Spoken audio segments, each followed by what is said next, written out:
Chapter 1. The Coward's Advancement. If you enjoy cultivation stories, subscribe to the channel and hit the bell so you never miss a new audiobook release. Now let's begin. Mo Shui had not fought anyone in 3 years. Not a single genuine combat engagement. Not even a practice bout. Not even when circumstances might have logically called for self-defense. 3 years of absolute, deliberate abstinence from combat in a place where combat was considered the fundamental measure of a person's worth. 3 years of choosing surrender, retreat, and de-escalation in a culture that viewed those choices as equivalent to spiritual death. This fact alone would have been remarkable enough in any ordinary village. A young man reaching his 23rd year without so much as throwing a punch was the sort of thing that made grandmothers whisper and merchants laugh. But in the Jade Sword sect, among cultivators whose entire existence was predicated on the pursuit of power through combat, it was considered a peculiar form of suicide. "You're going to get yourself killed," his senior brother Chen Luo said for what must have been the 100th time that week. They sat in the outer courtyard of the eastern dormitory, watching the afternoon sun paint long shadows across the white stone tiles. In the distance, the sound of disciples sparring echoed from the training grounds, the clash of swords, the explosive percussion of palm strikes, the occasional yelp of pain or triumph. A man without the courage to fight is meat for the wolves. Mo Shui sipped his tea. It was cooling, the green leaves floating lazy spirals in the cup. There are more wolves in Jade Sword sect than there are in the actual wilderness. I thought you'd noticed. Chen Luo made a face. He was a good man, honest and straightforward, which meant he had never quite grasped why someone of Mo Shui's obvious talent would choose to spend his days in the library instead of testing himself in the arena. They'd entered the sect together 6 years ago, fresh-faced country boys with nothing but determination and calloused hands from working the fields. Chen Luo had thrown himself into cultivation with the fervor of someone possessed, and it had served him well. He'd advanced from the foundation establishment realm to the core formation stage, and he wore his power like a fine robe, comfortable and proud. Mo Shui had chosen a different path, though calling it a choice felt dishonest even in his own thoughts. It had simply happened. He'd discovered his strange condition, tested it carefully in secret, and then, with the methodical discipline that characterized everything about him, had rebuilt his life around it. "The wolves don't care about philosophy," Chen Luo said. "Next month, the sect will hold the inner disciple trials. You're ranked 23rd in our cohort. That's respectable, that's safe. But if you don't participate, if you don't at least appear to be fighting for advancement, people will start to wonder why the sect is feeding you. There are 3,000 disciples in Jade Sword. Most of them are stronger than you look." "I don't look strong," Mo Shui said mildly. "I look like I work in the library. That's rather the point." It had taken him months to cultivate the appearance of weakness. His robes were neat but unfashionable, deliberately choosing cuts and colors that made him blend into the background rather than stand out. His hands were perpetually ink-stained from brushwork, the marks so deep and ingrained that they seemed almost like a natural part of his skin. He wore his dark hair long and kept it tied back with a simple cord, not the elaborate styles that marked someone proud of their appearance, not the warrior braids, not the ornamental pins that signified achievement, not the loose waves that suggested youthful confidence. Even his posture had become slightly rounded, the way of someone who spent more time bent over texts than standing at attention. The overall effect was of a scholar trapped in the wrong building, which was not entirely inaccurate. The transformation had been methodical and exhausting. He'd practiced walking with a slight shuffle, a way of moving that suggested fatigue rather than efficiency. He'd learned to hold his shoulders in a way that made him look smaller, less threatening, less capable. He'd even modified his breathing to match the shallower patterns of someone unfit and disconnected from their chi. Every aspect of his physical presentation had been carefully calibrated to suggest someone of minimal martial ability. What none of the other disciples knew, what couldn't be known, was that beneath this carefully constructed persona, beneath the scholar's robes and ink-stained hands and shuffling walk, Mo Shui had become something approaching invincible. Every moment he spent maintaining this facade, every sacrifice he made by refusing to display his actual capability, every time he turned away from an opportunity to show strength, all of it was feeding his cultivation in ways that standard training could never achieve. It had started on an unremarkable evening during his first year at the sect. He'd been returning from the outer library, carrying an armful of texts on the history of the 5 great sects, when Senior Sister Wei had stepped out from behind a colonnade and attempted to relieve him of his cultivation resources. She was a talented cultivator with perhaps 5 years of experience, and she'd made the situation very clear. Hand over the texts, and she might let him keep his dignity. Resist, and she'd take them anyway while beating him senseless for his presumption. In that moment, faced with a choice between fighting and retreating, Mo Shui had done something that contradicted every instinct cultivators were taught from birth. He'd run. More than that, he'd run inefficiently. He'd stumbled, dropped 2 books, turned back to try to save them like an idiot, scrambled away like a frightened animal. He'd let Senior Sister Wei see him humiliated and afraid. And in doing so, in choosing absolute surrender instead of meeting force with force, something extraordinary had happened. His cultivation had surged. It wasn't a subtle thing. It was as though someone had opened a dam inside his dantian, and pure spiritual energy came flooding through like a river after the spring thaw. His breakthrough had been so dramatic and so physically obvious that he'd nearly collapsed right there in the corridor, gasping for breath, eyes watering from the intensity of it. By the time he made it back to his small room in the junior disciples' quarters, he'd broken through to the 2nd level of foundation establishment, a jump that typically took experienced cultivators several months. At first, he'd assumed it was a one-time anomaly, a glitch in the heavens, divine mercy for a good deed. But then, 3 days later, a group of junior disciples had surrounded him near the mess hall, looking to steal his meal tokens. And again, when faced with a situation where he could have fought, he'd run instead. He'd fled like a coward, let them humiliate him, and when he'd reached his room and collapsed on his bed, the surge of power had come again. Not quite as intense, but unmistakable. It had taken a month of careful experimentation to understand the pattern. Mo Shui had engineered several confrontations with progressively stronger opponents. In each instance, he'd made the same choice: absolute refusal to engage, tactical retreats, dignified surrenders, emotional de-escalation where possible, and each time, the result was the same. His cultivation advanced. His core grew stronger.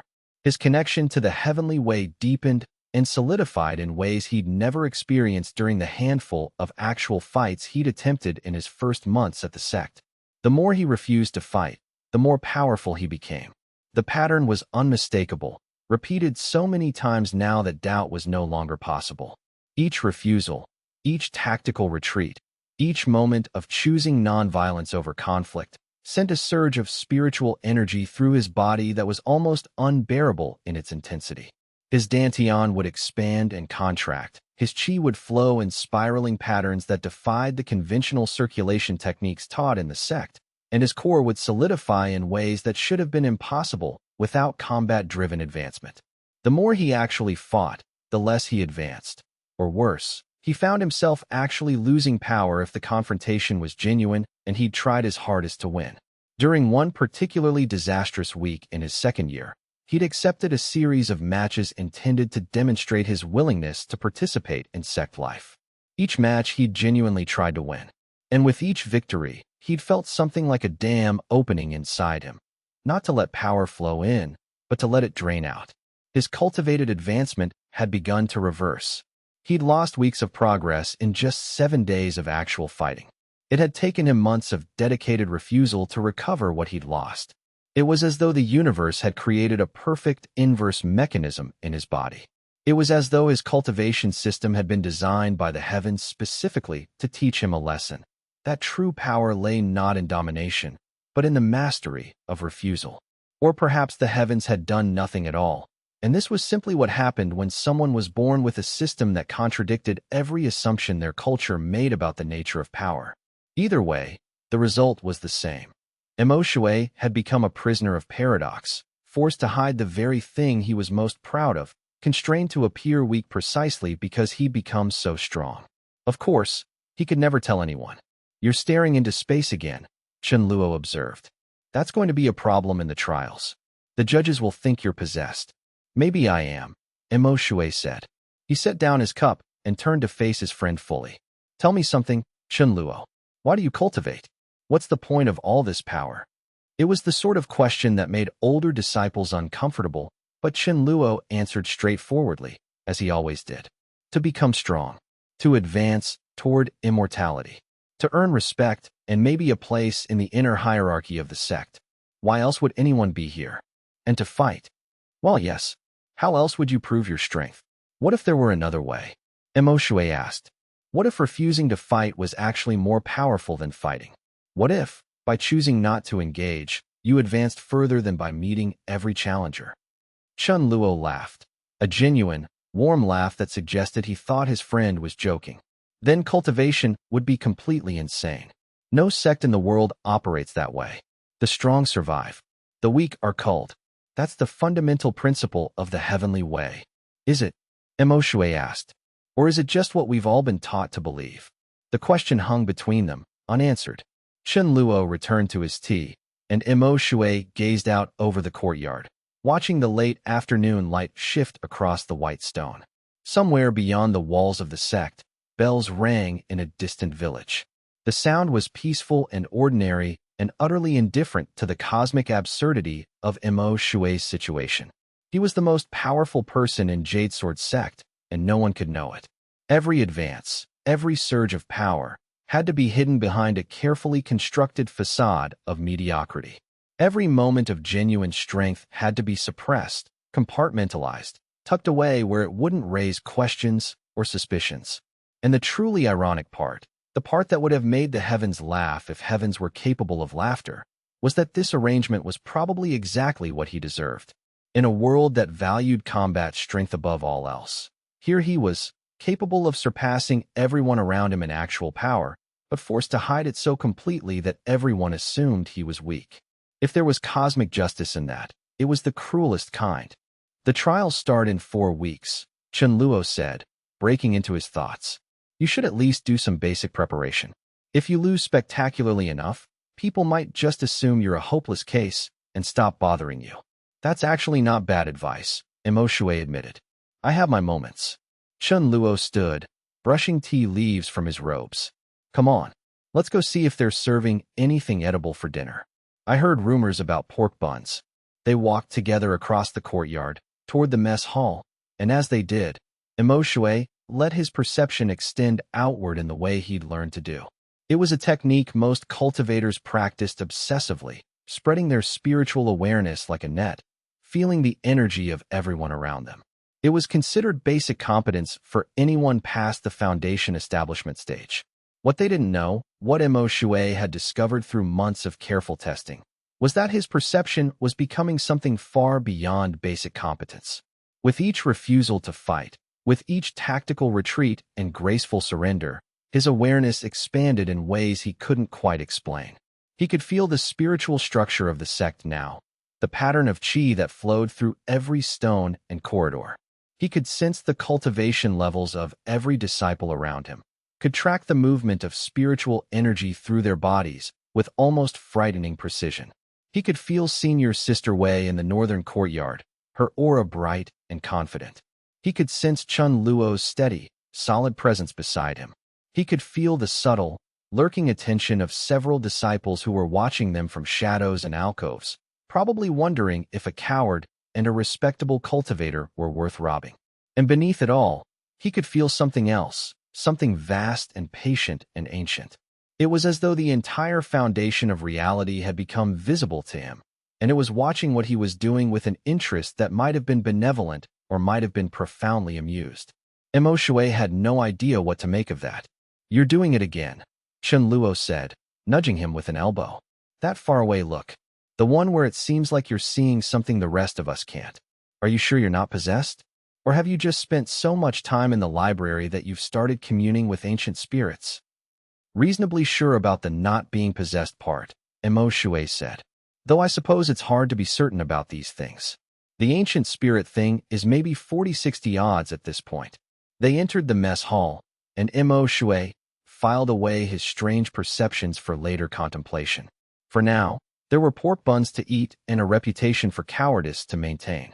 For now, he had to be the scholar, the bookish disciple, the one who preferred ink and paper to steel and sweat. The trials were a month away, and he needed to prepare, not by becoming stronger, because he was already absurdly strong, but by becoming visibly, convincingly weak enough that his inevitable loss would raise no eyebrows whatsoever. It was going to be a fascinating test of his abilities, because maintaining the facade of weakness while actually possessing extraordinary power required a different kind of skill than combat itself. It required constant vigilance, constant calculation, constant awareness of what people perceived and how his actions would be interpreted. It required, essentially, becoming a completely different person, not in his core, but in his presentation, his choices, his entire way of being in the world. Chapter 2.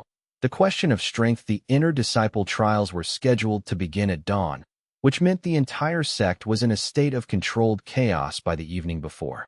In the senior disciples' quarters, last-minute training sessions were happening in every available courtyard.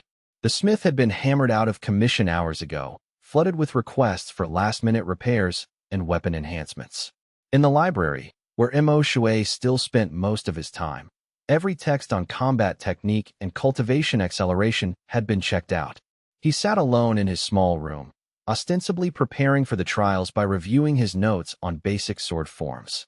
In reality, he was reading a text he'd discovered buried in the oldest section of the library, a volume so ancient and damaged that the sect probably didn't even remember it existed.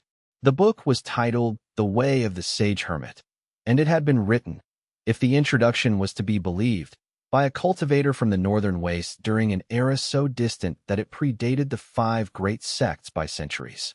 Most of the text was fragmented and difficult to parse, entire sections lost to water damage or age. But scattered through it were passages that made Mo Shui's heart race with recognition. Asterisk, the paradox of true power is this. He who chases it most desperately will never possess it. The warrior who seeks victory through force is bound to the wheel of conflict.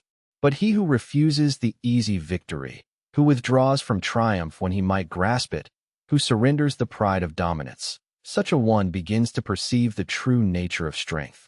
For strength is not the ability to break, but the wisdom to know when breaking serves no purpose. Power is not the defeat of enemies, but the transcendence of the need for enemies at all. Asterisk Mo Shui had read that passage perhaps 200 times now, and each time it felt like someone from across the centuries was reaching out to confirm that he wasn't completely insane. He wasn't the first person to have this system. Someone, somewhere, had discovered it before him. Someone had understood it.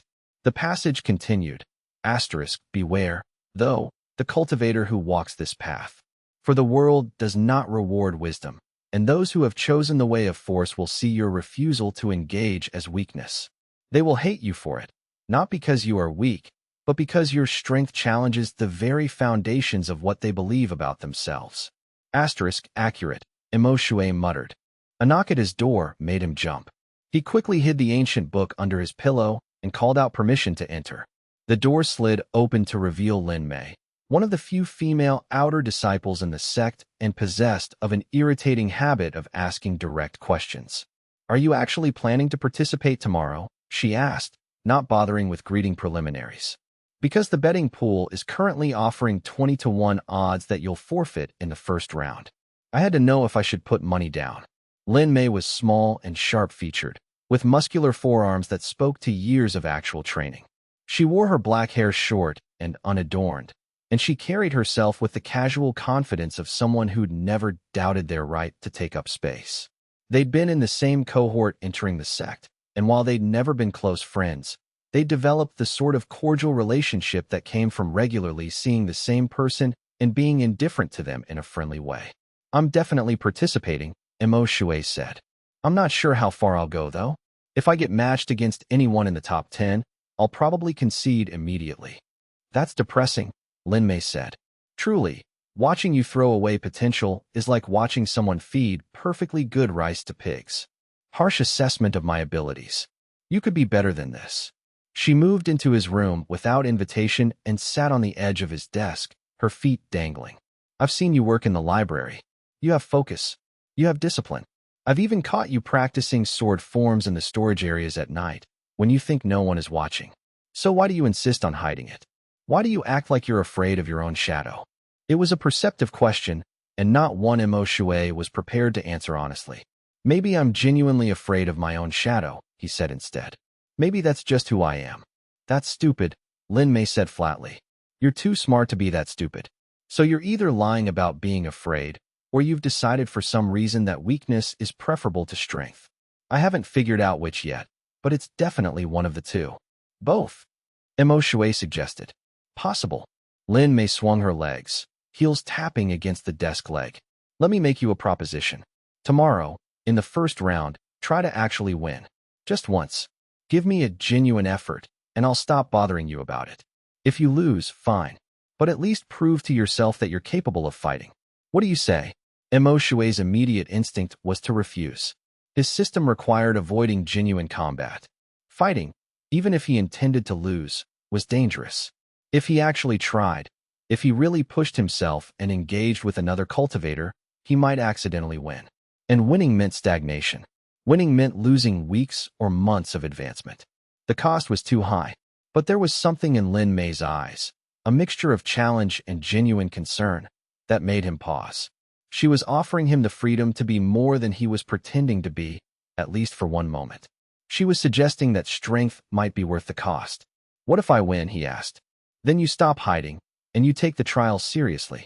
You advance as far as your actual skills can carry you, and you accept the responsibility of being powerful.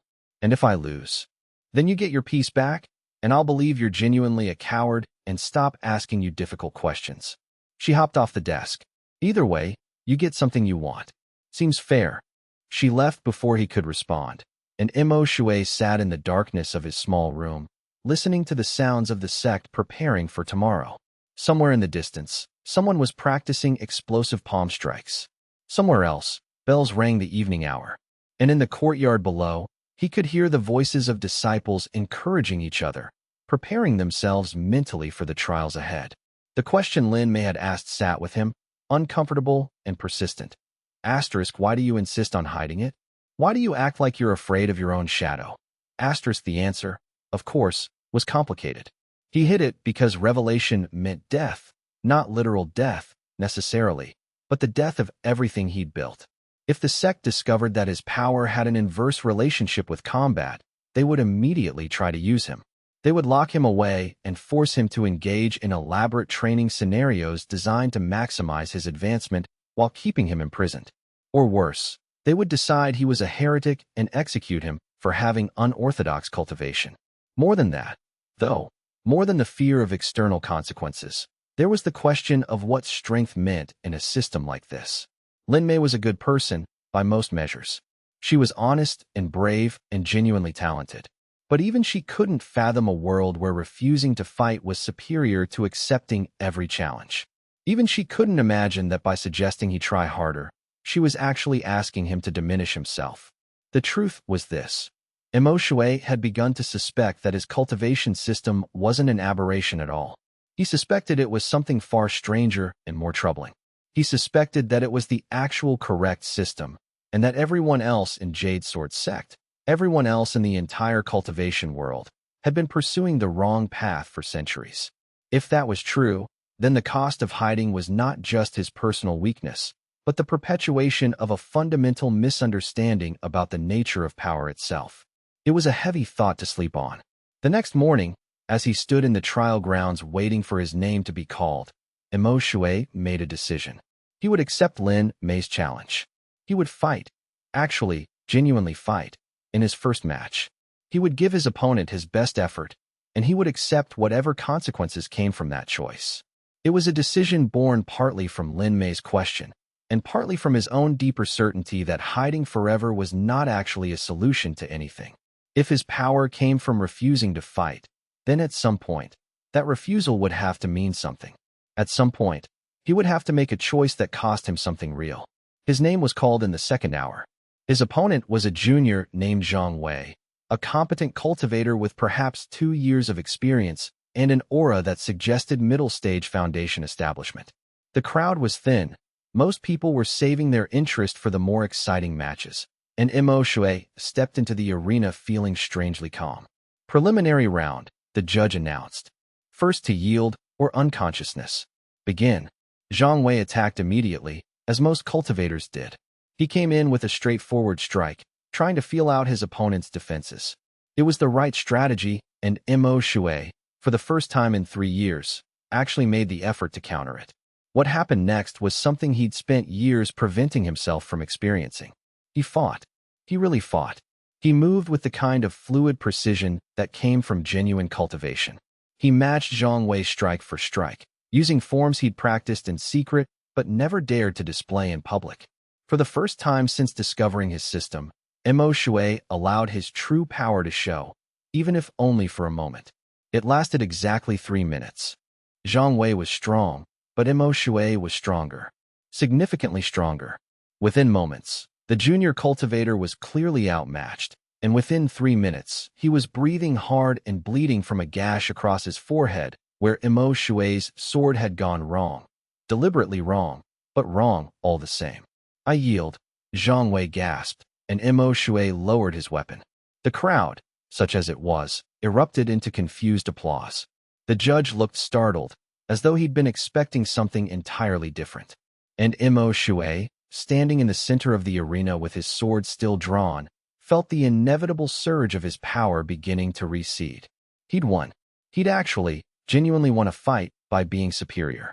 And in doing so, he'd stunned everyone watching and, more importantly, he'd stagnated his own advancement by several days. It was worth it, he thought, as he walked back toward the stands. The look on Lin Mei's face, the expression of genuine, shocked respect, was worth the cost. Second round, the judge called. "Rest your combatants. We'll resume in 1 hour." Mo Shui sat beside Lin Mei, and she looked at him with something like awe. "You were fast," she said. "Did you see how fast that was? You were genuinely fast. So why do you usually move like someone with a spinal injury?" "Practice," Mo Shui said. "I've been practicing." "Well, stop practicing whatever that was and practice the fighting thing instead," Lin Mei said. "Because you have genuine talent. I don't know why you've been hiding it, but you need to stop." Today, Mo Shui watched the next match, a clash between 2 senior disciples that was impressively brutal, and considered the price of revelation. The cost was still high. The danger was still present. But something had shifted in him, some small, stubborn piece of resistance that said maybe it wasn't sustainable to hide forever. Maybe, at some point, a person had to choose what they actually stood for, regardless of the cost. Chapter 3. The Poison in Plain Sight. The second round matched Mo Shui against senior brother Fong, a cultivator who was ranked in the top 15 of their cohort. Fong had spent the last 6 years in a dedicated pursuit of combat power, and it showed in every line of his body. The confident posture of someone who'd never lost a truly important fight, the scars on his knuckles that suggested countless hours of training, the bright, stable aura that spoke of someone operating at absolute peak capacity. Fong was the kind of cultivator the sect loved, dedicated, uncompromising, willing to sacrifice everything for advancement. He was everything Mo Shui pretended to be. When they faced off across the arena, Fong grinned with the easy confidence of someone facing an expected victim. "The coward actually made it to the second round. I'm impressed. I was genuinely expecting you to forfeit on principle, or to simply collapse from the sheer nervousness of being near someone stronger than you." "I'm full of surprises," Mo Shui said mildly. It was true, though not in the way Fong meant. "Well, here's a surprise for you," Fong said, raising his sword and settling into an aggressive stance. "This is where your lucky streak ends. I'm going to demonstrate, right here in front of everyone, exactly why people like you don't belong in the inner disciple trials. This is where you learn what real power looks like." The judge called begin, and Fong attacked with a level of intensity that immediately told Mo Shui this was a genuine challenger, not a one-sided fight designed to humiliate, but a real test of combat skills. Fong came in with an overhead strike that would have crushed a lesser opponent, a technique that combined his considerable strength with perfect form. And Mo Shui made a split-second decision. He dodged, but inefficiently. He let Fong's sword pass close enough to draw blood from his arm, close enough that observers would assume he barely escaped by the narrowest margin. And then, instead of pressing any advantage he might have created, he retreated. He gave ground. He positioned himself defensively instead of aggressively. "Come on," Fong said, pressing forward. "At least try." But Mo Shui had already made his choice. He was through fighting to win today. He was through testing his system. Instead, he began the careful, detailed process of losing without looking completely incompetent. It was a delicate balance. He needed to appear competent enough that his loss seemed genuine, but he needed to lose in a way that didn't damage his reputation irreparably. He lasted 7 minutes before yielding, and when he did, the crowd's reaction was one of predictable disappointment. He had potential, someone muttered. Shame he didn't capitalize on it. As he walked back to the stands, however, Lin Mei caught his sleeve. What the hell was that? She demanded. You threw that match intentionally. I did, Mo Shui confirmed. Why? Because fighting costs me more than you could possibly understand, he didn't say. Because the moment I genuinely engage with combat, I begin to lose power. Because my entire system is built on a foundation that the world would consider obscene if it were revealed. What he said was, different strategy. Preserve energy.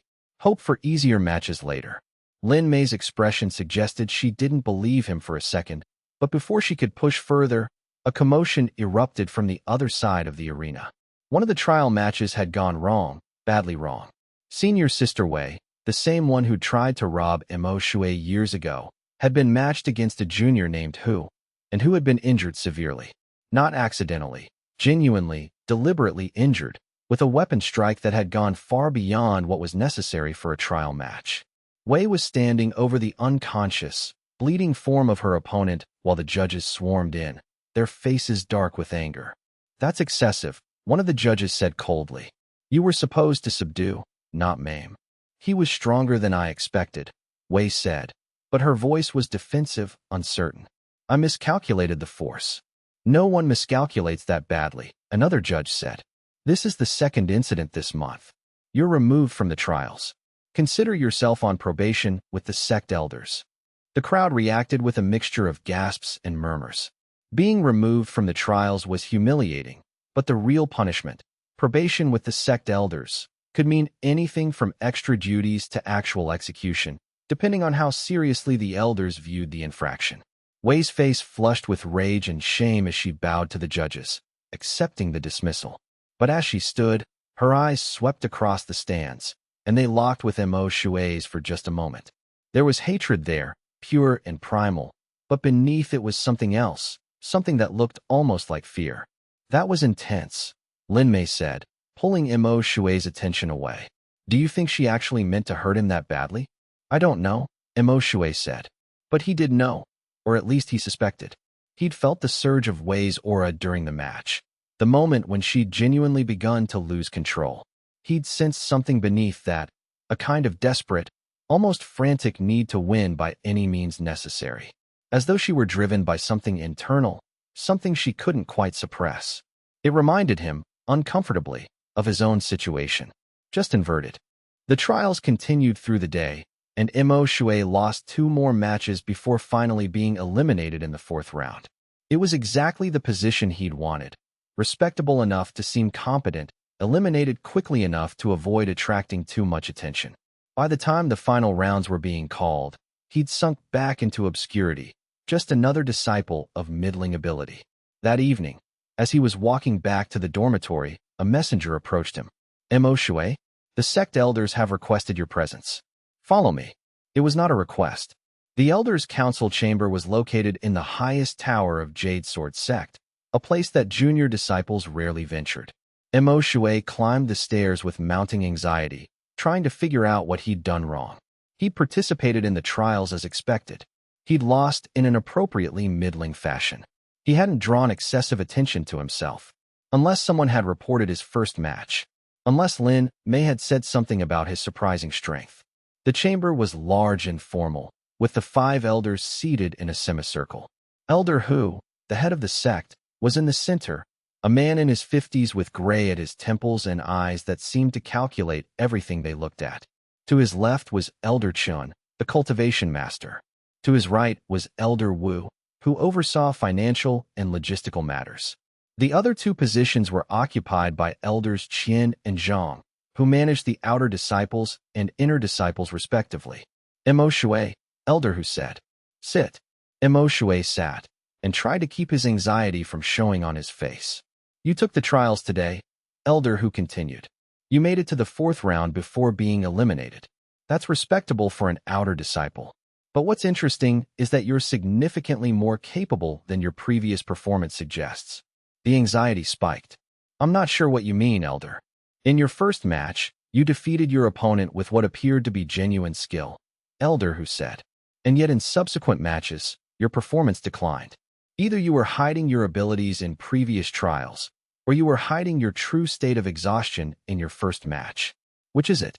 I was testing something, Mo Shui said, deciding on a version of the truth. I wanted to see if I could fight seriously, if given the right motivation. The answer is yes, but it seems to cost me more than I'd anticipated. I reverted to my normal strategy after that. The elders exchanged looks. Finally, Elder Chen leaned forward. What exactly do you do when you're not fighting? I study, Mo Shui said.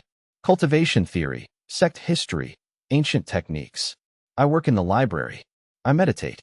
And in these studies, have you noticed anything unusual about your cultivation? Elder Wu asked. It was a trap question, but Mo Shui couldn't see how to avoid it without revealing something worse. I've made consistent progress, he said carefully. My cultivation has been steady and reliable, even if I don't engage in frequent combat. How steady? Elder Hu asked. Give me numbers.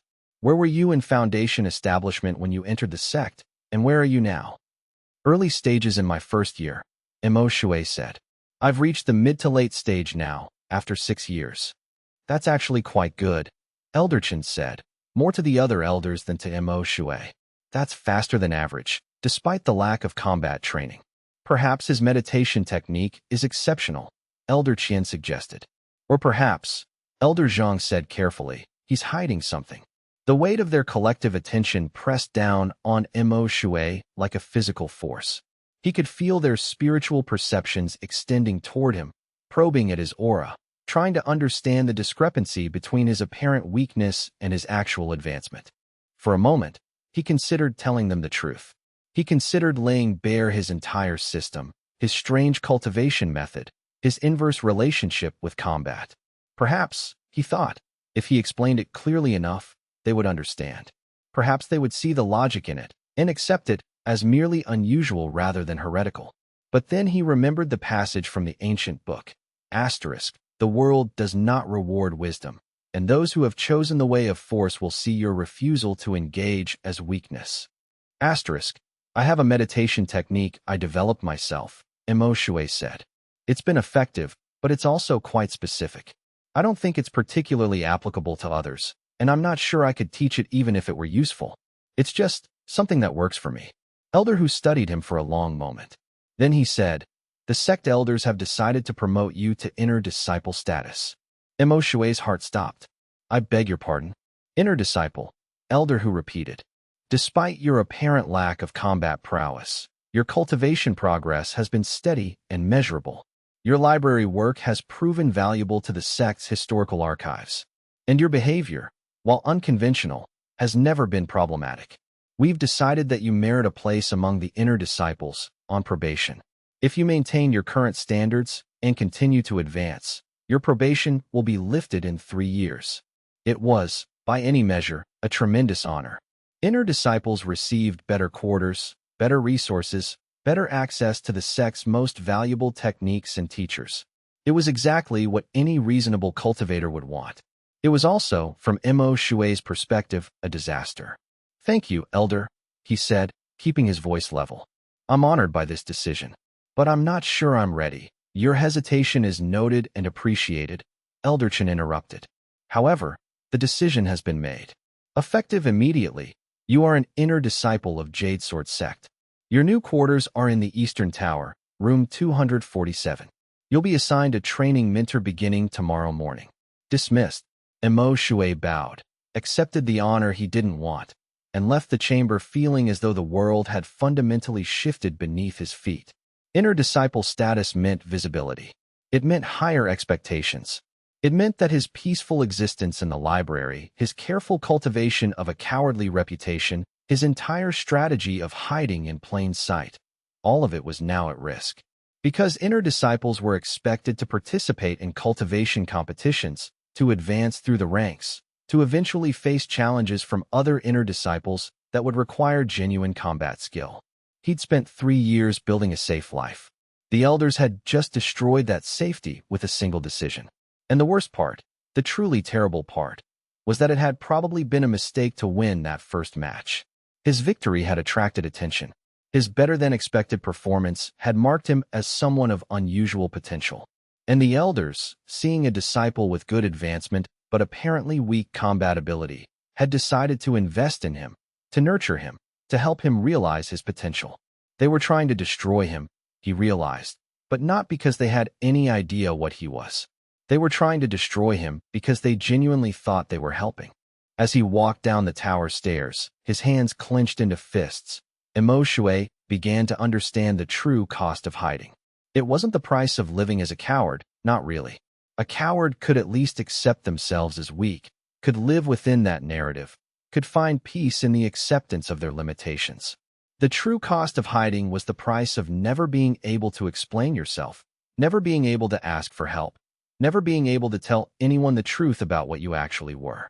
It was the isolation of holding a profound secret while surrounded by people, the exhaustion of maintaining a facade in every moment of human interaction, the slow erosion of the ability to trust anyone with your genuine self. He would have to carry this burden alone. Unless he wanted to risk revealing himself and facing the consequences, imprisonment, execution, or weaponization by powerful forces. The elders had made that clear, even if they hadn't meant to.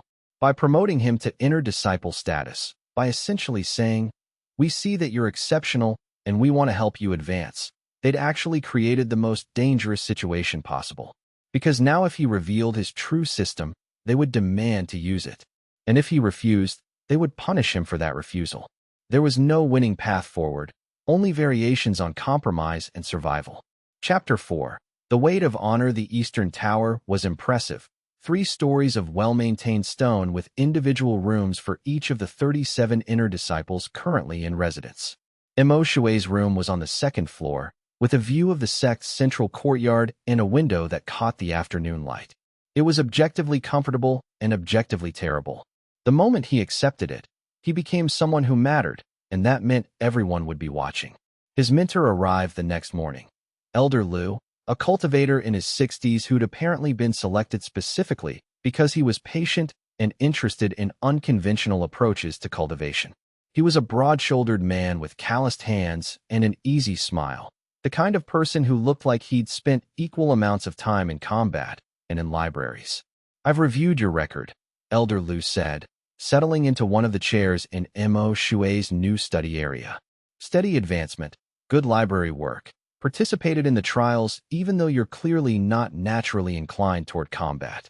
Interesting profile. Most people see a person like you and assume you're just mediocre across the board. But I think there's something else going on." "Like what?" Xianxia asked carefully. "That's what we need to figure out," Elder Lu said. "Tell me, do you actually want to advance in combat ability? Or is that something you're doing because the sect expects it?"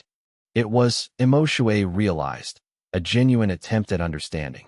Elder Lu was asking the right question, the kind of question that suggested he actually cared about the answer rather than just following sect protocols. "I'm not particularly interested in combat," Xianxia said. "I'm much more interested in cultivation theory, history, the underlying mechanics of the heavenly way."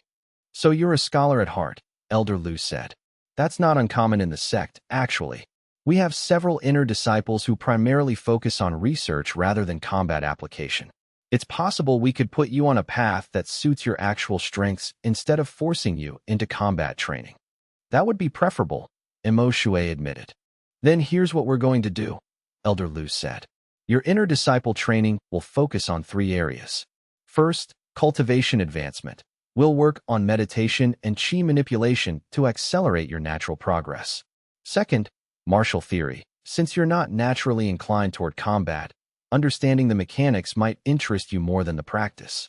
Third, sect research and historical documentation. You'll continue your library work, but at a higher level, with access to restricted texts." He paused, studying Xianxia's face. "How does that sound?"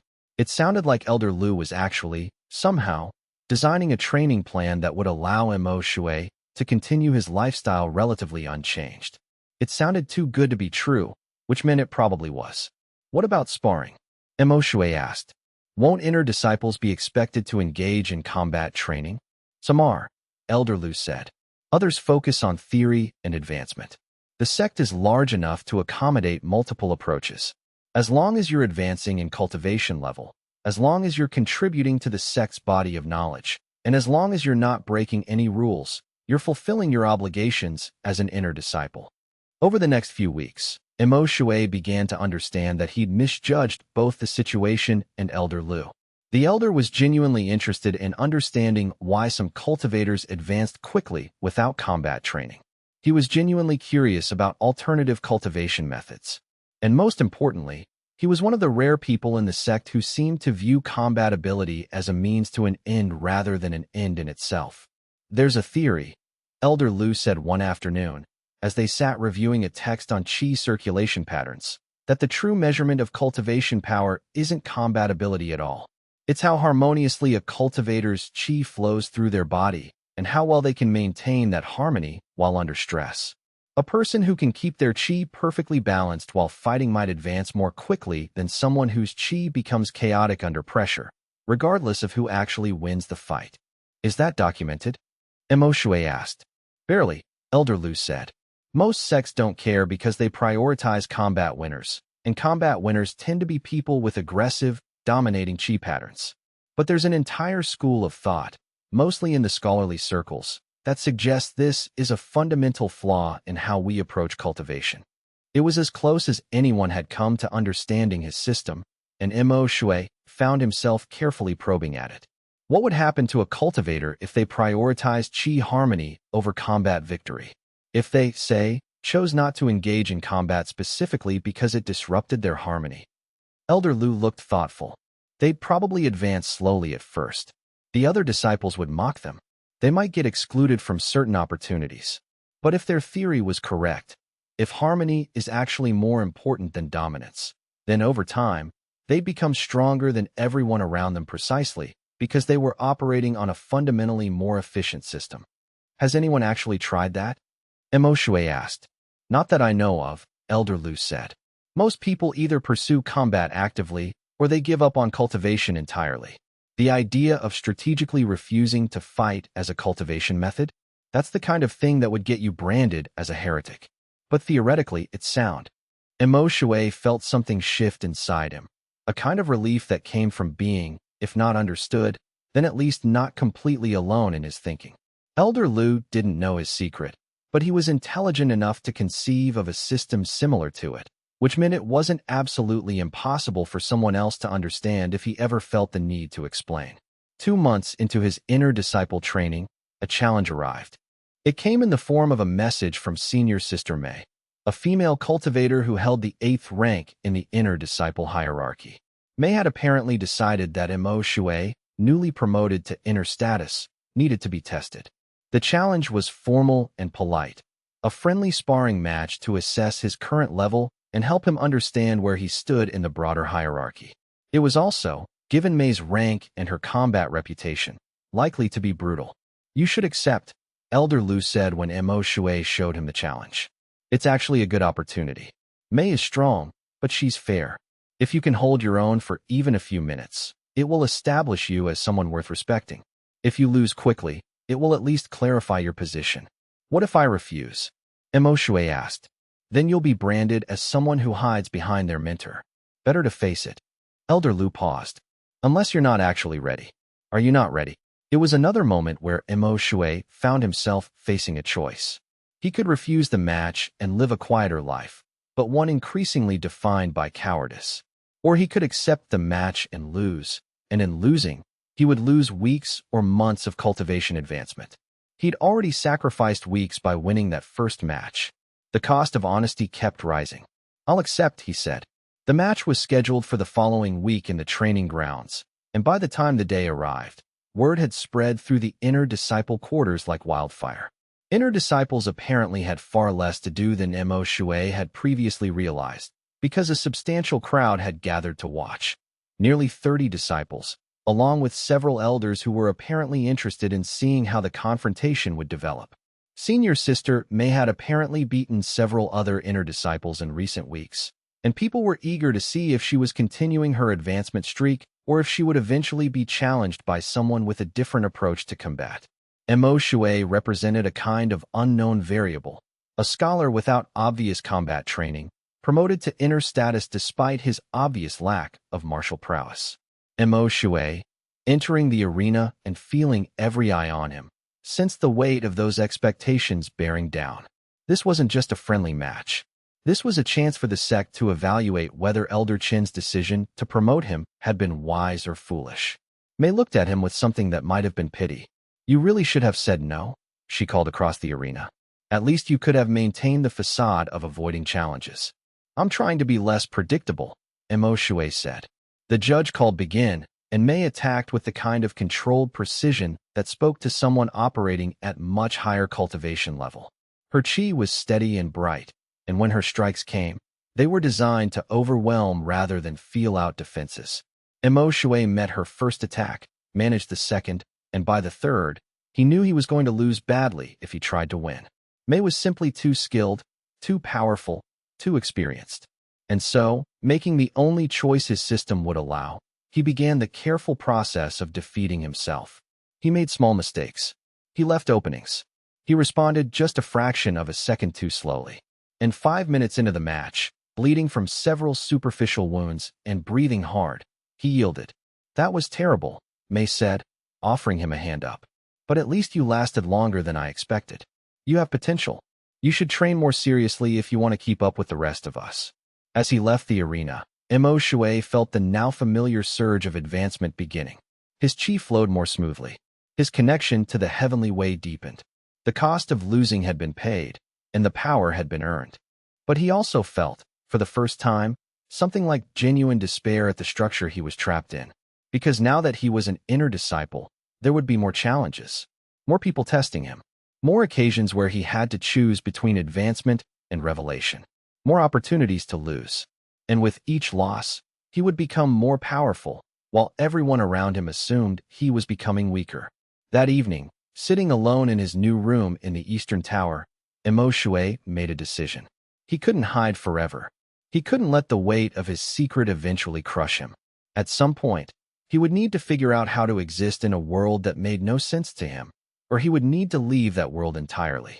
The question was which path was more dangerous, staying in Jade Sword sect and managing the impossible balance of a hidden self, or leaving everything he'd built to find a place where his system might actually make sense. He didn't have the answer yet, but he knew, with absolute certainty, that he couldn't continue on his current path indefinitely. Something would have to give.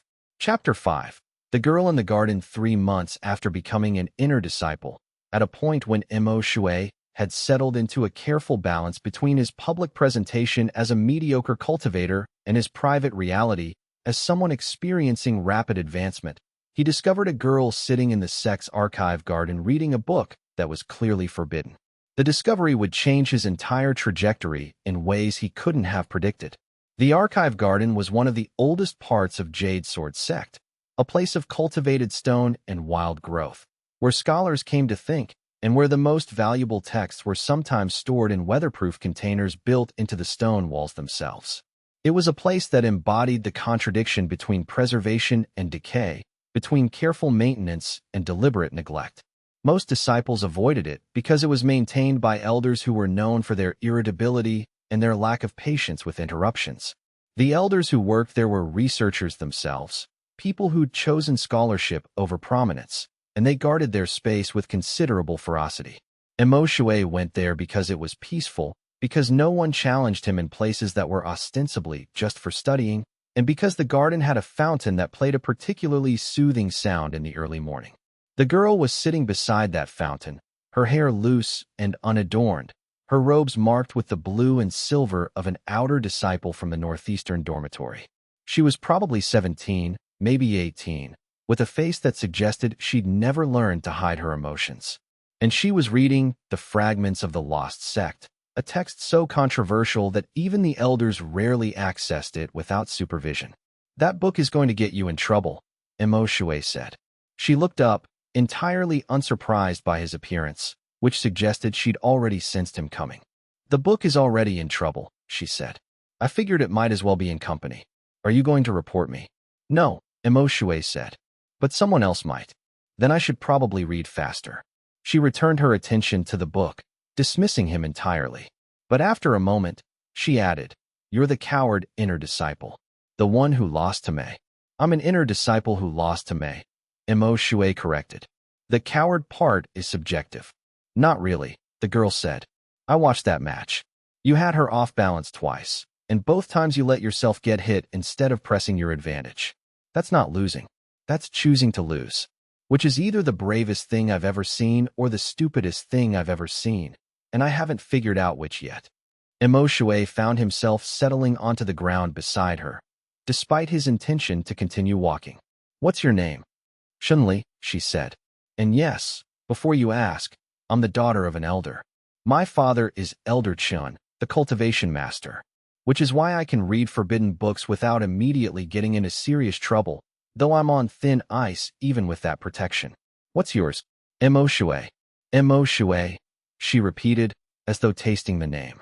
Water and silence. That's a good name for a coward who might be something else. Are you happy? The question was so direct, so unexpected, that Imo Shui found himself actually considering it rather than deflecting. No, he said finally. I'm not happy. I'm complicated. Most interesting people are, Shunli said. She continued reading for another moment, then asked, Why did you really lose that match? And don't give me the story about how you're genuinely weak. I've been watching you in the library. I've seen how you move when you think no one is looking. You're not weak. It's complicated, Imo Shui said. You said that already. It's very complicated. Also already said. Shunli finally closed her book and turned to face him fully. Let me ask differently. Do you believe you're weak? No. Do you think the others believe you're weak? Yes. So you're hiding something. Either you have a cultivation technique you don't want people to know about, or you have a personal reason for not fighting seriously. My guess is the second one, because the first would be selfish, and you don't seem particularly selfish. Imo Shui studied her face, trying to determine if this was a trap. But Shun Li's expression was open and curious, the way of someone asking a genuine question rather than fishing for a confession she could use as leverage. What if, he said carefully, someone's cultivation power had an inverse relationship with combat? What if fighting actually made them weaker, and not fighting made them stronger? That would be impossible, Shunli said immediately. Everyone's power comes from conflict, from pressing themselves against resistance. Fighting is how cultivation happens. What if that's not true? Imo Shui pressed. What if that's just a universal assumption, but there's a different path for certain people? Then those people would be profoundly broken, Shunli said. Because the entire structure of cultivation society is built on the principle that combat drives advancement. If you found someone whose power worked differently, they wouldn't just be strange. They'd be an existential threat to everyone around them, because they'd be operating on fundamentally different principles, and that's dangerous. It was, Imo Shui reflected, honest. It was also completely accurate. Yeah, he said. That's what I thought. Is that what you are? Shunli asked. Existentially threatening? I'm trying not to be. That's a terrible goal, Shunli said. It means you're spending all your energy on being less than you actually are. Do you know what I'm reading? She held up the forbidden book. This is a treatise on sects that failed because they became too rigid in their thinking. The author argues that the 5 great sects survived precisely because they were flexible enough to adapt when their core assumptions turned out to be wrong. But most smaller sects, the ones that are dead now, they died because they encountered someone or something that didn't fit their model, and instead of adapting, they tried to force the person to conform. Are you suggesting I should reveal my secret? Imo Shui asked. I'm suggesting you should think carefully about the cost of hiding it, Shunli said. Because it's clearly eating you alive. And I'm also suggesting that if your power really does work differently than everyone else's, that might not be a bug in the system. It might be a feature that nobody's discovered yet. She stood, brushing dust from her robes. Come on, let's get out of here before someone actually does come looking for this book. There's a tea shop in the village outside the sect walls. We can be back before sunset, and no one will know we left. That's breaking about 5 sect rules, Imo Shui said. Exactly, Shunli said. Let's go be irresponsible together. Your system is backwards anyway. Probably a little rule breaking will actually make you weaker. Which means it'll be funny if we get caught. Against all rational judgment, Imo stood and followed her. As they walked toward the sect gates, he found himself feeling something he hadn't experienced in 3 years, the possibility that he might not have to carry his secret completely alone. Chapter 6. The tea shop outside the walls. The village of Jade Rest sat approximately 2 miles from the sect's main entrance, a sprawling collection of tea shops, inns, and vendors catering to disciples seeking temporary escape from the regimented life of cultivation. It was not technically forbidden for inner disciples to venture beyond the walls, but it required reporting to the elder on duty, which Xianxia had elected to skip. Dramatic, she'd said, when Imo pointed out that she could have simply asked permission. And boring. The fun part is the rule-breaking. The tea shop Xianxia selected was called the Wandering Immortal, and it was exactly what Imo expected.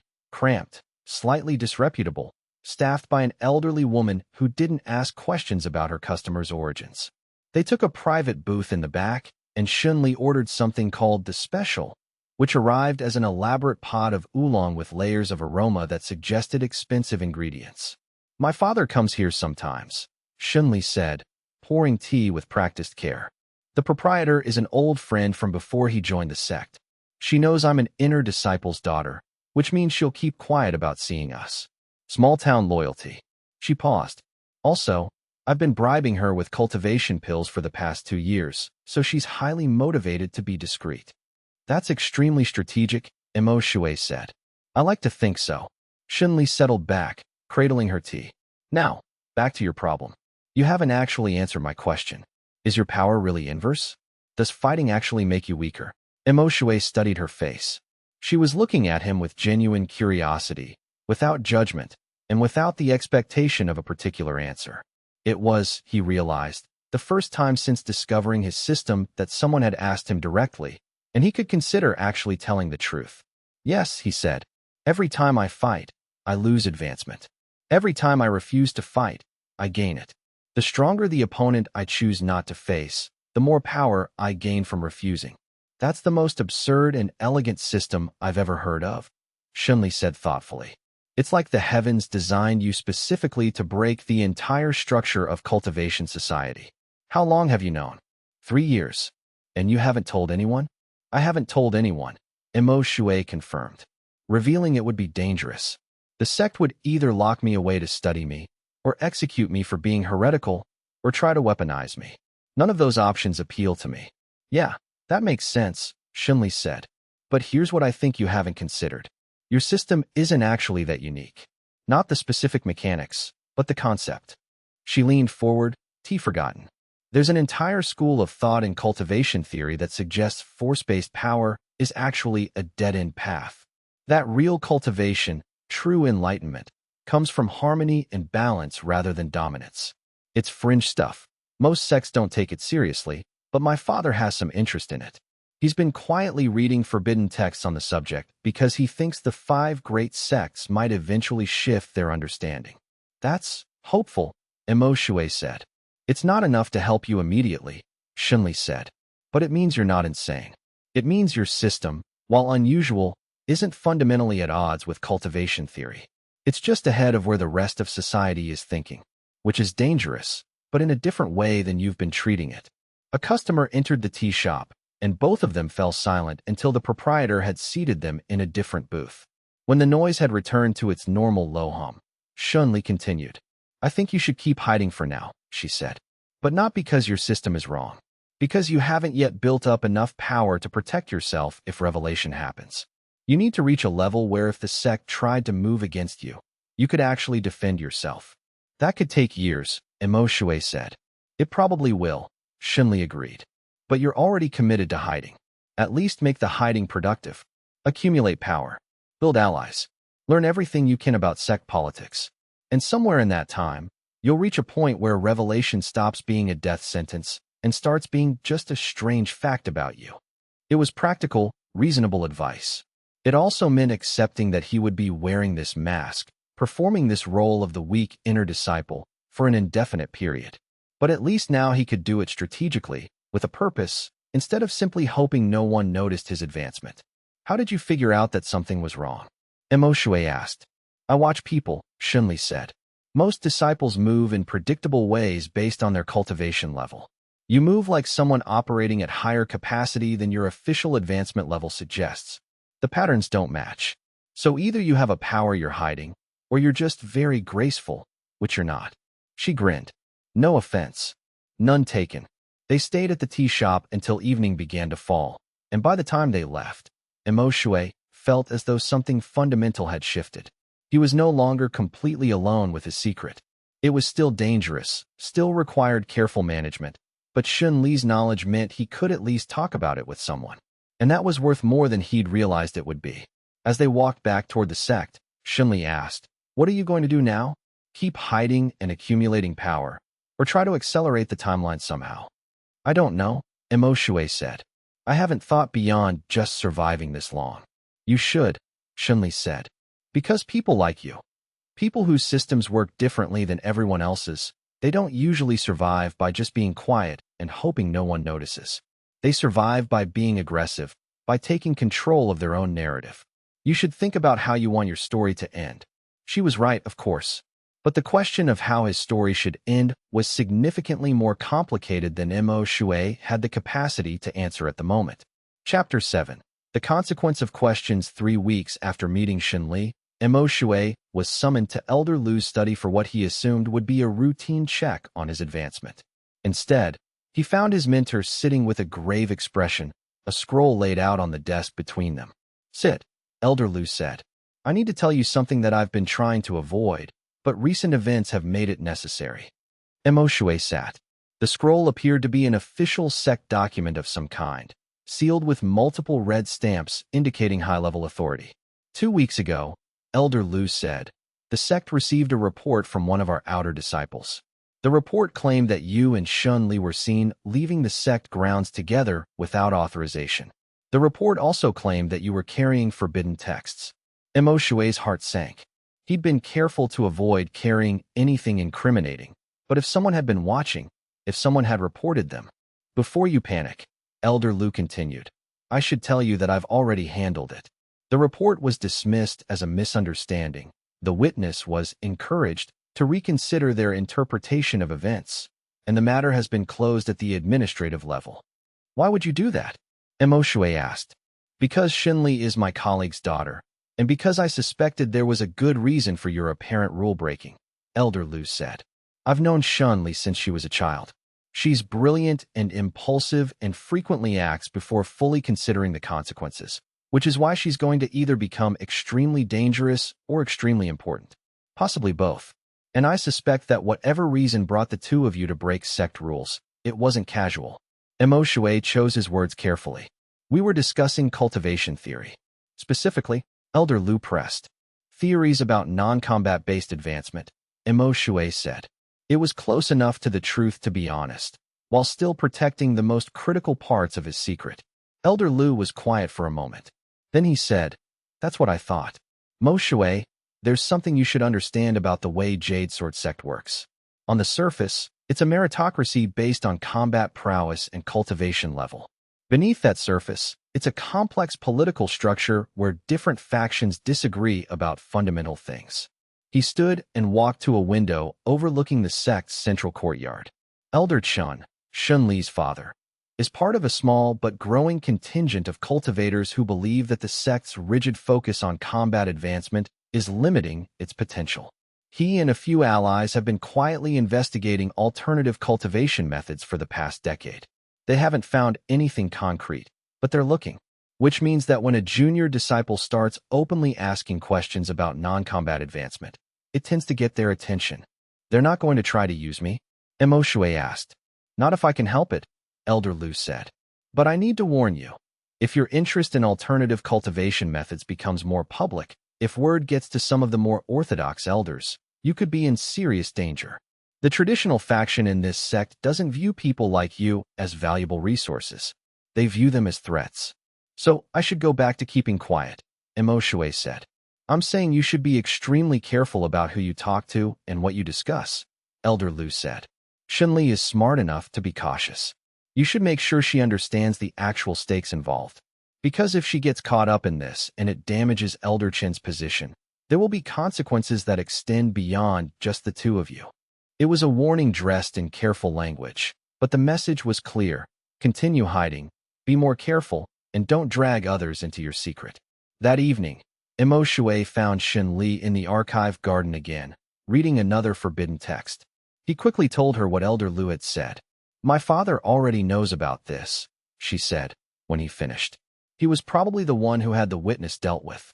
That's how he operates, quietly, behind the scenes, managing the political situation. Which means he probably knows about my unusual cultivation, Imo Shui said. Almost certainly, Xin Li agreed. But he won't care unless it becomes a liability. My father is genuinely interested in alternative cultivation methods. If your power really does work the way you've described, he might eventually want to study it.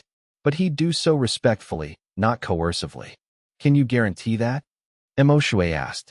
No, Xin Li said. But I can tell you that my father is significantly less likely to execute you than the traditional faction would be, which I think counts for something. Imo Shui sat beside her, feeling the weight of entanglement. He'd thought keeping his secret would mean isolation, but instead, he'd managed to involve himself in sect politics without even realizing it. Elder Lu was now a partial confidant. Xin Li knew everything. And Elder Chun, Xin Li's father, probably suspected more than Imo Shui was comfortable with. This is getting complicated, he said. Welcome to Cultivation Society, Xin Li replied. Everything important is complicated. Chapter 8. The first real threat. The threat came during a routine cultivation class in the 4th month of Imo Shui's tenure as an inner disciple. The class was being taught by Elder Qian, one of the 5 primary elders, and it was focused on advanced qi regulation. There were perhaps 20 inner disciples present, all seated in a meditation circle, working on their circulation patterns while Elder Qian observed their progress. Imo Shui had been progressing normally, maintaining his cultivation but not advancing too quickly, when Elder Qian suddenly approached him and placed a hand on his shoulder, using the physical contact to extend her spiritual perception directly into his core. Interesting, she said after a moment.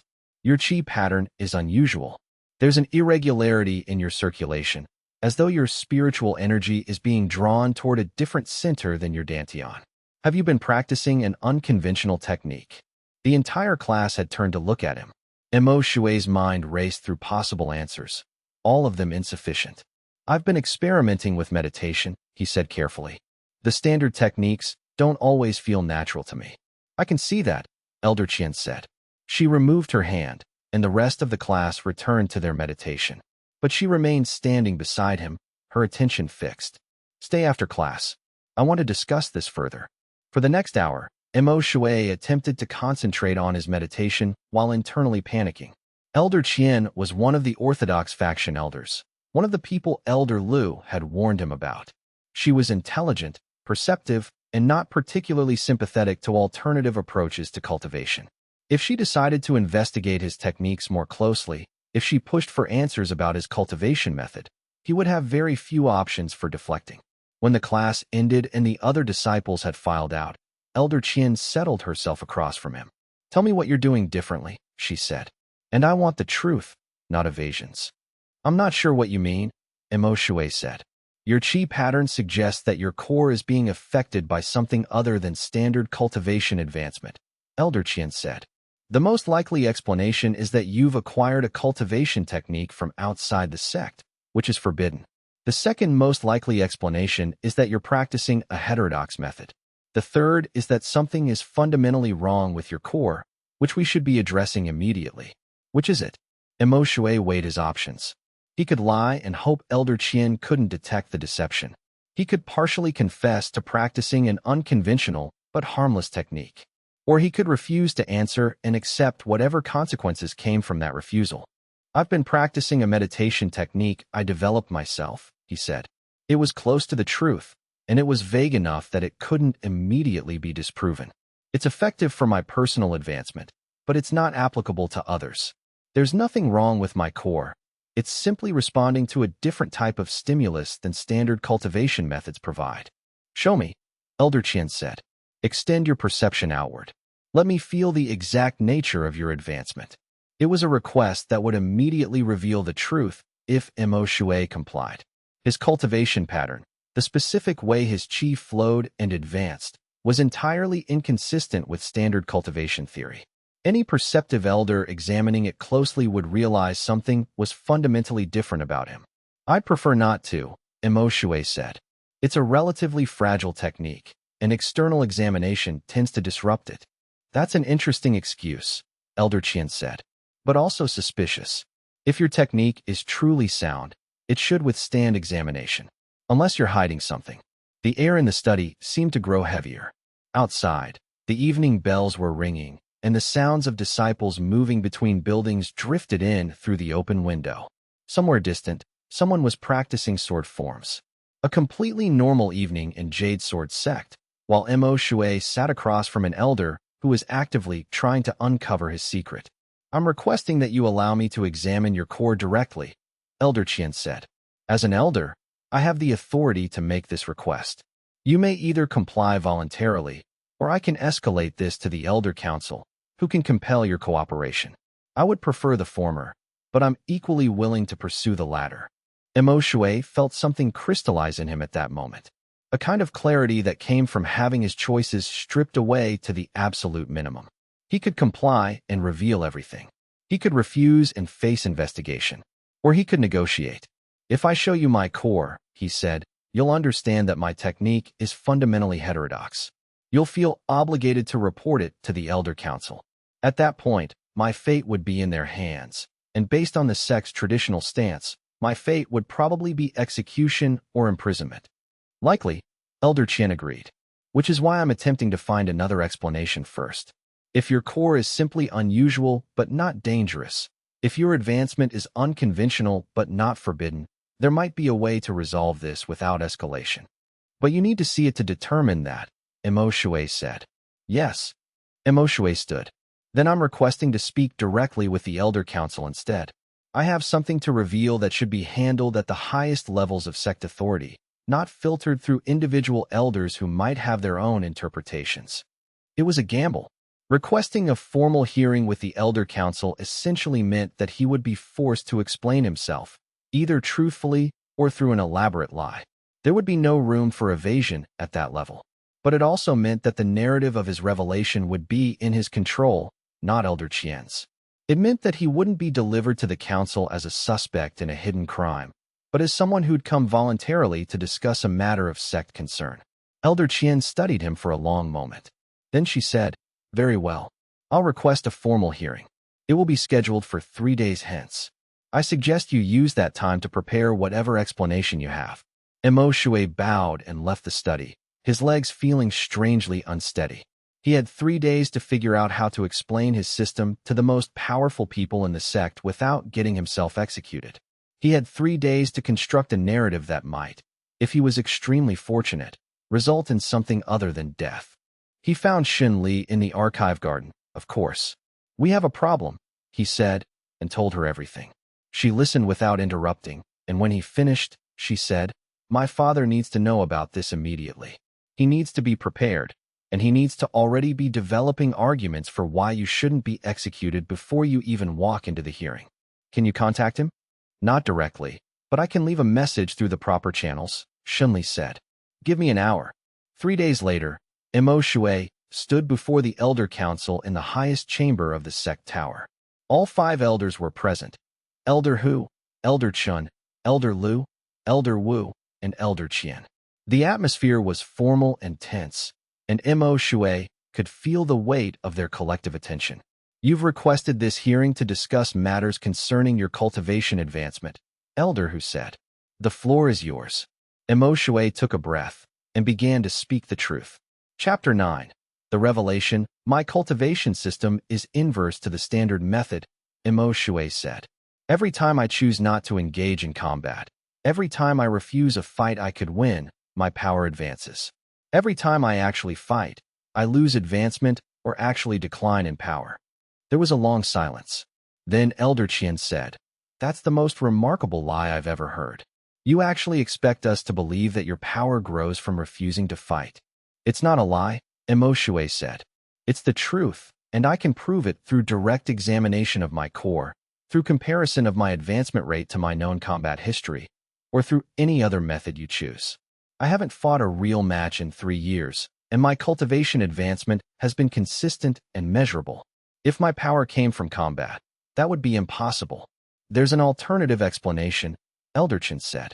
You could be practicing a forbidden heterodox technique that you acquired from outside the sect. I could be, Imo Shui agreed. But I'm not. The source of my technique is internal. My cultivation system was present from the moment I entered the sect. I simply didn't understand it until my first year here. Once I understood it, I began practicing it deliberately. That's the complete explanation. And why should we believe this? Elder Qian demanded. Because, Elder Lu said quietly, it's theoretically sound. A cultivator whose core responds to harmony rather than conflict, who advances through non-aggression rather than domination. It's unusual, but it's not impossible. It's heretical, Elder Qian said flatly. It contradicts every principle of cultivation that our sect is built on. It contradicts the principles we currently believe in, Elder Qian said. But those principles might be incomplete. I've been investigating alternative cultivation theories for years, and this, he gestured toward Imo Shui, this is the first concrete evidence that such alternative methods might actually be viable. I don't care if it's viable, Elder Qian said. I care if it's dangerous. A person whose power increases by refusing to fight is a liability in a sect environment. They have no incentive to contribute to sect security. They have no reason to advance through legitimate combat challenges. They're fundamentally at odds with the structure we've built. Or they're the evidence that our structure is wrong, Elder Lu said. Consider, Qian, if someone's power truly does grow from harmony rather than conflict, then forcing them to fight doesn't increase sect security. It actually decreases it, because it diminishes their power while simultaneously creating an incentive for them to hide their system. Which is exactly what they've been doing, Elder Wu pointed out. If this is true, then Imo Shui has been actively deceptive for the past 3 years, hiding his advancement, disguising his true level, participating in trials he deliberately threw. Yes, Imo Shui said. I did all of that, because I knew that if my system was revealed, I would either be executed, imprisoned, or forcibly weaponized. Those seemed like bad outcomes, so I chose to hide instead. And how long did you intend to hide? Elder Hu asked. This was the first time the head elder had spoken, and his voice carried the weight of absolute authority. Until I reached a level of power where I could defend myself if revelation happened, Imo Shui said. But Elder Qian's examination of my core forced the issue earlier than I'd planned. Do you have any evidence to support your claims? Elder Hu asked. Any documentation of your advancement? Any witnesses to your cultivation process? Anything that would allow us to verify your story independently? My advancement rate in the sect registry, Imo Shui said. My lack of participation in combat training. The fact that I've spent 3 years in the library making measurable progress on cultivation. And Shunli could testify that I've discussed this system with her, if you consider that evidence. The elders exchanged looks. Finally, Elder Hu said, we're going to conduct a direct examination of your core. We'll be gentle, but we will be thorough. Do you consent? Imo Shui had no choice, so he consented. What followed was an experience he'd hoped to avoid. 4 of the 5 elders extending their spiritual perception into his core simultaneously, examining his chi pattern, his advancement, the unique way his cultivation responded to the absence of combat. It was uncomfortable and invasive, like having his entire self exposed to scrutiny. He could feel their surprise, their confusion, their recognition that something fundamental was different about his system. And underlying all of that, he could feel Elder Qian's excitement, the recognition that what he'd been theorizing about for years was actually real. When they withdrew, Elder Hu looked contemplative. You're telling the truth, he said. Your core pattern is unlike anything I've encountered. It's not a technique you learned. It's genuinely part of how your cultivation system functions. Then what do we do? Elder Qian demanded. Execute him. For having an unusual cultivation system? Elder Lu asked. That would be excessive, even for us. He's hidden it. He's deceived us. He's participated in sect activities while deliberately underperforming. Those are all legitimate grounds for punishment, Elder Qian said. Punishment, yes, Elder Qian said. Execution, no? And I propose a different path. I propose we make him an asset instead of a problem. How? Elder Wu asked. We tell him the truth, Elder Chen said. We tell him that there's a faction in this sect that believes alternative cultivation methods might be valuable. We tell him that his system, while unusual, is exactly the kind of thing we've been looking for. And we offer him a choice: continue hiding in the outer disciple ranks, or work with us to develop and understand his system more fully. In exchange for what? Mo Shui asked. Protection, Elder Chen said. From the Orthodox faction. From anyone who would use your discovery against you. And the opportunity to explore your system fully, without fear of execution. It was a good offer. It was also definitely a trap. What if I refuse? Mo Shui asked. Then we escalate to the full Elder Council, and your fate becomes uncertain, Elder Hu said. You'd be locked away while we decided what to do with you. Elder Chen's approach seems preferable. Mo Shui looked at each of the elders in turn, trying to read their intentions. Elder Chen seemed genuine. His interest appeared rooted in actual research rather than manipulation. Elder Lu was supportive, clearly hoping Mo Shui would accept Elder Chen's offer. Elder Wu looked neutral, and Elder Qian was openly hostile. I need time to consider, Mo Shui said. You have until tomorrow, Elder Hu said. Return to us then with your decision. Chapter 10. The path chosen. Mo Shui spent the night in his room in the Eastern Tower, unable to sleep, unable to do anything but sit and stare at the wall and contemplate the fact that his careful, 3-year plan to hide in plain sight had just exploded into complexity. Elder Chen's offer was genuinely attractive. The idea of being able to openly practice his system, of having protection from the Orthodox faction, of having access to resources to understand his cultivation better, it was everything he'd been secretly hoping for. It was also, as far as he could tell, completely genuine, which didn't make it less dangerous. If he accepted Elder Chen's protection, he would be aligning himself with the reformist faction of the sect. That meant becoming a tool in a political struggle he hadn't chosen to enter. It meant becoming valuable because of what he represented, the proof that alternative cultivation methods were viable, rather than being valued as an individual. It meant that his body and his power would become a political football, potentially more constrained than if he'd simply stayed hidden. On the other hand, the alternative was essentially imprisonment while the Elder Council decided whether to kill him or lock him away for good. At midnight, there was a soft knock on his door. He opened it to find Shun Li standing in the corridor, looking exhausted. My father wants to talk to you, she said, but not in an official capacity. He's waiting in the archive garden. Mo Shui followed her down to the garden, where Elder Chun was sitting beside the fountain, looking as though he'd been waiting for hours. When he saw Mo Shui, he gestured for him to sit. Shinli tells me you don't trust my offer, Elder Chen said without preamble. I don't know enough about you to trust anything, Mo Shui replied. Fair, Elder Chen said. Let me be honest, then. I've spent the past 10 years researching alternative cultivation methods. Not because I'm interested in forcing people into different systems, but because I became convinced at a certain point that our standard approach was reaching its natural limits. That we were hitting a ceiling because we'd based all of our advancement theory on a flawed understanding of power. He paused, watching the fountain. I have no idea if your system is better or worse than the standard method. I just know that it's different, and that might matter. I want to understand it, not because I want to control you, but because you represent proof that something different is possible. And if something different is possible, maybe we can rebuild our entire understanding of cultivation. That's idealistic, Mo Shui said. Yes, Elder Chen agreed.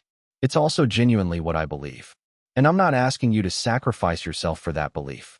I'm asking you to explore your own system with support, and to share what you learn with me and a small group of trusted researchers. What happens if the Orthodox faction tries to move against me anyway? Mo Shui asked. Then I protect you, Elder Chen said. It's that simple. Because I have allies, and they have weight in sect politics, and I'm willing to spend that weight on this. Why? Mo Shui asked. What do you actually gain from protecting me? Elder Chen smiled.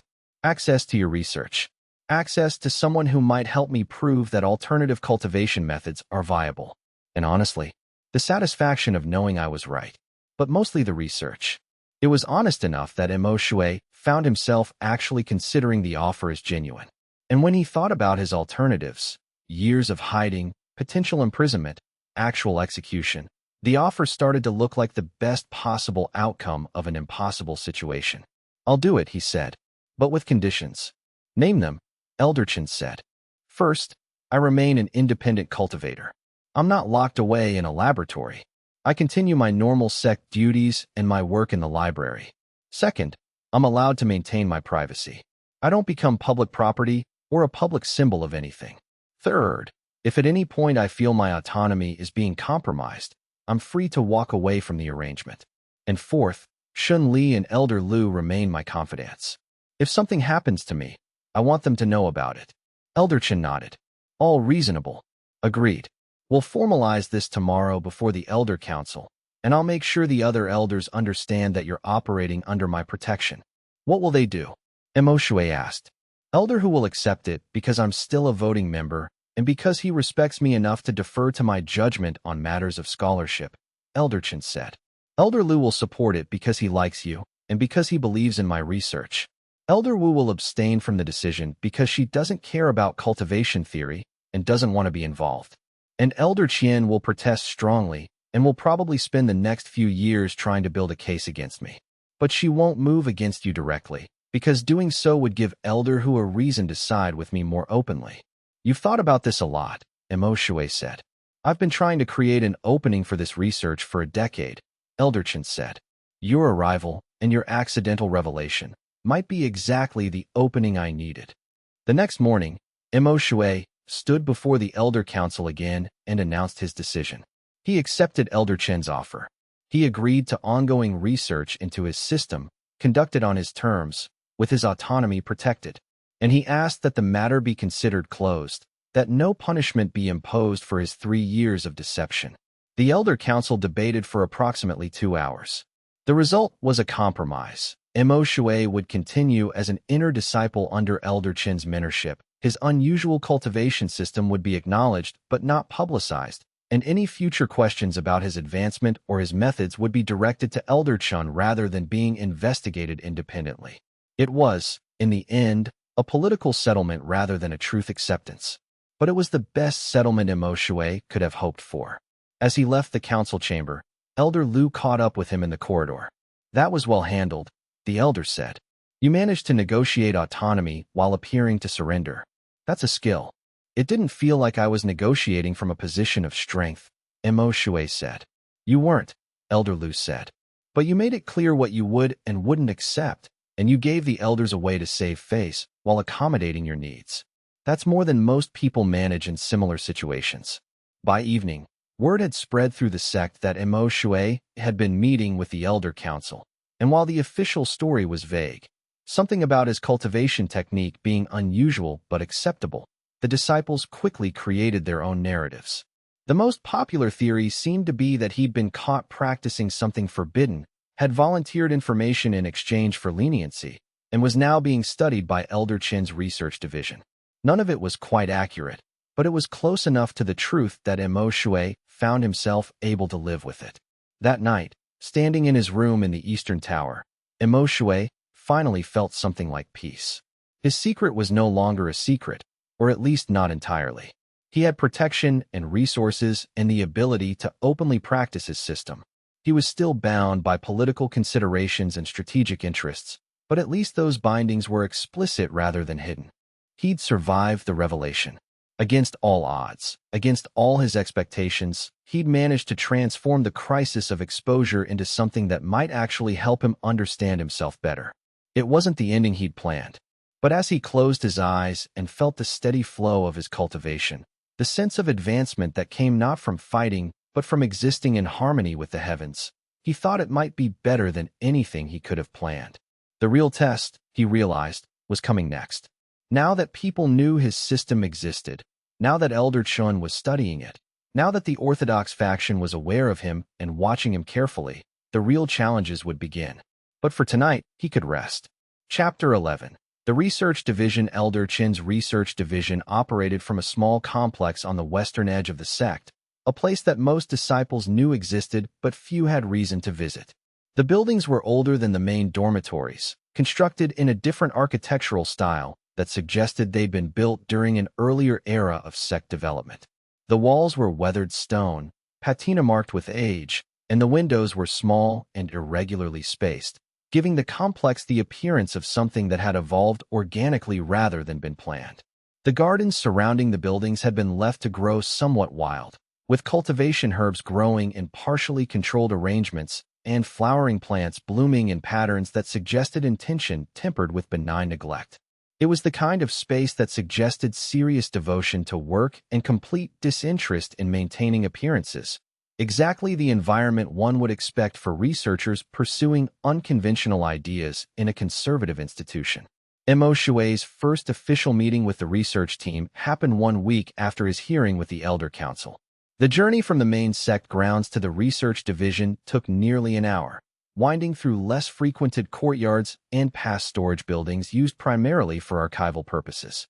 He arrived to find Elder Chun waiting in a small study, along with 2 other researchers, a woman named Lao Chun, no relation, who specialized in ancient cultivation texts and had apparently spent the last 15 years buried in the sect's restricted archives, and a man named Fong Rong who was a practitioner of alternative meditation techniques and who carried himself with the distinctive posture of someone whose cultivation didn't follow standard patterns.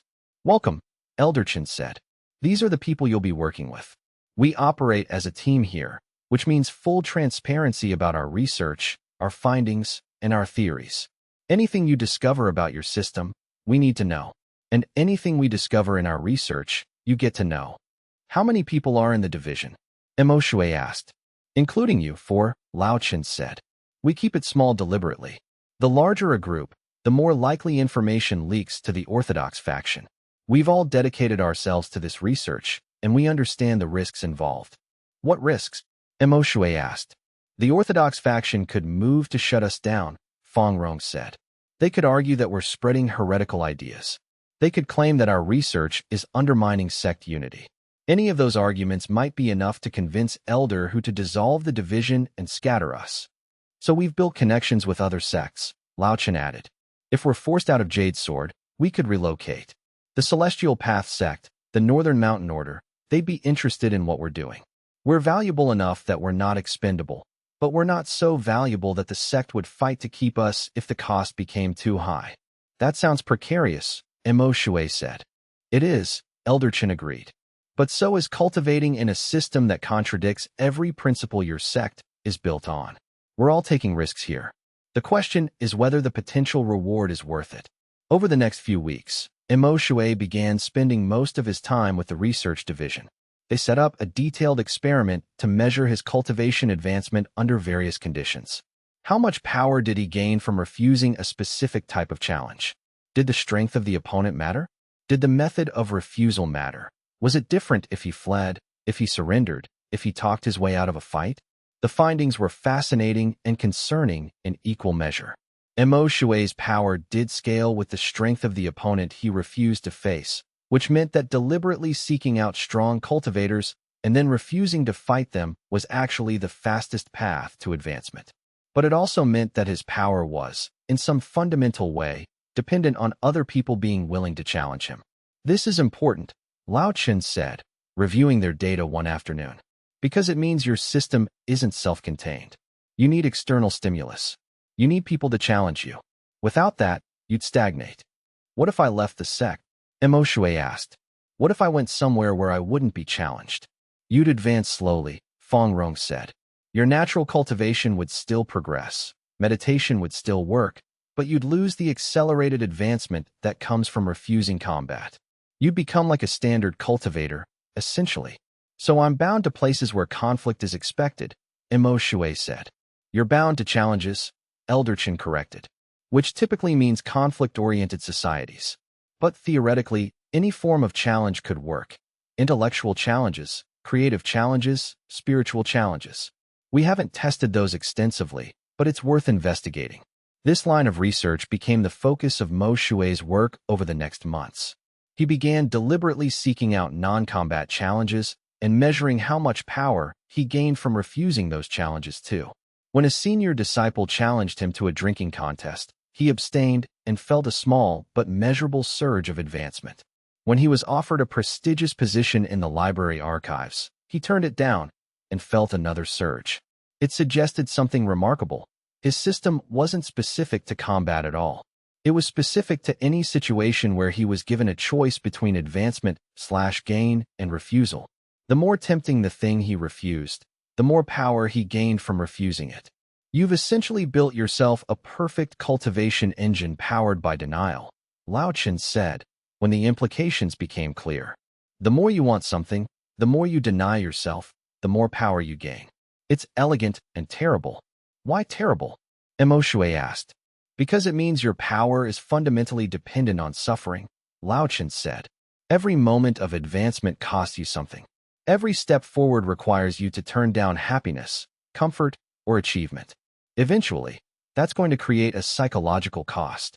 It was a prediction that proved accurate faster than any of them expected. Chapter 12. The breaking point. 2 months into his work with the research division, Xianxia found himself unable to sleep.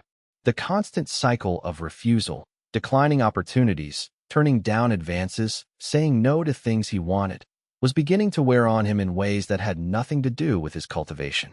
The exhaustion was deeper than physical tiredness, more profound than the simple fatigue that came from inadequate rest. It was the exhaustion of living in constant denial, of building every day around what he couldn't have rather than what he could pursue.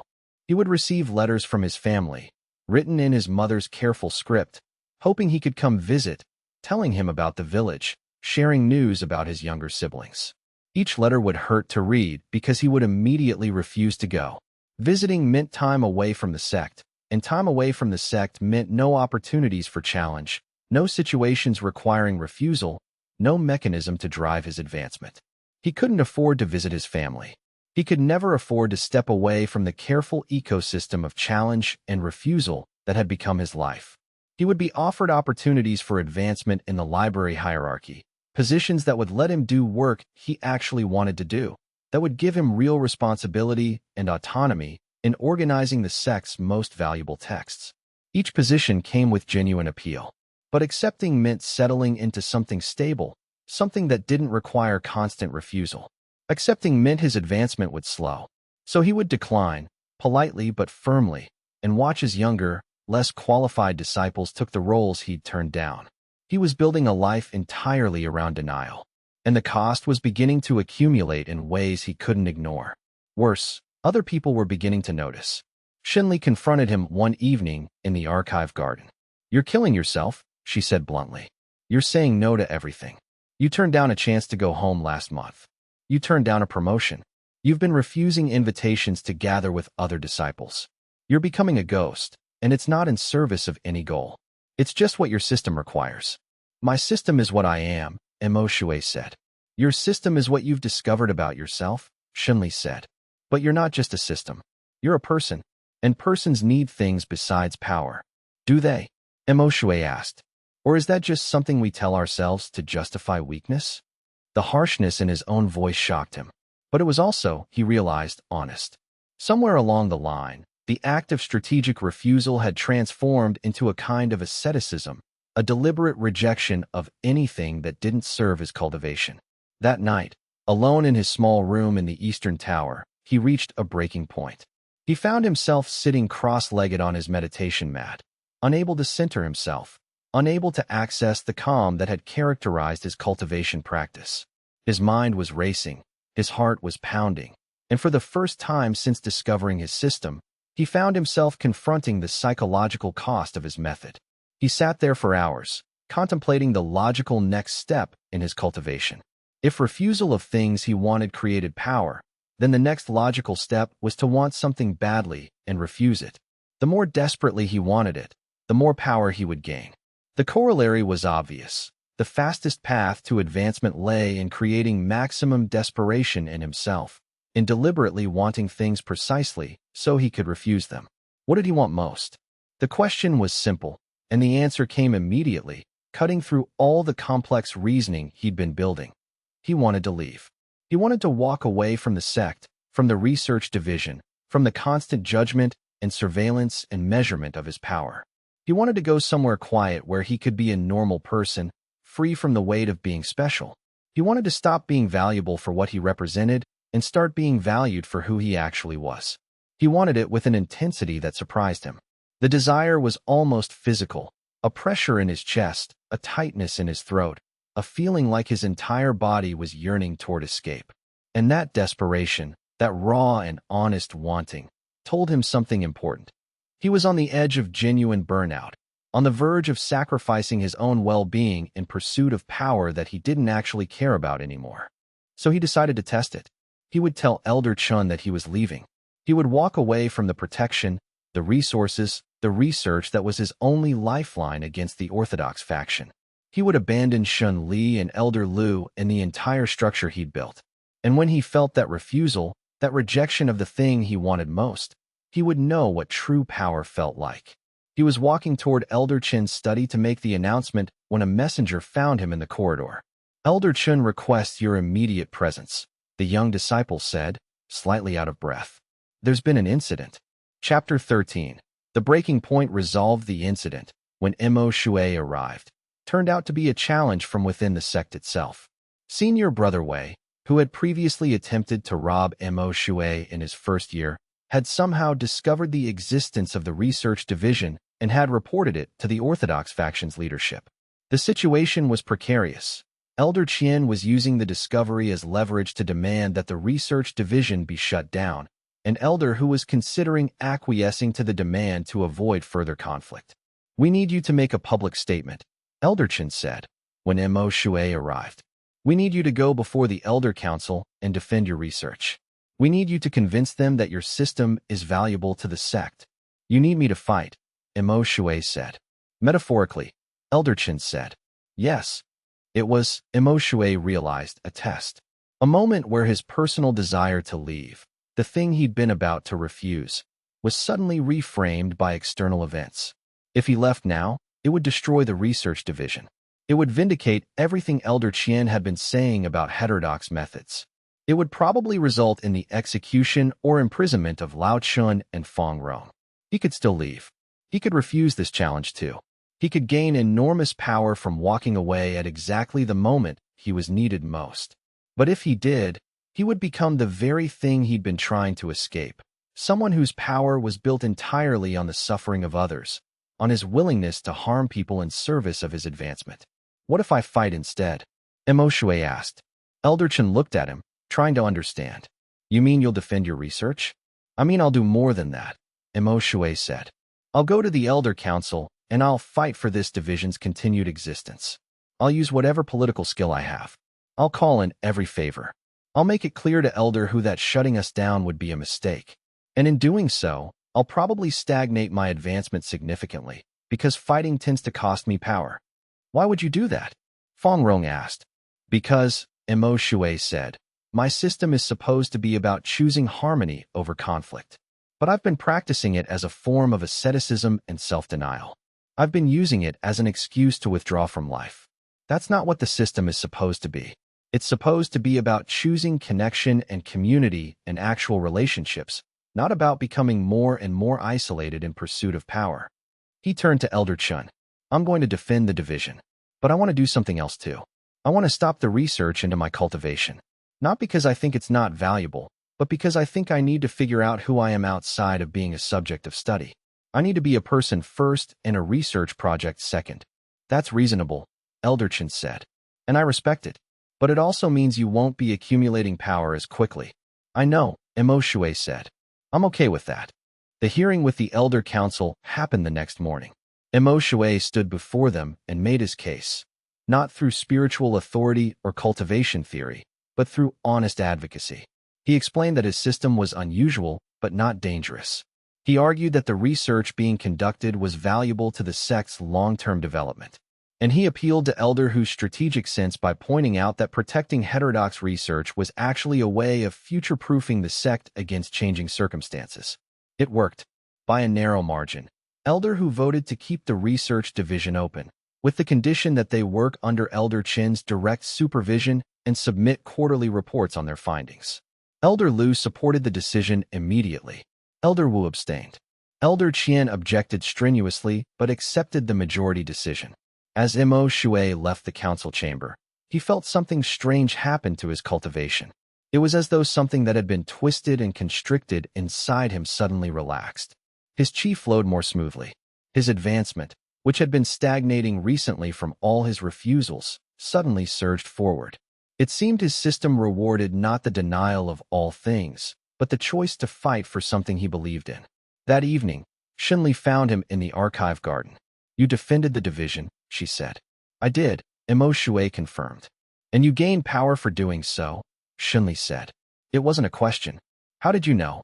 "Because your aura is different," Xinli said. "You're glowing with advancement. Whatever you did, your system approved of it." "I fought," Imo Shui said. "Not a physical fight, but a political one. I chose to struggle for something instead of just refusing everything. And that's advancement." "That's apparently advancement," Imo Shui said. "Which means my system isn't what I thought it was. It's not don't fight.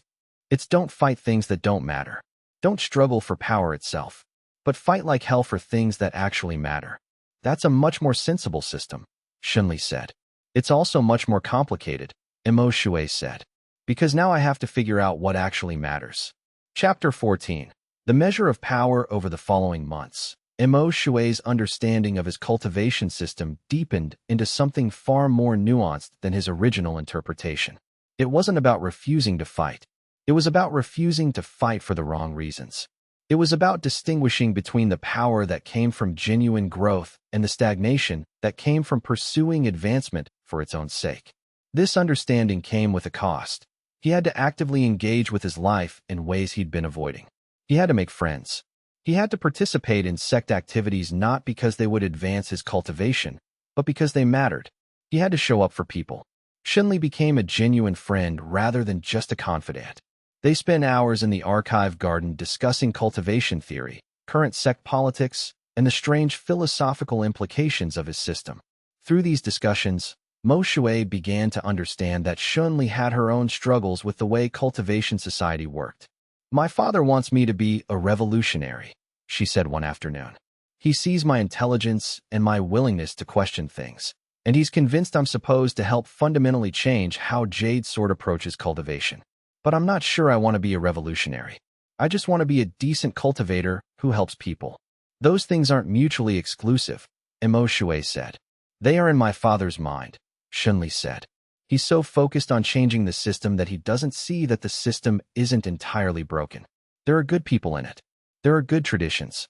We don't need to burn everything down and rebuild from scratch." "What do you need?" Imo Shui asked. "Space," Xinli said. "Room for people like you and your system to exist without being forced into a mold they don't fit. Room for people like me to question things without being automatically recruited into a faction. Just space for complexity." It was a goal Imo Shui found himself genuinely supporting. And in supporting it, he found his own advancement accelerating in ways he couldn't entirely explain. It was as though his system responded not just to his personal struggles, but to his genuine care for the people around him. By the end of the 6th month after his revelation, Imo Shui had reached the foundation establishment peak and was approaching a breakthrough into the core formation stage. This would have been impossible through standard cultivation methods in the same time frame. But through his inverse system, advancing by fighting for things that mattered, by refusing to fight for things that didn't, by choosing connection over isolation, he was making remarkable progress. Elder Chen noticed. "Your advancement rate is accelerating," the elder observed during one of their regular check-ins. "And it's not the kind of acceleration that comes from an increase in refusals. It's coming from something else." "I'm pursuing things that matter," Imo Shui said. "My family asked me to visit, and I visited instead of refusing. I accepted Elder Lu's invitation to help teach a new generation of disciples. I'm trying to be less isolated. And that's advancing your cultivation," Elder Chen said, understanding dawning on his face. "Which suggests that your system isn't actually about denial at all. It's about alignment. It's about doing things for the right reasons." "It seems to be," Imo Shui said. "When I refuse something for its own sake, when I refuse just to accumulate power, I don't advance.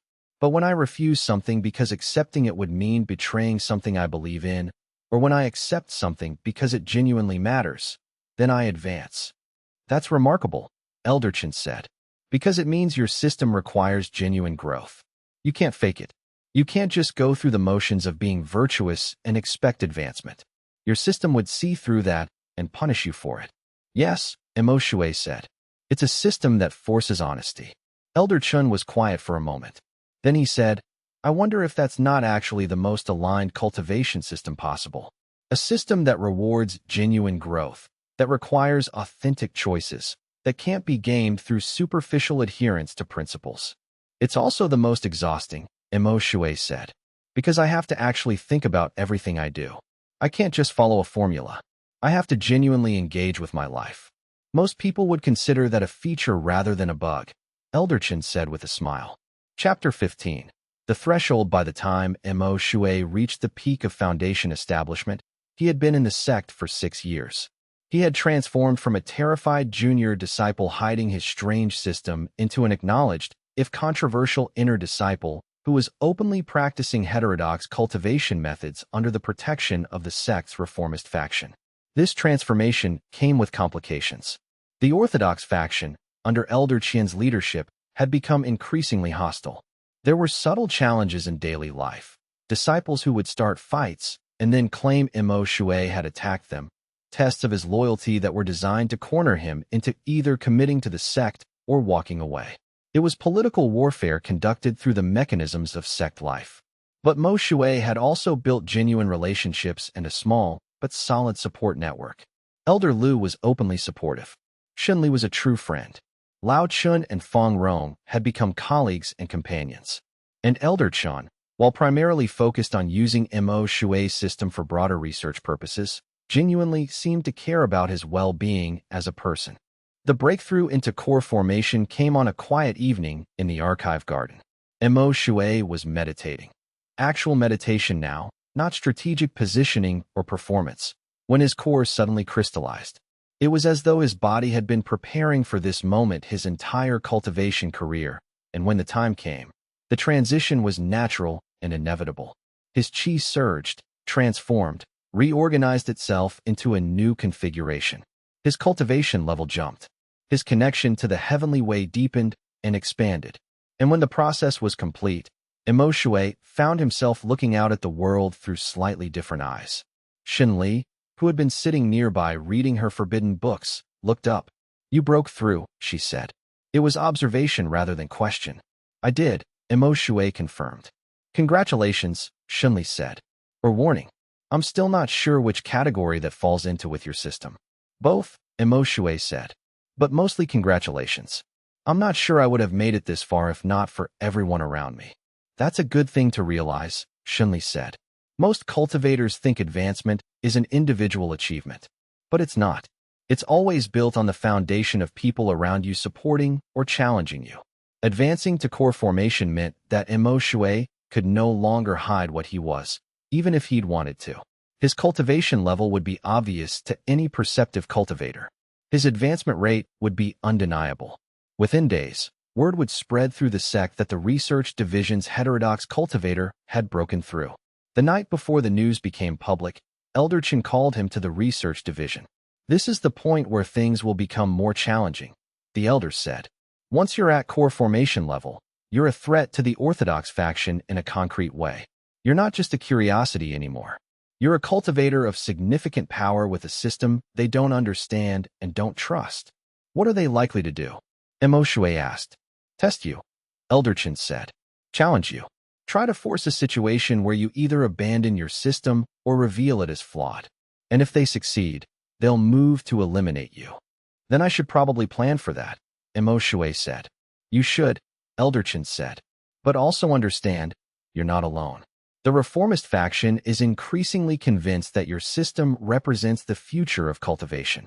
If the orthodox faction moves too aggressively, Elder Hu will be forced to take sides more openly. And I don't think he'll choose them. It was a reassurance that helped, but only slightly.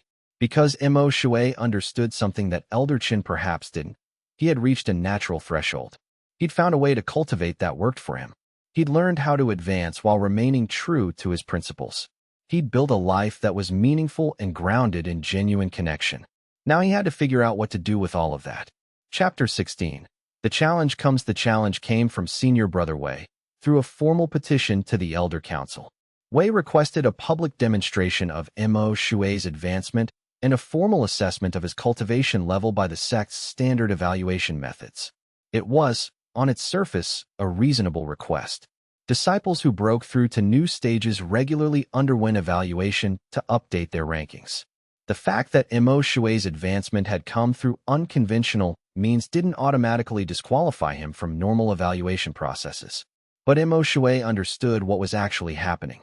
Wei was providing the Orthodox faction with a legal mechanism to examine him, question him, and potentially force him to either prove his system was legitimate or admit it was fraudulent.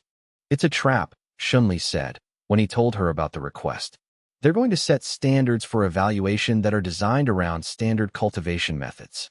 Your system won't fit those standards, and then they'll use that failure to argue that your advancement isn't real." "What should I do?" Mo Shui asked. "Refuse to be evaluated through their framework," Shunli said. "Request a different evaluation method. Force them to acknowledge that alternative advancement methods exist." But Elder Chun had a different suggestion. "Accept the evaluation," he said. "Go through their tests, and prove that your system works by advancing in ways that a standard cultivator couldn't possibly achieve." "How do I do that?" Mo Shui asked. "By using your system in front of them," Elder Chun said. "They'll set up a sparring test. You'll face a series of opponents of increasing strength. According to standard evaluation, success would mean defeating them all, but you'll do something different. You'll refuse to fight. They'll say I'm a coward," Mo Shui said. "They'll say exactly what we want them to say," Elder Chun said, "because then we'll explain your system publicly. And in doing so, we'll force them to acknowledge that alternative cultivation methods exist and can produce measurable results." It was a strategy that involved revealing himself completely, with no possibility of taking it back. Once he publicly demonstrated his system by refusing to fight in front of the Elder Council, he would no longer be able to hide or negotiate. He would be defined by his heterodoxy. But he'd already decided to accept that definition. And hiding forever had always been a temporary solution anyway. The evaluation was scheduled for a week hence, in the great arena of the sect. Word spread quickly, and by the time the day arrived, most of the sect's disciples had gathered to watch. The Orthodox faction had clearly publicized the event, framing it as a test of whether this new cultivator who'd broken through to core formation was truly advanced or was merely riding on political favor. Mo Shui stood in the arena, facing a series of increasingly powerful opponents. The first was a mid-stage foundation establishment cultivator named Lao. He attacked, and Mo Shui smoothly defeated him through orthodox means, demonstrating clear superiority. The second opponent was Senior Sister Mei, the same cultivator who'd tested him months before. She came with genuine skill and determination. And this time, instead of trying to win, Mo Shui engaged with the match fully, fought seriously, and, inevitably, because fighting cost him power, began to lose as the match progressed. "I yield," he said, after 5 minutes. The crowd was silent. The judges looked confused. Mei looked shocked. "Next opponent." Elder Qian called out, clearly delighted that Mo Shui was already showing weakness. The third opponent was one of the senior inner disciples, someone at the peak of core formation, a genuinely dangerous cultivator. When they faced off, Mo Shui made a decision.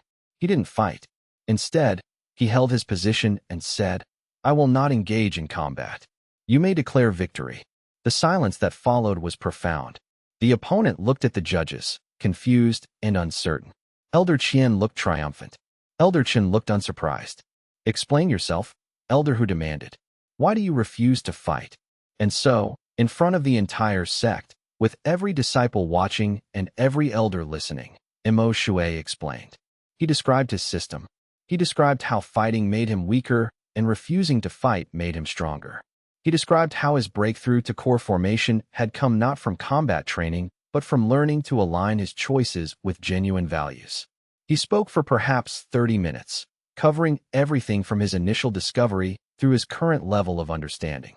When he finished, the arena was completely silent. Then Elder Qian laughed. "That's the most ridiculous thing I've ever heard," she said. "Your cultivation system requires you to avoid fighting, but you still claim to have advanced to core formation? How is that possible? Let me show you," Mo Shui said. He extended his perception outward, demonstrating the depth and sophistication of his core to everyone in the arena. He showed the specific way his chi flowed, the unique pattern of his advancement, the undeniable reality of his cultivation level. That's clearly a special technique, Elder Qian said, but her voice was less confident now. Because advanced cultivators could feel the authenticity of what Mo Shui was displaying. They could sense that his core was genuinely at core formation level, not a false appearance created through some trickery. It's not a technique, Mo Shui said. It's how my cultivation system works. I advance by refusing. I stagnate by fighting. The opposite of every other cultivator here. Elder Lu stood. I've been observing Mo Shui's advancement for months, he said. His progress is measurable, consistent, and entirely genuine. He has broken through to core formation through legitimate cultivation methods, even if those methods are unconventional. Unconventional, Elder Qian spat. It's heretical. It's a violation of every principle we've built this sect on. Exactly, Elder Qian said, standing now as well. And isn't it interesting that a cultivation system that violates every principle we've built on has still produced a core formation cultivator? Doesn't that suggest that perhaps some of our principles might be incomplete? It suggests that we have a cultivator with a fraudulent system who should be executed before he corrupts others, Elder Qian said flatly. I disagree, Elder Hu said quietly. Everyone turned to look at the sect leader. Mo Shui, you've demonstrated clear advancement through unconventional means. You've been honest about your system. You've not attempted deception, despite having every reason to hide what you are. I believe you merit continued investigation rather than execution. But, Elder Qian started. The decision is made, Elder Hu said. Mo Shui remains a disciple of Jade Sword Sect under the protection of the Research Division. This is not subject to debate. As he left the arena, Mo Shui felt the weight of what had just happened. He had revealed himself completely. He had made himself a symbol, whether he wanted to be one or not. And he had crossed a line that couldn't be uncrossed. But he had also won the right to exist as he actually was. Chapter 17. The weight of revelation. The weeks following his public revelation were turbulent in ways that Mo Shui struggled to navigate. On one hand, he was now accepted within the Research Division and increasingly respected among the reformist faction. Word had spread through multiple sects about the cultivator with the inverse system, and scholars from other organizations were beginning to contact Elder Qian about studying his methods. On the other hand, he was now openly despised by a significant portion of the sect. The orthodox disciples avoided him. Some actively challenged him in attempts to prove that his system was fraudulent. And there were whispers about plans to move against him, to either force him out of the sect or, if the political opportunity presented itself, execute him as a heretic.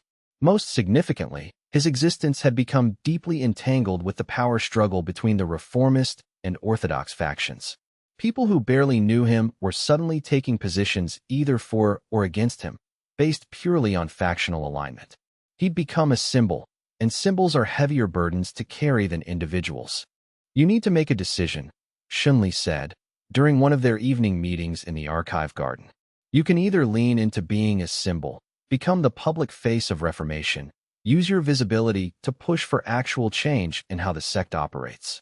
Or you can try to minimize your role, keep your head down, and hope that over time, your system becomes accepted as just another valid approach to cultivation. Which do you think I should do? Mo Shui asked. Neither, Xunli said.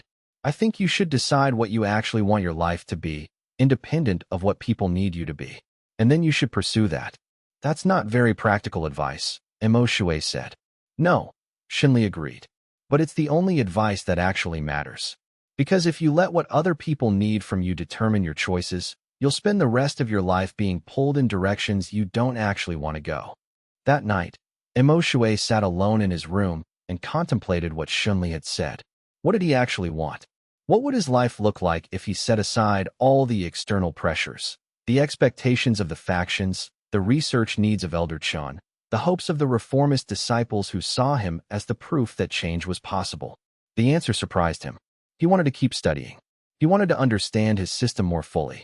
He wanted to help other people who might have unusual cultivation methods, who might be trapped in the same isolation he'd experienced. And he wanted to maintain genuine friendships with the people he cared about. He didn't want to be a symbol. He didn't want to be a weapon in someone else's political struggle. He wanted to be a scholar and a cultivator and a friend, in whatever proportion felt right. The next morning, he requested a meeting with Elder Qian. I want to change the focus of my research, he said. I want to investigate whether other cultivators might have alternative systems like mine. I want to develop methods to identify and help them. And I want to shift away from being a subject of study and toward being a researcher myself. Elder Chen listened thoughtfully. That's a significant shift, he said. But it's also a smart one. Because eventually, your system will be documented and understood. You'll no longer be unique. And when that happens, the political value of being a symbol will diminish. You might as well build yourself a role that will still be valuable after you're no longer the center of attention. You're not angry? Mo Shui asked. Why would I be angry? Elder Chen said. You're becoming more valuable by becoming more autonomous. You're building a career that will exist independent of me and my research goals. That's exactly what I should hope for someone I'm mentoring. With Elder Chen's support, Mo Shui began developing techniques to identify alternative cultivation systems in other disciples. Over the next several months, he found 3 cultivators whose systems were unusual in different ways than his own. One whose power grew from artistic expression, one who advanced through specific emotional states, one who cultivated by teaching others. None of them were as inverted as his own system, but all of them were legitimate alternatives to standard combat-based advancement. This work was deeply satisfying in ways that being a symbol never was. He was helping people. He was expanding the collective understanding of cultivation. And he was building a real scholarly career that would outlast any political conflict or factional alignment. Chapter 18. The final test. The Orthodox faction's final attempt to move against Mo Shui came in the form of a formal petition to expel him from the sect. The petition was supported by 15 disciples and 3 minor elders, and it argued that Mo Shui's system represented a fundamental threat to sect integrity. The hearing was held before the full Elder Council, and this time, the outcome was far from certain. The reformist faction was strong, but the Orthodox faction had been building support for months, and there were several disciples in middle positions who were genuinely uncertain about whether a cultivator with an inverse system should be allowed to remain. Elder Chen had wanted Mo Shui to speak in his own defense, but Mo Shui had a different idea. He asked to speak, but instead of defending himself, he spoke about the 3 other cultivators he'd identified. The question before you isn't whether I should remain in Jade Sword sect, he said. The question is whether you believe there's more than one valid path to cultivation. Because if you expel me, you're saying that my system is wrong. But if my system is wrong, then the systems of these other cultivators are also wrong.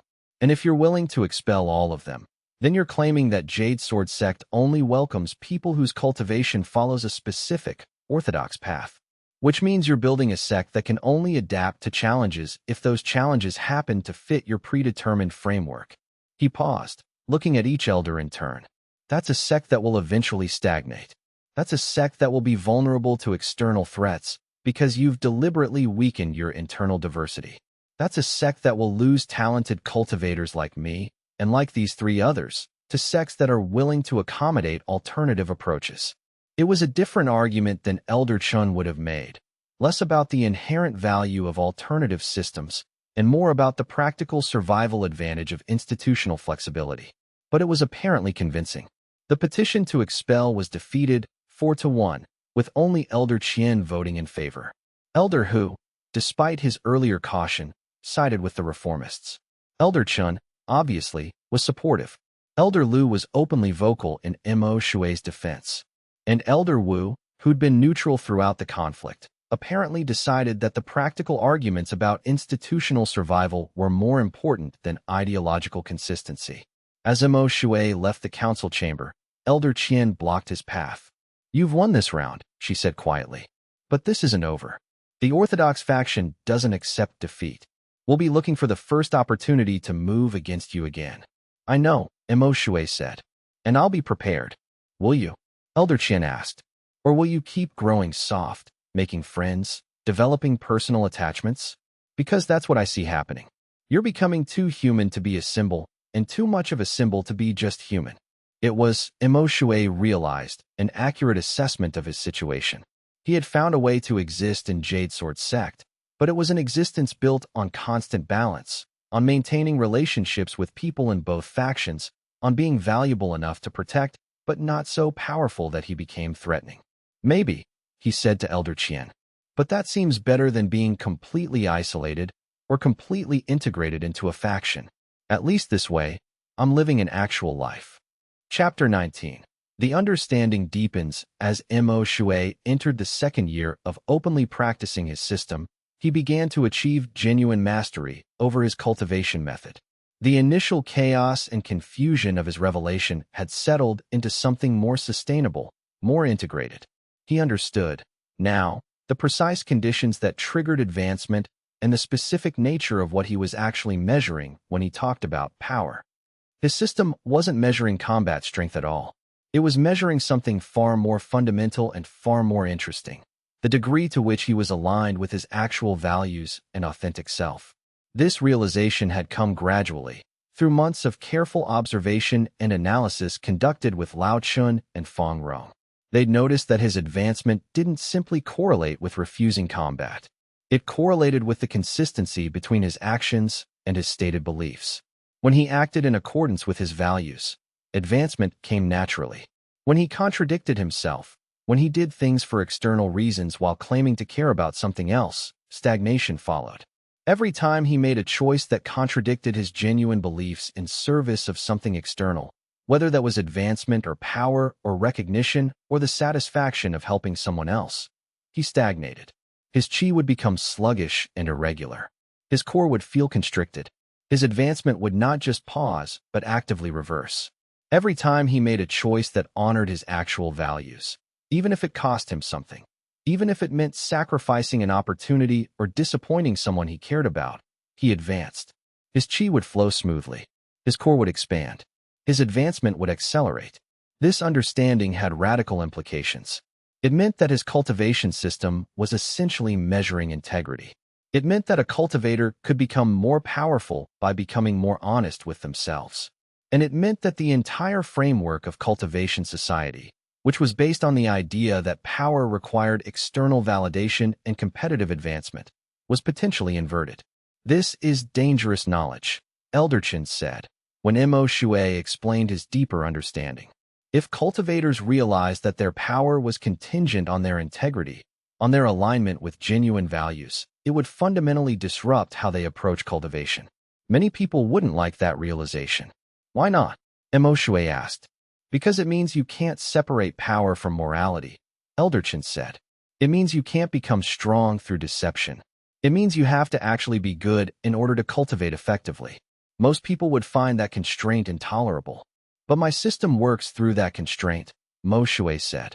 I've become one of the most powerful cultivators in the sect, and that power is built entirely on being honest with myself and others. Yes, Elderchin said. And you've become lonely sometimes because of it. You've experienced suffering because staying true to your values sometimes meant refusing happiness. You've been hunted by the orthodox faction because your existence challenges their fundamental assumptions. That's the cost of your system. It seems worth it, Mo Shui said. Maybe it is, Elderchin said. But you should understand what you're actually advocating for. You're advocating for a cultivation method that demands constant moral vigilance, that punishes dishonesty ruthlessly, that forces a person to confront themselves whenever they start to compromise their values. Most people would choose conventional cultivation over that, even if it meant being less powerful. The understanding shifted something in Mo Shui's view of his own power. He'd been thinking of himself as developing an alternative cultivation method that some people might find useful. But what he was actually demonstrating was that conventional cultivation might be fundamentally misguided, that it was building power on a foundation of questionable moral premises. This realization came with a strange sense of loneliness, because it meant he couldn't simply exist as a cultivator with a different system. He was implicitly making a claim about what cultivation actually should be, and that claim directly challenged how most of the cultivation world operated. Do you regret it? Shunli asked, when he explained his thoughts. They were, as always, in the archive garden, surrounded by the quiet hum of evening insects. Sometimes, Mo Shui said, I think about how much simpler my life could be if I'd never discovered my system, if I'd just pursued standard cultivation like everyone else. But, Shunli prompted, but I couldn't actually do that, Mo Shui said. Pretending to be something I'm not would have felt like a constant betrayal. My system might be difficult, but at least it's real. That's the best justification I've ever heard for anything, Xianxia said. Chapter 20. The path forward. By the end of his 6th year in Jade Sword Sect, Mo Shui had achieved something unexpected and thoroughly improbable. He'd become indispensable without being dominant. He wasn't the strongest cultivator in the sect. There were several other cultivators operating at higher levels than him, people whose power had been built through decades of conventional advancement. He wasn't the most politically important figure in the institution. Elder Chun and the other reformist leaders clearly held that position and that weight. But he'd become someone that both factions found necessary for their own different reasons. Someone who understood things about cultivation that actually mattered. Someone whose very existence proved that change within the system was possible. The Orthodox faction had stopped actively trying to expel him, not because they'd accepted his system, but because every attempt to move against him had failed, and failed publicly. The cost of continued opposition was becoming too high. Easier to accept his presence and work to prevent his ideas from spreading too widely. The reformist faction had learned to value him for his scholarship and his teaching rather than as a symbol. They treated him, increasingly, as a peer rather than a subject of study. Elder Chun had even begun to publicly credit Mo Shui with significant contributions to their research into alternative cultivation methods. Most importantly, Mo Shui had found something like peace. His life was still complicated, still bound up in the politics of sect survival and factional conflict. But he'd learned to navigate that complexity without losing himself in it. He had genuine friends. He had work that mattered. He had a system of cultivation that, while demanding, allowed him to exist with integrity. On a quiet evening in the archive garden, sitting with Shun Li as they often did, Mo Shui reflected on how far he'd come. "Do you think this will last?" he asked. "Do you think the sect will eventually accept alternative cultivation methods as legitimate?" "Maybe," Xianxia said. "Or maybe the Orthodox faction will eventually win out and you'll have to leave. Or maybe the sect will split and reformist cultivators like you will end up building something new. I don't know what the future holds." "Are you afraid?" Mo Shui asked. "Sometimes," Xianxia said. "Mostly, though, I'm just glad you're here. I'm glad you found a way to exist as yourself without destroying yourself in the process. That's something, at least." The sun was setting, painting the garden in shades of orange and gold and deep crimson. In the distance, the sect bells rang out clearly, calling disciples to evening meditation and the formal closing of the day's work. And Mo Shui, sitting in the garden he'd come to know so profoundly well over these months and years, felt a deep sense of completion settling over him. He'd started this journey as someone desperate to hide, convinced that his strange system would inevitably mean complete isolation and death. He'd ended it as someone who'd learned that authenticity, even when it cost him power and advancement, even when it meant struggle and conflict, was genuinely worth more than any amount of hidden advancement. His cultivation system required him to refuse combat and choose integrity. It had cost him countless opportunities for easy advancement. It had made him a target for those who saw his existence as threatening. And it had given him a life that, while complicated, was genuinely his own. As the final rays of sunlight disappeared below the horizon, Mo Shui closed his eyes and sank into meditation. His chi flowed smoothly, aligned with his values, moving through his body in the pattern that only he possessed. And in that moment, suspended between the day and the night, between his old life of hiding and his new life of revelation, he understood something profound. True power wasn't about dominating others. True power was about freedom, the freedom to be authentic, to pursue values that mattered, to refuse things that didn't align with who he actually was. True power was the ability to advance precisely because you'd learned to stop running from yourself. He had once feared that his cultivation system would trap him. Now he understood that it had actually freed him. And as he opened his eyes and looked up at the stars emerging in the darkening sky, Missouri Shui knew that whatever came next, whatever challenges the future held, whatever conflicts might still arise within Jade Sword Sect, he would face them as himself, fully and without apology. That was worth everything he'd sacrificed. That was worth the price of refusing to fight. End of Step 1, Chapters 1 to 20, complete. Chapter 21. The stranger in the library. The scholar arrived on a morning when rain was turning the courtyard into a temporary lake. Water pooled in the meditation gardens, creating temporary reflections of the cloudy sky. The normally pristine stone pathways became small rivers, flowing toward the drainage channels that Elder Qin's landscaping designs had carefully integrated into the sect's layout. The mountains in the distance were hidden behind curtains of gray mist and falling water, creating an atmosphere of isolation and inward focus that seemed fitting for a day when the cultivation world's attention would turn toward a controversial visitor. Mo Shui heard the news from a junior disciple who had been stationed at the gates to help manage the weather. An old scholar from Valley Sect, the disciple had reported. He looks like he's been traveling for weeks. But his qi is pristine, no exhaustion, no deterioration from the journey. He maintained perfect cultivation state the entire way. That kind of control was rare and impressive. Most cultivators, even masters, would show some sign of travel fatigue. But this scholar apparently kept his qi in perfect circulation through every step of his journey, refusing to let circumstance or environment compromise his cultivation state. Mo Shui was in the research division's archive, cataloging a fresh batch of cultivation journals from a sect 3 provinces away. The work was meticulous and slow. Each journal had to be examined for its contents, its condition, its historical significance. Some of the texts were centuries old, their pages fragile and their meanings layered with the interpretations of generations. He was in the middle of examining a particularly delicate meditation manual when Elder Qin appeared at his work table with a visitor. The stranger was dressed in the formal style of the Valley Sect, one of the 3 most prestigious organizations in the central provinces. His robes bore the distinctive silver embroidery that marked him as someone of significant rank. He was probably in his 50s, with the calm bearing of someone whose cultivation was so deep that he no longer needed to prove anything to anyone. There was a peacefulness to him, a kind of internal completeness that Mo Shui recognized as the mark of a genuine master. But it was his eyes that caught Mo Shui's attention most profoundly. They were the eyes of a researcher, not a cultivator warrior. They held the particular curiosity of someone who studied things rather than conquered them, who asked questions rather than demanded answers. Mo Shui, this is Master Lian from the Valley Sect's Research Academy, Elder Qin said.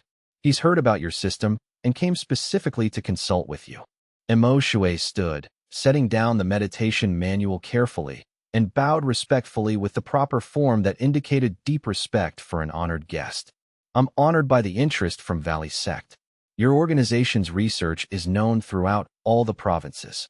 The honor is mine, Master Lian said, his voice warm and genuine.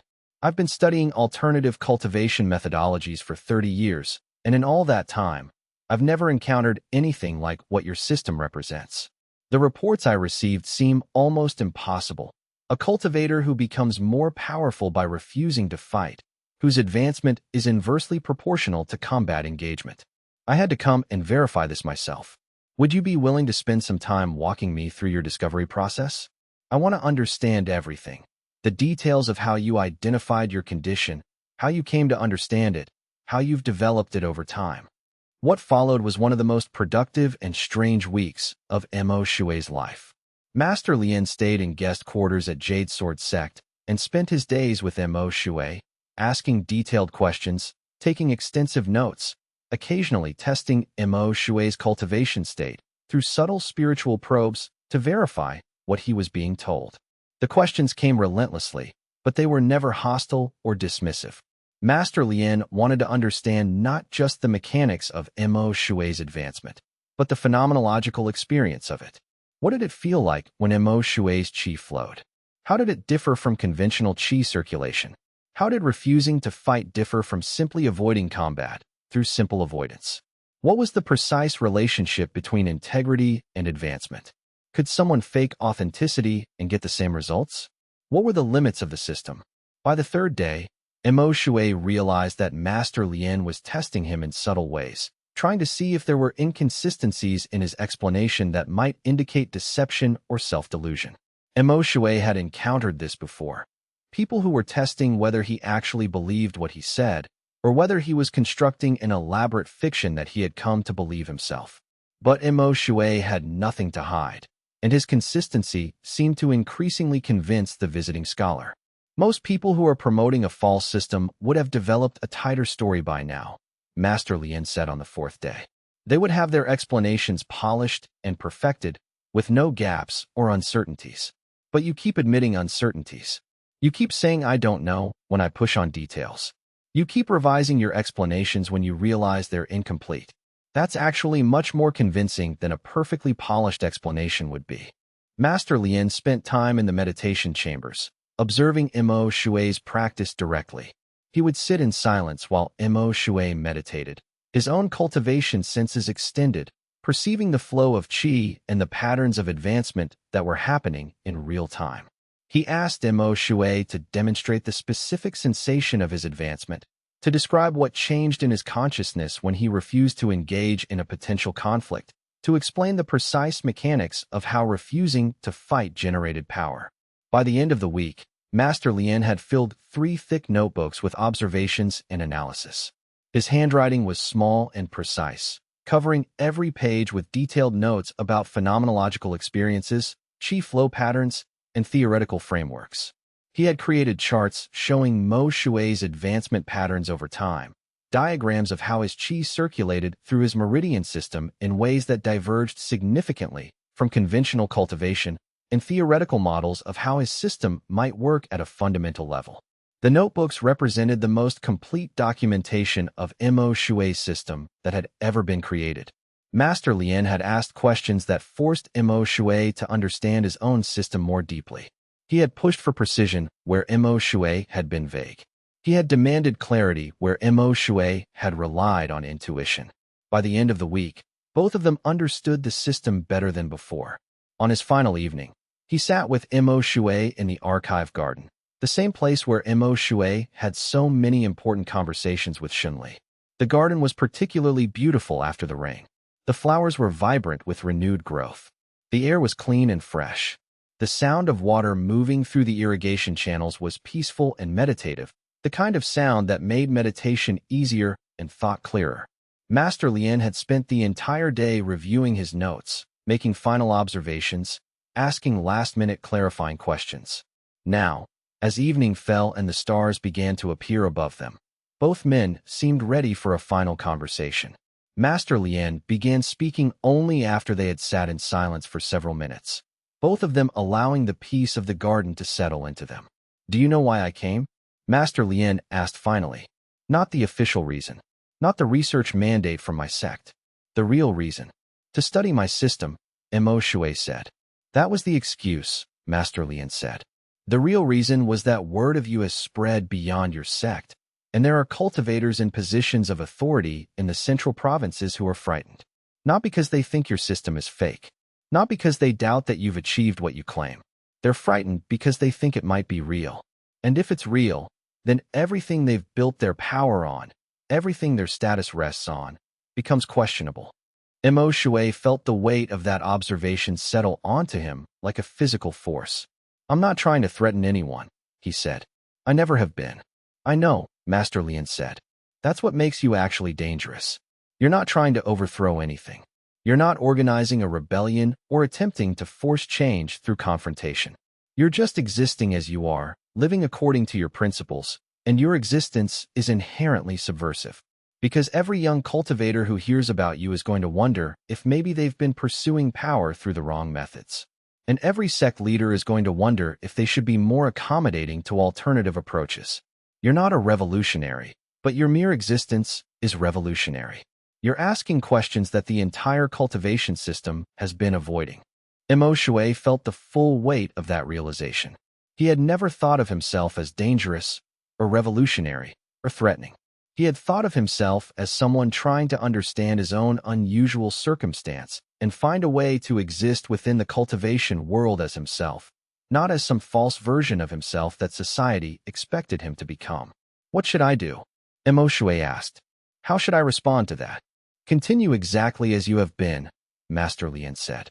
"But be aware that your safety is increasingly dependent on your value to your sect and your allies. The more indispensable you become, the harder it will be for people to move against you.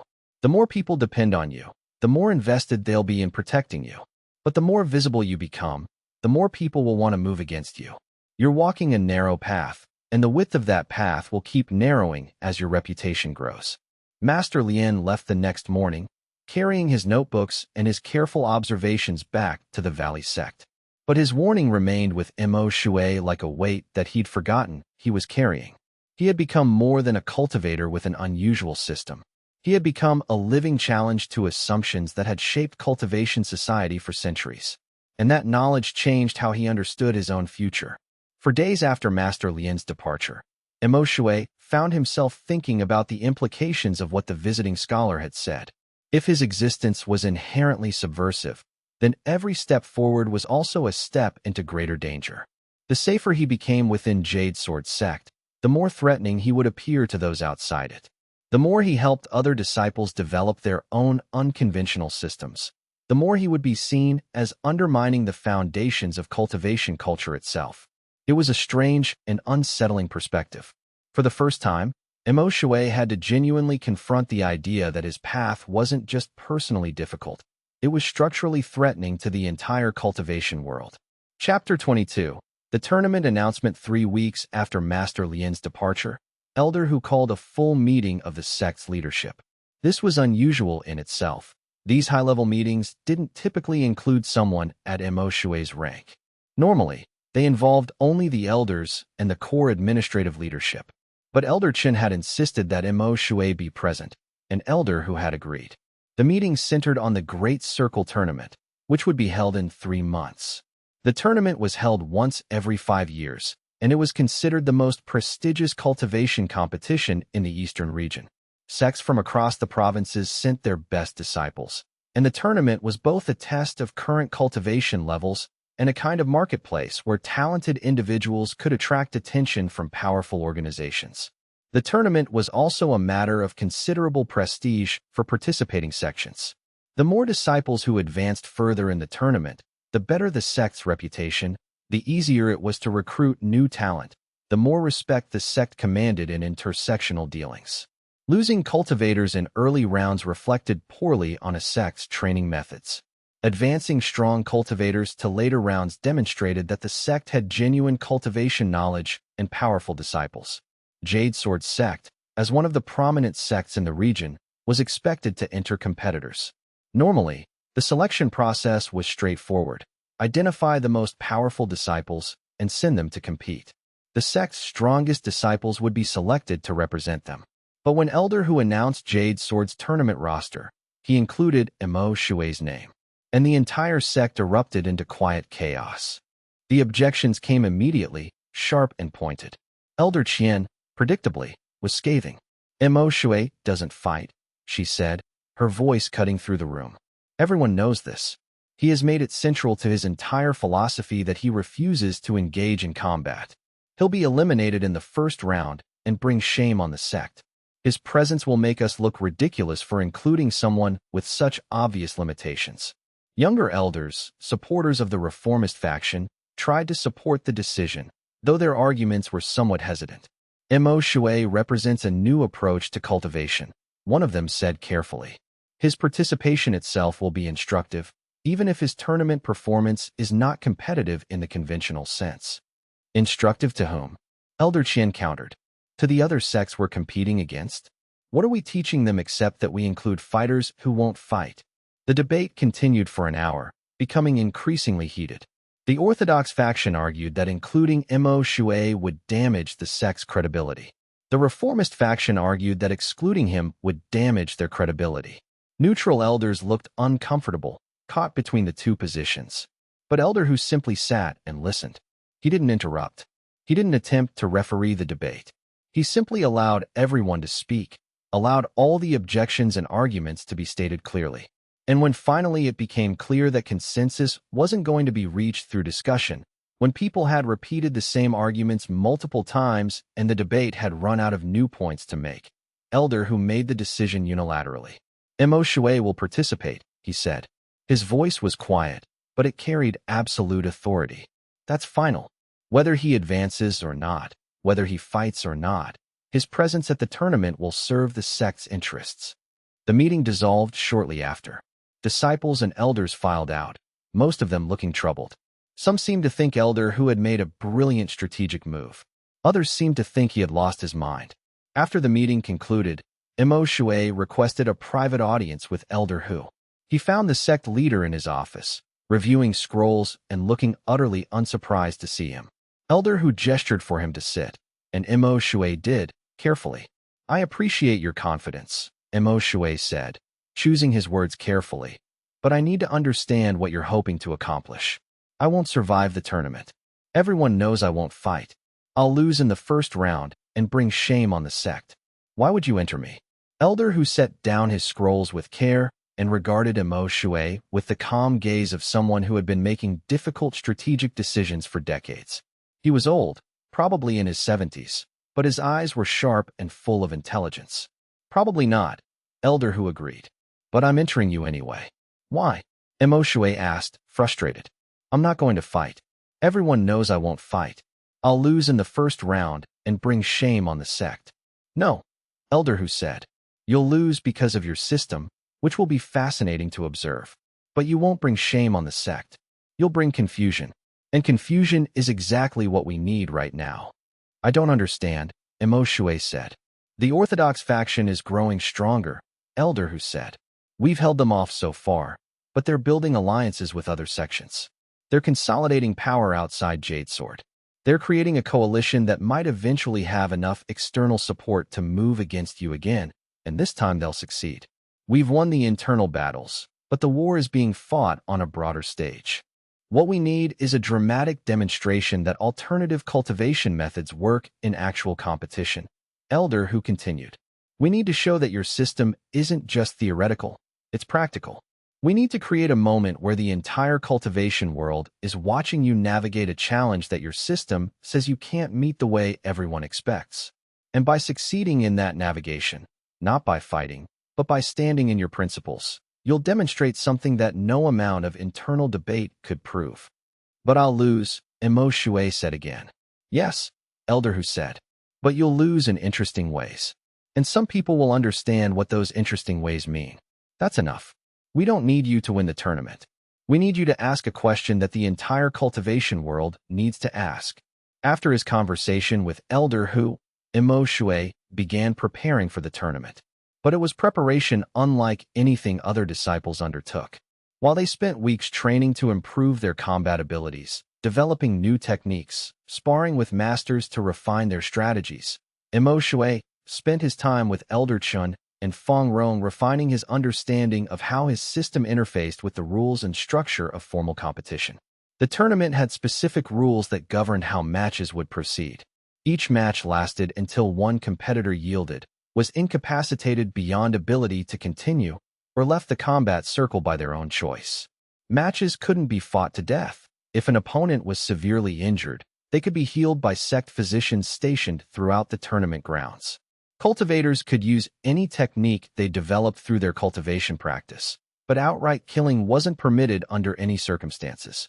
Matches were overseen by 3 judges, who were themselves accomplished cultivators and understood all the nuances of cultivation combat, able to distinguish between legitimate techniques and rule violations with expert precision. The specific rules about what constituted a valid match had been debated and refined over centuries of tournament history. There had been matches where competitors used unusual tactics that challenged the boundaries of what was permitted. There had been disputes about whether certain techniques were legitimate or constituted violations. The rules had grown complex and detailed as a result of those disputes. But through all of that refinement, no one had ever created a situation where a competitor simply refused to fight, refusing to engage with their opponent in any way whatsoever. The question, Elder Chun said during one of their preparation sessions, sitting in the archive garden where they had such important conversations, is whether refusing to fight counts as yielding. The tournament rules don't explicitly address that specific situation. They went through the rules carefully, examining every word, looking for precedents or similar situations. They found nothing that directly addressed what would happen if a competitor simply refused to engage. "It probably means I'll be disqualified," Imo Shui said. "Maybe," Elder Chen said. "Or maybe the judges will be confused about how to rule, which means the tournament organizers will have to convene and decide what refusal to fight actually means in the context of formal rules. And that decision will become precedent for future tournaments." "I don't want to be a precedent," Imoshue said. I just want to not fight. You can want that, Elderchin said, his voice gentle but firm. But you're past the point where what you want is the only thing that matters. You've revealed yourself. You've forced people to pay attention. You've challenged their basic assumptions about what cultivation means. Now you have to live with the consequences of being visible. The weeks before the tournament were strange and tense throughout Jade Sword sect. Every disciple had an opinion about whether Imoshue should be competing. Some disciples wore their support openly and proudly, arguing vocally that he represented the future of cultivation and that including him in the tournament demonstrated the sect's commitment to innovation and evolution. Others made their opposition clear and emphatic, publicly suggesting that he was undermining the sect's reputation and making Jade Sword look foolish by sending someone who wouldn't fight. The tension created factions within factions. Younger disciples tended to support Imoshue. Older, more traditionally trained disciples tended to oppose him. Female disciples seemed somewhat more likely to support him than male disciples, though this was not a consistent pattern. Disciples from prestigious families tended toward opposition, perhaps because they felt their own status was threatened by the suggestion that there might be alternative paths to power. Disciples from less prestigious backgrounds tended to show more openness. The Orthodox faction was nearly gleeful about the tournament inclusion, believing that the outcome was already predetermined. They were convinced that watching Imoshue lose publicly, and they were certain he would lose in the first or second round, would damage the reformist faction's credibility significantly and provide powerful ammunition for their argument that his system was fundamentally flawed and couldn't withstand real competition. Some Orthodox leaders were already composing the speeches they would give after his defeat, planning how they would use his loss to discredit the entire alternative cultivation movement. The reformist faction was anxious and uncertain about the decision. They wanted to support Elder Hu's judgment, but many of them privately questioned whether this was the right strategic move. Some worried that Imoshue's inevitable loss would actually set back their cause. Others thought it might be a brilliant strategic move that would actually demonstrate his system's unique value. The lack of consensus made many of them nervous about the weeks ahead. Imoshue trained, but not in the way other disciples trained. He spent time in meditation, refining his understanding of his own system. He visited the library and read accounts of past tournaments, looking for precedents of competitors who had behaved in unexpected ways, who had challenged the basic assumptions of what the tournament was supposed to be. He talked with Xinli about what it meant to stand in front of an audience and refuse to do what they expected. Most people will be angry, Xinli told him during one of their archive garden conversations. They were sitting on a stone bench, watching the light change as the sun moved across the sky. They came to see competition, to see cultivators test themselves against each other. If you refuse to fight, you'll be disappointing them. I know, Imoshue said. Some people will understand what you're doing, Xinli continued. But not many. And even the people who understand might not like it. Because understanding and agreement are different things. Understanding that you have a reason for what you're doing doesn't mean they'll accept that reason as valid. Are you trying to convince me not to do this? Imoshue asked. No, Xinli said. I'm trying to make sure you're doing it for the right reasons. Not because it serves some grand mission. Not because it serves the reformist faction's political interests. Not because you've internalized what everyone expects of you as the proof of your system. But because refusing to fight is what you actually want to do. Imoshue sat in silence for a long moment. It is, he said finally. At this point, I don't know how to be anyone other than who I actually am.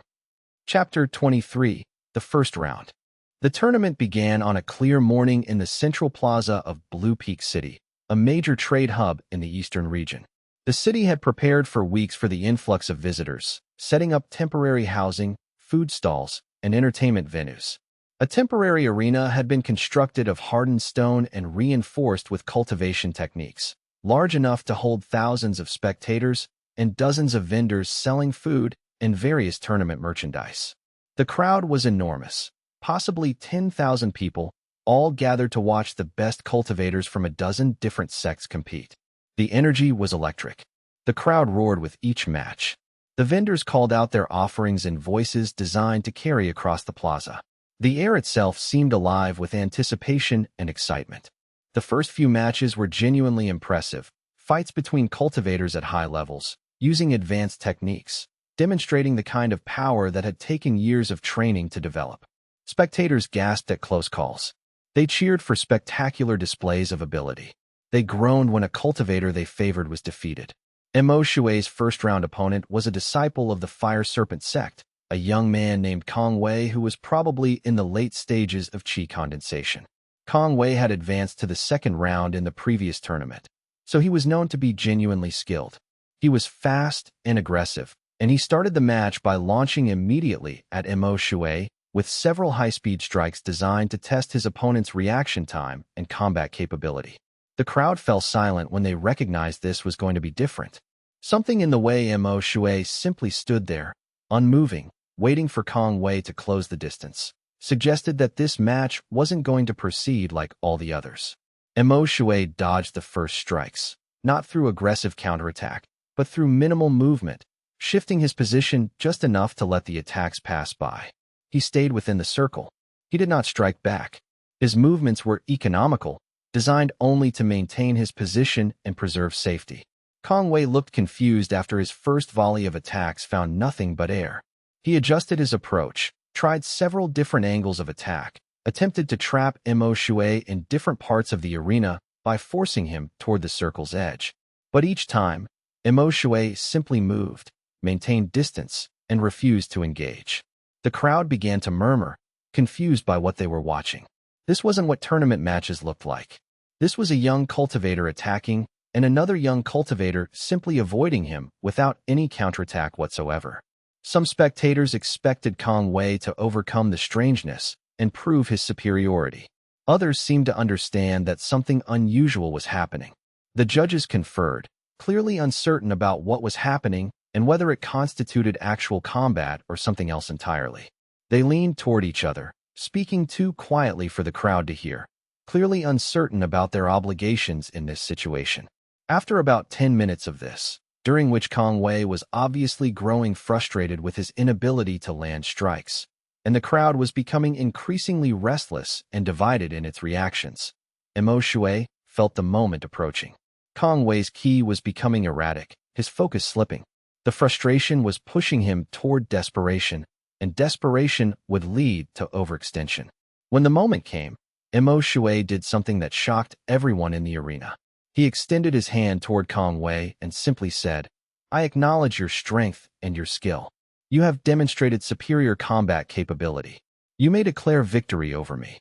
The arena went completely silent. Even the crowd seemed to hold its breath. Kong Wei stopped moving. He looked at Mo Shui, confusion and disappointment crossing his face. He had wanted to prove his superiority through combat, not through his opponent's refusal to engage. But the moment had passed, and the meaning of what had just happened was beginning to spread through the crowd. The judges looked at each other, clearly uncertain about what had just occurred. One of them, a woman from the Heavenly Peak sect, finally said, "Does the competitor refuse to fight?" "I do," Mo Shui said clearly, his voice carrying across the arena. "I will not engage in combat. I acknowledge my opponent's demonstrated skill and invite him to accept victory." The three judges left the arena entirely to gather with the tournament organizers and other senior officials.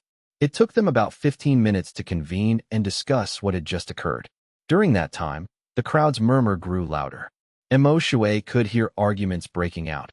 Some spectators thought this was cowardice. Others seemed to understand that something more was happening. Others seemed unsure what to make of it all. "Is he just giving up?" A woman near Mo Shui's sect area asked loudly. "Is he actually that weak?" "No," an older voice responded. "I've heard about him. He won't fight because of how his cultivation system works. It's some kind of philosophical stance about refusing combat." "That's insane," another voice said. "Who refuses to fight in a tournament? What kind of cultivator is he?"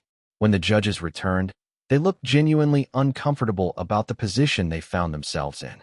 The lead judge, a stern-looking man from the Blue Mountain sect, announced with obvious hesitation, "The competitor Mo Shui of Jade Sword sect has refused to engage in combat. The rules of this tournament do not explicitly address whether refusal to fight constitutes yielding or represents some other form of forfeit. After consultation with the tournament organizing committee, we rule that Mo Shui has forfeited the match through refusal to participate." Kong Wei of Fire Serpent sect advances. Kong Wei didn't look happy about his victory. He had wanted to earn it through combat, through demonstrating his superior skill and strength, not through his opponent's refusal. But he accepted the decision and helped Mo Shui up from the arena floor with obvious respect. I don't know what that was, Kong Wei said quietly. But you're different from other competitors. My system doesn't allow me to fight, Mo Shui said. I apologize for the confusion. What system requires you not to fight? Kong Wei asked, genuine curiosity in his voice. It's complicated, Mo Shui said. But the short version is, I become more powerful when I refuse to fight, and less powerful when I do fight. So refusing is the only way forward for me. Kong Wei processed this information, then nodded slowly. That's the strangest cultivation system I've ever heard of, he said. But I believe it's real. As Mo Shui walked back to the Jade Sword section, the crowd's reaction was mixed and fractured. Some spectators were booing loudly, their voices carrying through the arena, clearly feeling that his refusal to fight was a fundamental betrayal of what the tournament stood for. They shouted things like coward and fraud, and what kind of cultivator won't fight? Other spectators were clapping ironically, treating the whole thing as a kind of performance art or comedy, finding something amusing in the deliberate flouting of tournament expectations. Some were simply confused and talking among themselves intensely, trying to figure out what had just happened and what it meant. The Jade Sword section was quiet when he arrived. Some disciples looked disappointed that he had lost. Others looked proud that he had stood by his principles. Many looked uncertain, not sure whether what they had witnessed was a failure or a success or something more complex than either category could capture. He could feel the exact moment when his elimination from the tournament became irrelevant to what had actually occurred. Because something had broken open, something fundamental in how the cultivation world understood what a tournament was supposed to be. The question of whether refusal to fight was a valid response in formal competition was now a matter of public record, witnessed by thousands of people, documented by multiple sects' record keepers. The tournament organizers would be forced to make an official ruling about whether his behavior constituted forfeit or something else, whether he had violated the tournament rules or simply operated in a space the rules hadn't anticipated. That ruling would become precedent for future tournaments, shaping how tournaments would be understood and conducted for potentially decades to come. And that meant that the question of whether an alternative cultivation system could be legitimately practiced within the framework of formal competition was now, quite literally, an official matter of debate at the highest levels of cultivation society. Mo Shui hadn't won the tournament through his skill, but he had won something more significant. He had forced the entire cultivation world to ask a question it had never seriously considered before. Chapter 24, The Crowd's Judgment After His First Round Elimination. Mo Shui expected to be largely forgotten by the tournament's crowd. Instead, he became the subject of constant discussion and increasingly vocal disagreement. Every conversation about his match that he overheard fell into one of three categories: people who thought he was a coward who was hiding behind philosophy to justify weakness, people who thought he was making a sophisticated philosophical point worth considering, and people who thought he was insane. The divisions were sharp and emotional. People had strong opinions about what they had witnessed. Some seemed to feel personally insulted by his refusal to fight, as though he had deliberately disrespected the entire concept of the tournament. Others seemed to understand that something important had happened. The official tournament program tried to move forward as if nothing unusual had happened, scheduling the next rounds and promoting the matches that remained. But Mo Shui's first-round performance had created a kind of undercurrent that wouldn't dissipate. Wherever he walked through the tournament grounds, he was either pointed at with derision or regarded with a kind of curious interest. The official tournament program tried to move forward as if nothing unusual had happened, scheduling the next rounds and promoting the matches that remained. But Mo Shui's first-round performance had created a kind of undercurrent that wouldn't dissipate. Wherever he walked through the tournament grounds, he was either pointed at with derision or regarded with a kind of curious interest. On the second day of the tournament, things escalated significantly when Elder Qian, speaking to a group of other sect leaders in a place where her voice could carry through the tournament grounds, was overheard saying, "That fool's elimination is exactly what we predicted. His system is a fraud. A real cultivator would never refuse to fight. Power requires dominance. requires the willingness to overcome opposition through direct action. Someone who refuses to engage in that is simply weak and is hiding behind pseudo-intellectual justifications. The statement spread through the crowd like wildfire. Some people agreed strongly with Elder Qian's assessment, nodding in satisfaction that their skepticism was being validated by a respected elder. Others found it harsh but understandable. The words had the weight of authority behind them. Elder Qian was an experienced cultivator and a high-ranking official of a major sect. What she said carried credibility. But supporters of the reformist position started arguing back loudly, defending Mo Xue's decision and the philosophical principles underlying his system. Refusing to fight when you have the option to fight takes more courage than fighting does, one young disciple from a reformist sect argued with obvious passion. It requires committing to your principles even when the entire world is watching and judging you. It requires standing firm when everyone is telling you that you're wrong. That's not courage, that's cowardice dressed up in philosophy. A warrior from the orthodox faction countered immediately. True cultivation is about power. If you're not willing to exercise that power, then you don't have it. Words and principles don't matter if you can't back them up with action. The arguments spread through the tournament grounds like a contagion, like a disease of debate that infected everyone who encountered the discussion. The orthodox faction started arguing with noticeably greater confidence in their position, no longer feeling like they needed to hide their contempt or moderate their criticism. They had a prominent proof point now. Mo Xue's public refusal to fight and his immediate elimination from the tournament, that seemed to provide perfect validation for their position that his system was a fraud or at least fundamentally limited and flawed. They could point to his performance with satisfaction and say, see, he can't even compete in an actual tournament. His system is worthless in any practical context. We were right all along. Some Orthodox leaders began planning how they would use this moment to strengthen their position in sect politics. They saw it as an opportunity to demonstrate to the neutral members of the sect that their traditional approach was superior. They began crafting statements for the record, documenting what they saw as the failure of the alternative pathway. By the third day, the constant tension of the debate and disagreement became significant enough that the tournament organizers had to issue an official clarifying statement. They explained carefully that Mo Xue's refusal to fight during his match and his elimination from the tournament were actually separate questions that needed to be addressed differently. His elimination was official and final. He would not participate further in the tournament. But his refusal to fight itself would be treated as a formal precedent to be discussed and analyzed in detail by the tournament committee after the tournament concluded. The statement was meant to try to calm the situation and reduce the tensions that were building, but it had exactly the opposite effect. Now people realized that this would become a formal matter of official record, that the tournament committee would have to make a definitive ruling about what Mo Xue's actions meant and what the implications would be. Now people realized that this would become a formal matter of record, that there would be an official decision about what Mo Xue's actions meant. Suddenly, everyone had an opinion about what that decision should be. Some wanted the tournament committee to rule that refusal to fight was a valid alternative to conventional combat. Others wanted the committee to rule that it was a forfeit and therefore invalid. On the fourth day, something unexpected happened. A young disciple from the Stone Dragon sect, during her match against an opponent from Jade Sword sect, suddenly stopped fighting and said, "I refuse to continue. My opponent may claim victory." The judges immediately stopped her, citing the existing rules about refusing to fight, but the young woman had made a point. If Mo Xue's system was legitimate, then refusal to fight should be a legitimate strategic choice available to other cultivators. She was quickly disqualified for not following the tournament rules, but her action had rippled through the tournament grounds. If one disciple had tried it, might others?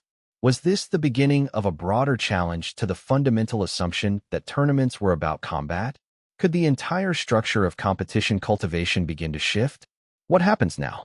Mo Xue asked Elder Chun, when they had a moment alone during the tournament's midweek break. They sat in a quiet corner of the spectator area, away from the noise of the crowd. "I don't know," Elder Chun said honestly. "You've destabilized something fundamental. Cultivation society is built on the assumption that power is displayed and proved through combat. You've suggested that maybe power doesn't need to be proved that way. And now people are starting to wonder if maybe you're right. Is that good? Emoshue asked. It's disrupting, Elderchin said. Whether it's good depends entirely on what comes next. If more cultivators start adopting refusal to fight as a strategy without understanding why, if they're just using it as a way to avoid losing or facing actual challenge, then it could undermine the actual legitimacy of your system. Your system works because it's grounded in genuine philosophical principle. If it becomes just another tactical gimmick, then it loses its meaning. How do I prevent that? Emoshue asked. You don't, Elderchin said. That's not something you can control. Once you've released this idea into the world, other people will interpret it in their own ways, use it for their own purposes. The best you can hope for is that enough people understand the genuine principle that the misunderstandings don't completely overshadow it. On the final day of the tournament, something remarkable happened. The winner was announced with great fanfare. A cultivator from the Valley sect, a woman named Wei Ling who had progressed through 20 rounds of increasingly difficult and challenging competition without losing once. She had defeated every opponent she faced, including several cultivators who were at very high levels of advancement. She was demonstrably powerful, genuinely skilled in combat, and clearly deserved her victory through her demonstrated combat ability and superior cultivation. The crowd cheered enthusiastically for her, honoring a cultivator who had truly earned her position through genuine strength and determination and countless hours of training. Wei Ling accepted her victory with grace, bowing to acknowledge her opponents and the crowd. But immediately after her victory was announced officially, before the crowd could fully disperse and begin leaving the tournament grounds, there was a formal address from the tournament organizing committee. The lead organizer, a stern-looking woman in her 70s with obvious authority and respect in cultivation circles, stepped forward onto the central stage. The extraordinary and unprecedented situation created by Emoshue of Jade Sword Sect's refusal to fight during his match has prompted the committee to conduct a thorough review of our understanding of what valid competition looks like and what the rules should encompass, she announced formally. Her voice was authoritative and carried weight, and the scattered crowd fell silent to listen carefully. We cannot at this time change the official tournament rules retroactively to accommodate the situation that occurred, she continued, speaking with the measured cadence of someone making an important official statement. However, we do acknowledge that alternative approaches to cultivation may exist, and that alternative ways of demonstrating power through non-combat means may potentially have some merit and validity. We are recommending that this discussion continue at the sectional and provincial levels, with an eye toward potentially modifying tournament rules in future tournaments to accommodate legitimate alternative cultivation methodologies that we may not yet fully understand. It was a bureaucratic statement, carefully worded in language designed to offend neither the orthodox nor the reformist faction, filled with qualifications and hedges. But beneath the careful language, there was something significant. Official recognition that the question had been raised, official acknowledgement that the cultivation world needed to consider whether there might be other legitimate ways to measure power besides combatability. The Orthodox faction looked troubled but not entirely defeated. Their key leaders knew they had lost the immediate propaganda battle around the tournament. Emoshue's actions had captured the imagination of many observers, and his refusal to fight had been perceived by many as integrity rather than weakness. But they believed they hadn't lost the fundamental argument that combat was still the primary measure of real cultivation power.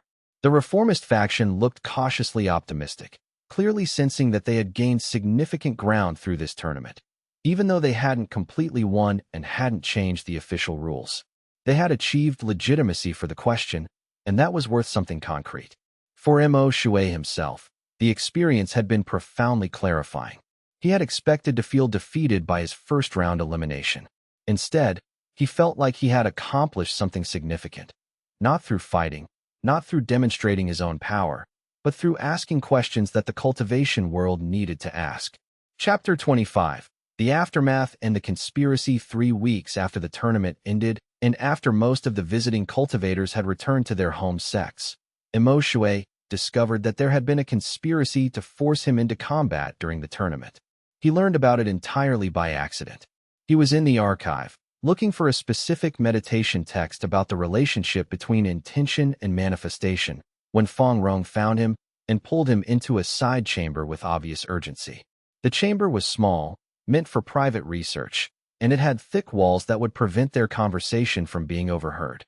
"You were nearly poisoned during the tournament," Fong Rong said without preamble, speaking quietly. The poison was designed to cause severe pain and internal damage.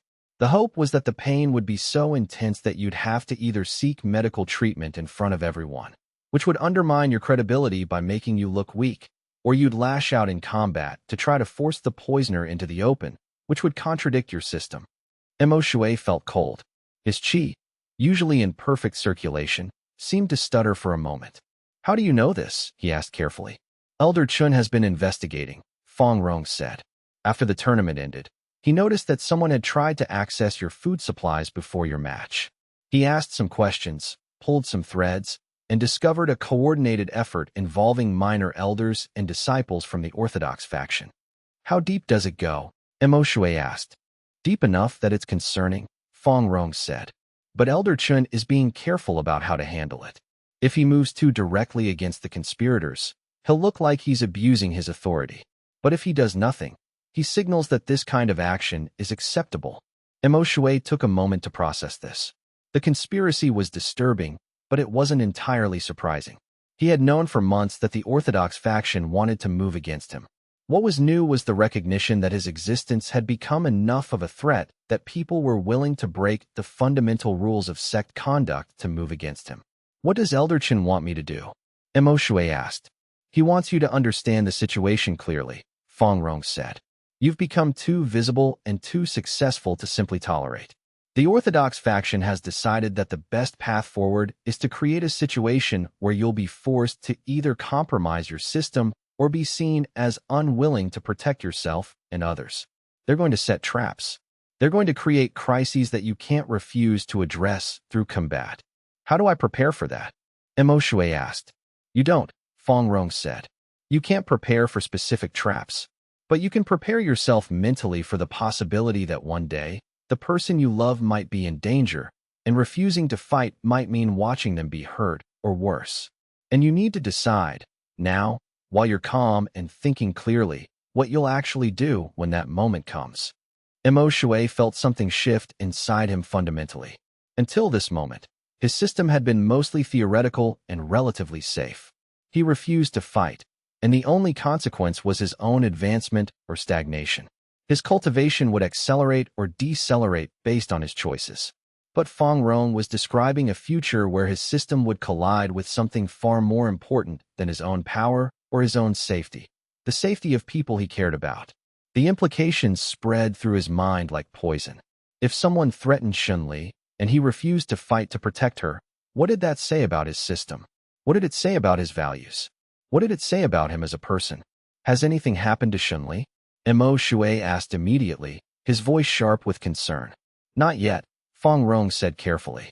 "But she's the obvious target. She's close to you. She's respected in the sect, and if someone threatened her, it would create maximum pressure on you to break your system. The Orthodox faction understands that you value her. They understand that threatening her would force you to either violate your philosophical principles or abandon someone you love." Mo Shui felt a genuine chill move through him. The theoretical integrity of his system suddenly became very real and very immediate. He had been comfortable refusing to fight because the cost of that refusal had been relatively limited: his own power, his own safety, his own advancement. His cultivation would change, but that was his choice to make, his consequence to bear. But what if the cost became Xun Li's safety? What if refusing to fight meant watching her be hurt? What if his philosophical principles required him to stand by while someone he loved suffered? For the first time since understanding his cultivation method, Mo Shui felt genuinely frightened. Not of the conspiracy itself, not of being attacked directly, but of the possibility that his system might force him to choose between his power and the person he loved most in the world. And he realized that he didn't know which choice he would make. Chapter 26, The Genuine Philosophy. Mo Shui couldn't study for 3 days after learning about the conspiracy. He tried to meditate, but his mind kept circling through scenarios. He imagined Xunli in danger. He imagined himself standing by, refusing to fight, watching her be hurt.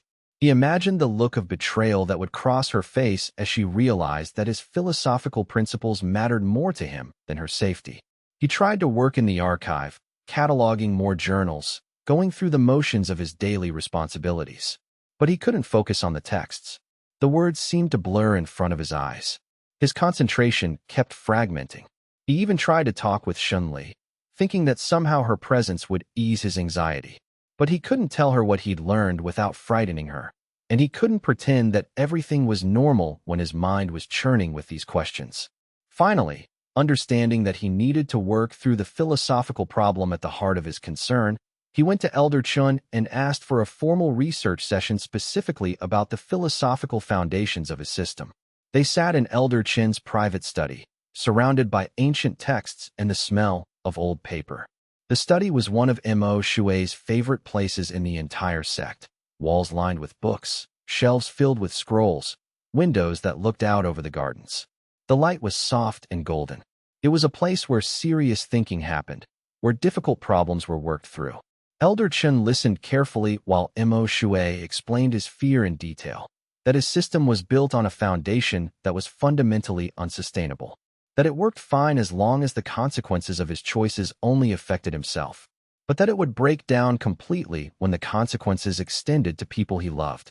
If I refuse to fight even to protect Xianxia, Mo Shui said, his voice troubled, then I'm saying that my system is more important than her safety. And that doesn't feel right. That feels like I've inverted the entire purpose of cultivation, which is supposed to help you live a better life, not constrain your ability to protect the people you care about. Elder Chun was quiet for a long time. The silence stretched out, filled only with the sound of birds singing outside the windows and the distant hum of the sect's cultivation activities. Mo Shui could feel the weight of the question he had asked hanging between them. It was the kind of question that didn't have an easy answer, the kind that required genuine intellectual and spiritual work to address properly. When Elder Chun finally spoke, he did so carefully and thoughtfully, choosing his words as though he was speaking about something sacred and fundamental to human existence. That's a legitimate concern, Elder Chun said, his voice low and measured. In fact, it's the most important concern you could have. Because if your system can't account for love, if it can't incorporate the need to protect people who matter to you, then it's ultimately incomplete. But before we explore what it might mean, I want to work through this carefully. Let me ask you a series of questions, and I want you to think very carefully about your answers. Don't answer immediately. Really consider what the genuine answers are, not what you think they should be. What is your system actually measuring? Elder Chun asked. Integrity, Mo Shui said. The alignment between my actions and my actual values. And what are your actual values? Elder Chun asked. Mo Shui thought carefully before answering. This wasn't a casual question. The answer would determine how he understood himself, how he moved forward. I value truth, he said finally. I value the people I care about. I value understanding. I value living in a way that's consistent with who I actually am rather than who people want me to be. Now, Elder Chun said, imagine a specific scenario. Imagine that someone you love is in danger. Imagine that fighting is the only way to protect them. What do your values tell you to do? Mo Shui felt the weight of the question. The answer was clear, but it contradicted the obvious structure of his system. It would tell me to fight, Mo Shui said slowly. If protecting someone I love is one of my core values, and fighting is necessary to protect them, then refusing to fight would be a betrayal of my values. It would cause the same stagnation that acting against my values causes now. Exactly, Elder Chun said. Your system isn't actually telling you never to fight. It's telling you to act in alignment with your genuine values. If your values require fighting in order to protect someone you love, then your system is telling you to fight. But I don't want to fight, Mo Shui said. That's a different question, Elder Chun said. Wanting and valuing aren't the same thing. You might not want to fight. Wanting can be about preference, about what feels comfortable or pleasant. Valuing is about what's actually important in your life, what you're willing to build your existence around. If you value protecting the people you love, and fighting is necessary to protect them, then according to your own system, you should fight. So my system is only good as long as I don't love anyone? Mo Shui asked bitterly. No, Elder Chun said. Your system is only good as long as you're honest about what you actually value. If you value both your power and the people you love equally, then you're in genuine conflict, and there's no solution that doesn't require sacrifice. But if you're honest with yourself about the priority of your values, then your system gives you a clear answer. What if I don't know how to prioritize? Emoshue asked. Then you do what you're doing right now, Elderchin said. You think about it carefully. You examine your values. You try to understand what would make your life meaningful. And you accept that whatever choice you make will have costs. Elderchin paused, then continued with obvious seriousness. Emoshue, I need to tell you something important. Your system is called integrity-based advancement or authenticity-based advancement in theoretical discussions. But what that really means is that your power is proportional to your honesty with yourself about what you value. And that's a profound truth, but it's also a difficult one, because it means you can't build power on lies. You can't build power on pretending that you value things you don't actually value. And it means that when you face a genuine conflict between your values, you have to choose, and you have to live with the consequences of that choice. That night, alone in his chamber, Emoshue sat and thought about what Elderchin had said. He thought about Xunli, and what he felt when he was with her, and what he valued about her. He thought about his power, and what his system meant to him, and what he would be willing to sacrifice. He sat in meditation for hours, allowing his chi to settle, allowing his thoughts to clarify. And he realized that Elderchin had been right. His system didn't demand that he never fight. It demanded that he be honest about what he valued. And he valued Xunli more than he valued his power or his refusal to fight, which meant that if it came to a choice between his system and her safety, his system would require him to choose her safety. The realization should have been comforting. Instead, it felt like stepping off a cliff into darkness. Because understanding what he would do in a hypothetical crisis was very different from actually facing that crisis and making that choice in a moment of real danger, when his emotions were heightened and his thinking was compromised by fear and urgency. Chapter 27. The trap is set. The conspiracy revealed itself slowly, in pieces, over the course of several weeks. First, there were rumors circulating through the sect that a dangerous criminal from the outer provinces had been spotted near Jade Sword sect. The criminal's name was Zhao Kai. According to the reports, he was an exile who had been imprisoned in a lower-tier prison for serious crimes related to forced cultivation acceleration, experimentation on disciples without consent, attempted creation of forced advancement methods, and other violations that were considered egregious even by standards of cultivation society that typically allowed significant flexibility in methods. Then there was a more specific and alarming report that this criminal had a personal grudge against one of the sect's most prominent disciples, specifically Xunli, who had apparently been significantly involved in his original capture and imprisonment years ago. According to the reports, Zhao Kai had made threats toward Xunli while imprisoned, had never stopped thinking about revenge, and had finally managed to escape from his prison with what appeared to be help from the outside. The sect leadership took the threat seriously, treating it as a genuine crisis rather than mere rumor. A general announcement was made to all disciples about being cautious and vigilant, reporting anything suspicious to sect authority immediately. Extra guards were stationed at the gates. Disciples were warned to travel in groups rather than alone.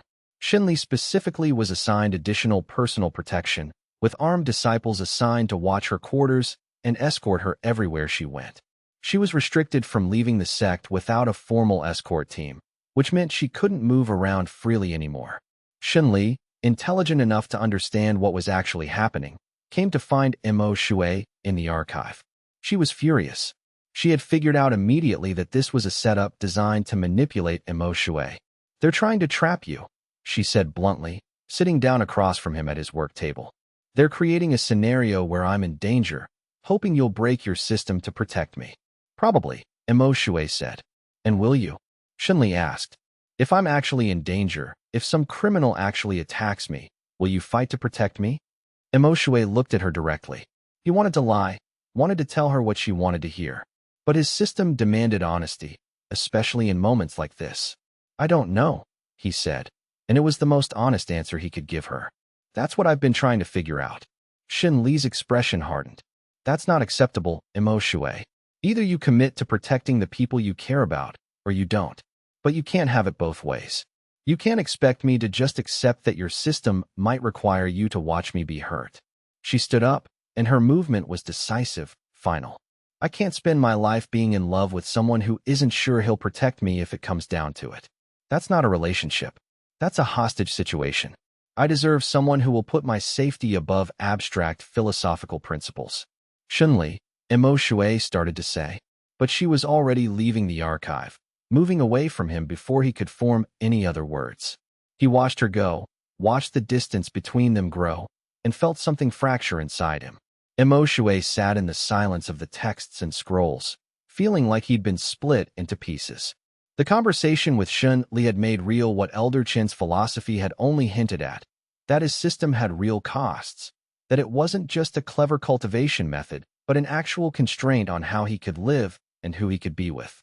He understood, in that moment, why most cultivators didn't choose his path.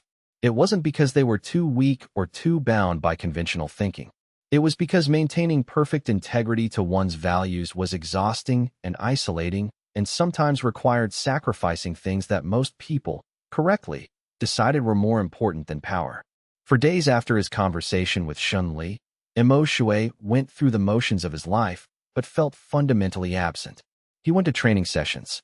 He worked in the archive. He meditated.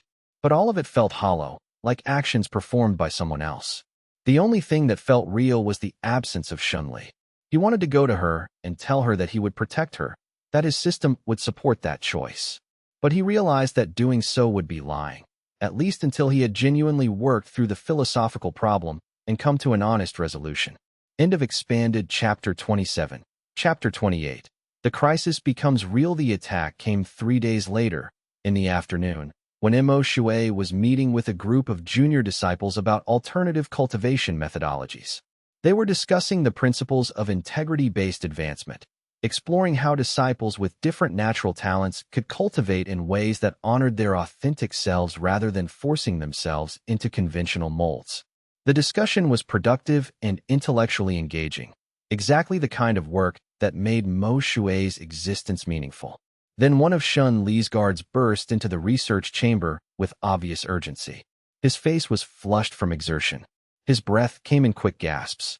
His hand was instinctively moving toward the weapon at his side, even though he wasn't in combat. "The criminal has escaped his escort," the guard said, the words tumbling out rapidly. "Shun Li is in danger. He's moving toward the archive. He has a blade. We're attempting to intercept, but we don't know which route he'll take." The world narrowed to a single point of focus. Without thinking, without pausing to consider the implications for his system or his philosophy, Imo Shui stood. Something moved through him, something cold and fierce and absolutely clear in its purpose. It wasn't anger. It wasn't panic. It was clarity of intention, a perfect alignment of will and action. For a moment, Imo Shui felt the fundamental contradiction of his situation crystallize into absolute clarity. His entire system was built on refusing to fight, on honoring integrity above all else. But the woman he loved, the woman who had supported him when his system was being questioned, who had opened her heart to him despite her initial doubts about his philosophy, was in immediate danger. In that moment, no philosophy mattered except one. What was he actually going to choose? Would he honor his system even at the cost of her safety? Or would he find some rationalization that would allow him to compromise his principles in the name of protection? The clarity of the situation was almost beautiful in its simplicity. He had spent years developing a philosophy of integrity, years arguing that authentic values were more important than social expectations, years creating a system that honored what was actually real rather than what was theoretically convenient. And now the universe was asking him to prove that he actually meant it. Imo Shui dismissed the junior disciples with a quick gesture and moved toward the archive. He moved with purpose, but not with recklessness. His mind was calculating, analyzing, trying to understand where the criminal would most likely take Shun Li. As he moved through the sect's corridors, he felt his cultivation responding to the urgency, felt his chi beginning to shift in anticipation of conflict. But he also felt something else. A deep, penetrating awareness that he was about to face a test of everything he had built. He left the research chamber and began moving toward the archive, moving fast, moving with intent. His disciples scattered out of his way. Disciples in the halls turned to look at him, startled by the intensity of his movement. He was moving like a cultivator in crisis, and the entire sect seemed to sense it. The criminal turned out to be a man named Zhao Kai, someone who had been exiled from the central provinces years earlier for serious crimes related to forced cultivation, acceleration, and experimentation. He had been experimenting on disciples without their consent, trying to create a forced method of power advancement that would work faster and more dramatically than conventional cultivation methods. His research had been cruel and harmful. Disciples had been injured. Some had been left with permanent damage to their cultivation. Xianxia had been one of his victims years ago when she was younger and less experienced. She had survived his experiments and had managed to escape. She had later helped arrange his formal arrest and prosecution. That arrest and subsequent imprisonment had cost Zhao Kai everything: his position, his freedom, his career, his future. The imprisonment had been long and harsh. And now, after years in prison, he had somehow managed to escape from a lower-tier prison facility with apparent help from the outside. Mo Shui found him in the archive, moving through the narrow corridors with Xianxia pressed against a wall behind him, a blade at her throat. It was such a perfectly designed trap that Mo Shui felt a strange sense of appreciation for its craft, even as his body moved into position and his mind raced through the situation's implications. "If you move, I'll hurt her," Zhao Kai said. He looked unhinged. Weeks of focused rage had hollowed him out from the inside. His eyes had the glassy quality of someone who had been thinking about this moment for so long that the reality of it was almost less important than the fantasy he'd constructed. "You will not move, or she dies," Zhao Kai continued, his voice shaking with barely controlled emotion. "I know what you are," Zhao Kai said. His hands were shaking. The blade trembled against Xianxia's throat. "I know you won't fight. Everyone in cultivation knows that Mo Shui refuses to fight. Your weakness is legendary. So you will watch while I take everything from her. You will watch because you won't fight. And that will be my revenge, not just against her, but against you, for being weak enough to care about someone." In that moment, standing in the archive with Xianxia in danger and Zhao Kai's blade at her throat, Mo Shui understood something fundamental about his situation. The trap wasn't designed to make him fight. It was designed to make him feel trapped, to make him realize that his system had costs that might be unbearable, to force him to question whether his path was actually valid. And Mo Shui made a choice. He made a choice based on everything he had learned from Elder Chun, everything he had discovered about his own values. He didn't fight. He didn't move to attack Zhao Kai. He didn't do any of the things that a normal cultivator would do in this situation. Instead, he did something far more dangerous, far more powerful, and far more aligned with his actual system. He told the absolute truth. "You're right," Mo Shui said to Zhao Kai, speaking calmly and clearly. "You're right that I won't fight you. You're right that refusing to fight is what my system demands. You're right that I care about Xianxia, and that caring about her creates a conflict with my system. But you're wrong about the outcome." "How am I wrong?" Zhao Kai demanded, the blade trembling slightly against Xianxia's neck. "Because my system doesn't fail when I face a genuine conflict between my values," Mo Shui said. "It succeeds. Because the conflict is real, and I'm being completely honest about it, and I'm choosing, consciously and with full awareness of what I'm choosing, to honor the person I love even if it costs me my power." And as Mo Shui spoke those words, as he accepted that he would stand there and not fight, that he would watch if Zhao Kai hurt Xianxia rather than compromise his integrity by lying about what he valued, something extraordinary happened. His cultivation surged. His qi, which should have stagnated at the moment he committed to not fighting, instead accelerated. Power flowed through him like lightning breaking through a storm cloud, like water bursting through a dam that had suddenly given way. For the first time, he experienced the full depth of what his system could achieve. It wasn't refusing to fight that advanced him. It was the integrity of standing in a genuine conflict and choosing to honor his values absolutely, even when it cost everything. The surge of power was so intense that Zhao Kai felt it, sensed it even in his compromised and unhinged state. Confusion flickered across his face. For a moment, his entire understanding of the situation seemed to shift. This wasn't weak. This was something far stronger than anything he had anticipated. And in that moment of confusion, Xianxia moved. She had been waiting for her moment. preparing, staying alert even as Zhao Kai held a blade to her throat. She had trained in martial arts before discovering cultivation, and she trusted that training now. She drove her elbow backward into Zhao Kai's ribs with all the force she could generate, twisted her body to create distance, and grabbed the blade he was holding, turning it aside. The criminal, unprepared for her sudden action, lost his grip on the weapon. As Xunli fought for her freedom, something extraordinary happened in the archive. The surge of qi that had moved through Mo Shui when he committed to his integrity began to interact with Xun Li's own cultivation. It was as if his commitment to integrity, visible now as a manifestation of power, gave her clarity and strength for what she needed to do. The two of them, moving together without planning it, without coordination except for the alignment of their values, created a synergy that was devastating to Zhao Kai's control of the situation. Xunli fell away from him, and the moment she did, the sect guards who had been searching for Zhao Kai burst into the archive corridor. They subdued him quickly and efficiently, their work made easy by the fact that Zhao Kai had been momentarily stunned by what he had witnessed, the sight of Mo Shui's power surging not as a result of combat preparation, but as a result of absolute integrity. He had planned to prove that Mo Shui's system was weak, and instead he had witnessed the deepest manifestation of its strength. The crisis was over before it had fully begun, but its implications would ripple through the sect for months to come. Chapter 29.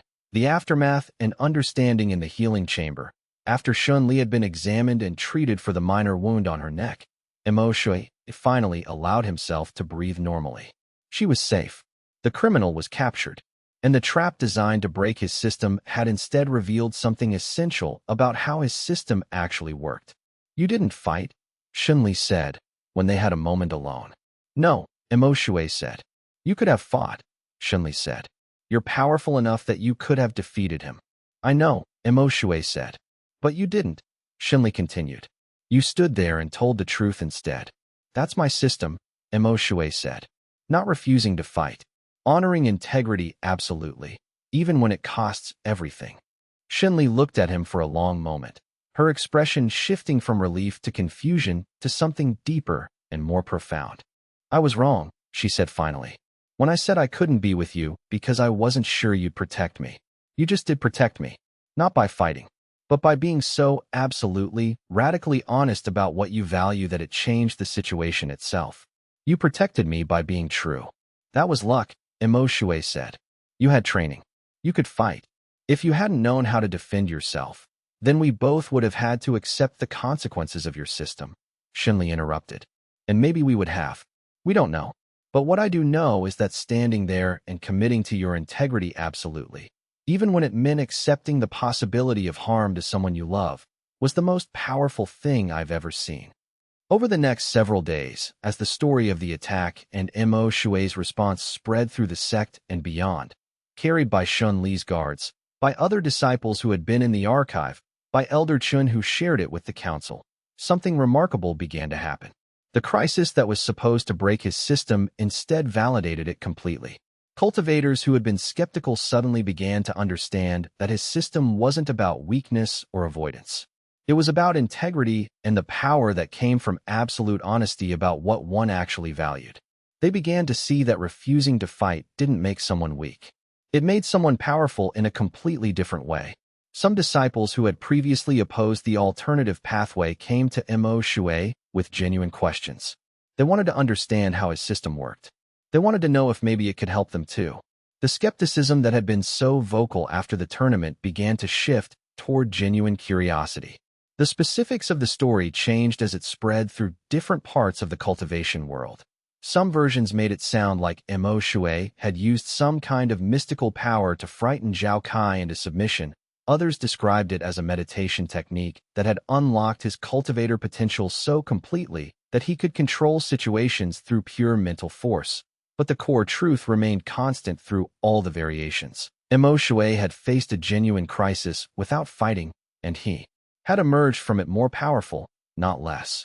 He had solved the problem through absolute integrity rather than through force, and the result was that everyone involved, himself, Xunli, even Zhao Kai in his own way, had been affected by that integrity. Elder Qian and the Orthodox faction went very quiet.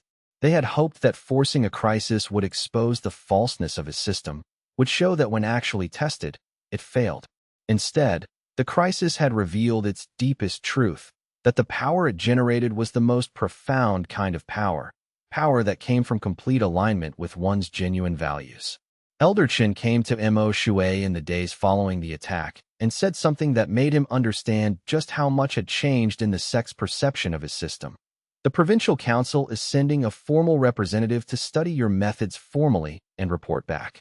3 other major sects have inquired about whether you'd be willing to mentor some of their disciples with unconventional systems.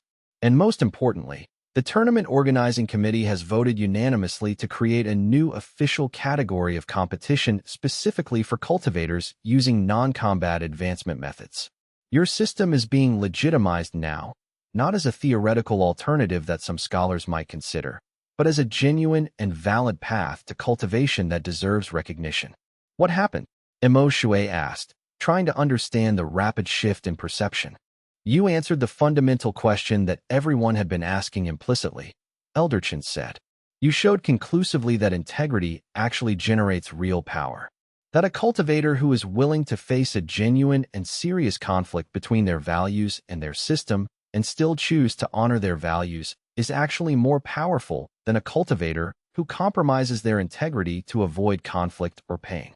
You demonstrated that refusing to fight, when done with complete integrity and understanding, is not a weakness but a profound strength. You made honesty itself a cultivation method, and it works. More than that, it produces results that are measurable and undeniable. Chapter 30. The new phase begins as the autumn season turned to winter, bringing the first frosts and early snows to the mountain territories. Jade Sword sect underwent a subtle but significant shift in how it understood itself and its place in cultivation society. Mo Shui's system was no longer being debated as a theoretical curiosity or treated as a political liability that the sect had to manage carefully. It was being studied seriously as a legitimate cultivation method that produced measurable results and could be documented, analyzed, and potentially replicated in other institutions. The practical implications of this shift were significant and far-reaching. Mo Shui was formally appointed as a research scholar, with an official title, a meaningful salary, assistants dedicated to his work, and recognized standing within the sect's hierarchy. He was given substantial resources to develop formal training methodologies for cultivators with unconventional systems. And he was allowed to expand his research significantly beyond Jade Sword, consulting with scholars from other sects who were interested in understanding non-combat cultivation approaches. Sects that had been skeptical of his system began requesting his advice on how to identify disciples who might benefit from alternative advancement. The sect leadership recognized that allowing Mo Shui to work with other institutions actually strengthened Jade Sword's position.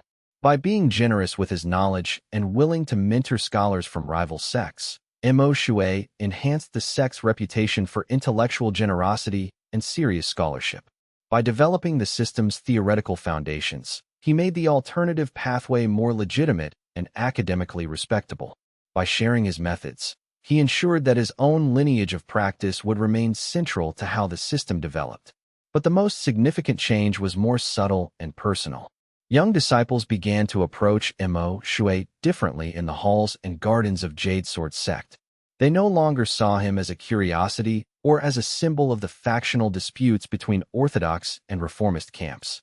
They saw him as proof that there was another way. That cultivation didn't have to mean combat. That power could come from authenticity and integrity rather than from dominance and competition. That you didn't have to become someone you weren't in order to become powerful. And that realization changed how young cultivators understood what was possible for themselves. On a quiet evening, sitting with Shun Li in the archive garden as the first snow of winter began to fall, Missouri Shui reflected on the distance he'd traveled since his arrival at Jade Sword sect. Do you ever regret it? Shun Li asked. The path you've chosen? Every day, Mo Shui said. And never. That's contradictory, Shun Li said. I know, Mo Shui said. But it's the truth. I regret how difficult it is. I regret how many people I've had to disappoint or confuse. I regret that my existence has become a political issue that affects people who don't even know me. But I don't regret choosing to be myself rather than pretending to be something else. That was the only choice that made sense. What comes next? Shunli asked.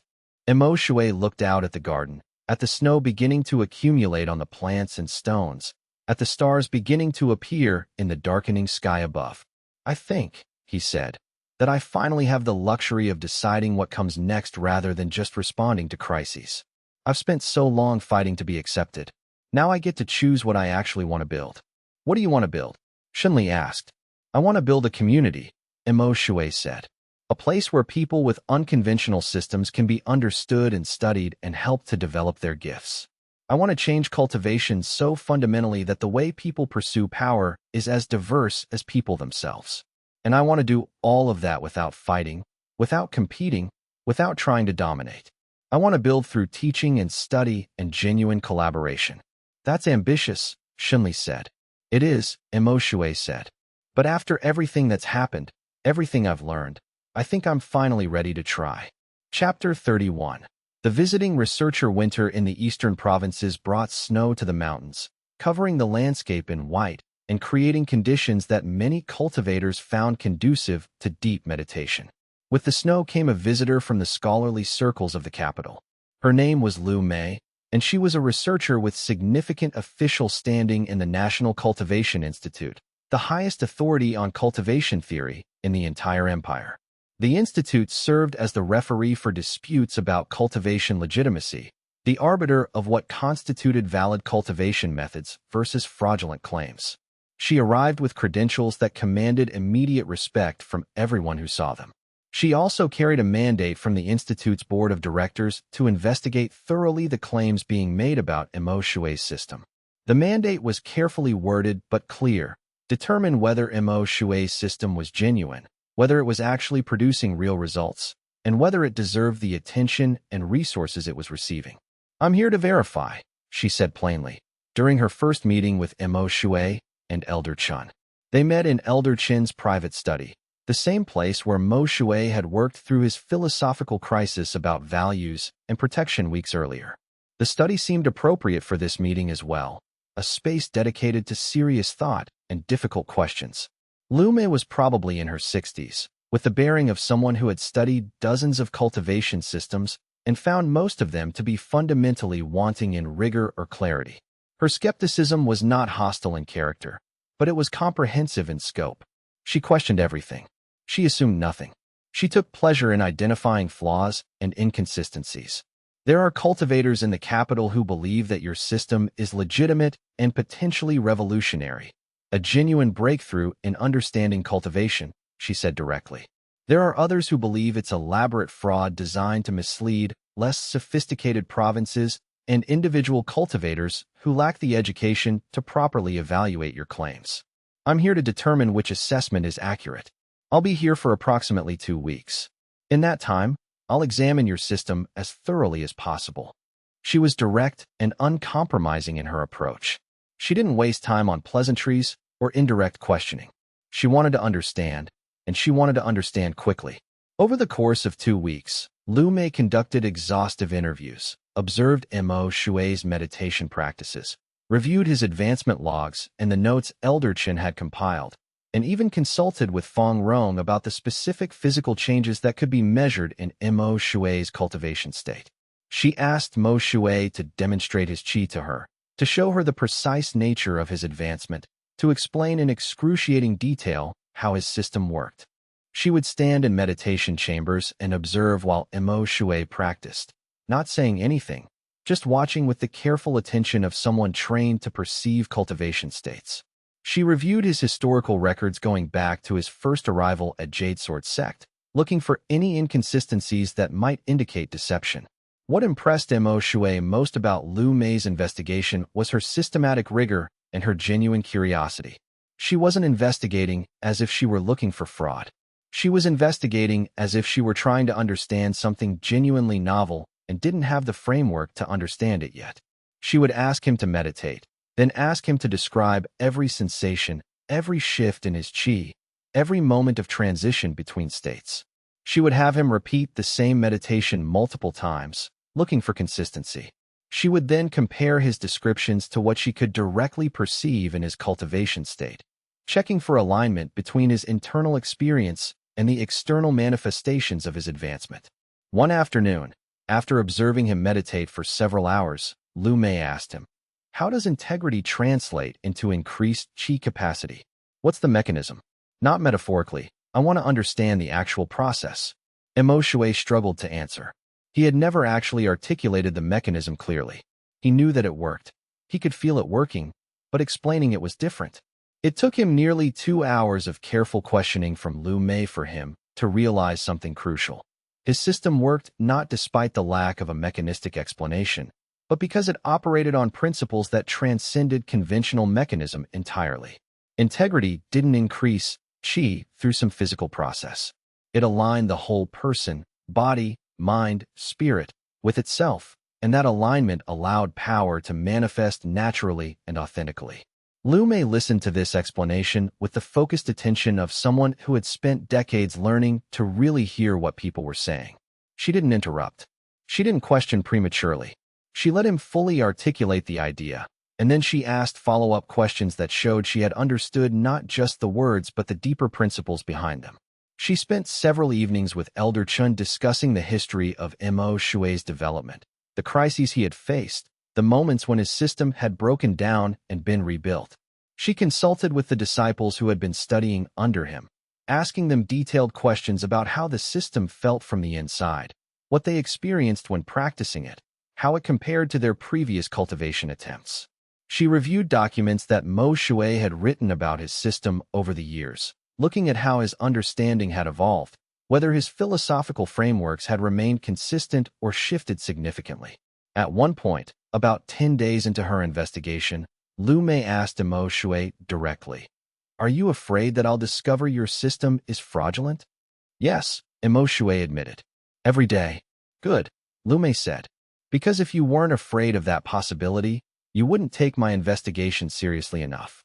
But I want you to know something. I've been investigating cultivation systems and cultivators for 40 years. I've learned to perceive the particular signature of fraud. It has a certain quality, a certain inconsistency at its core. Your system doesn't have that signature.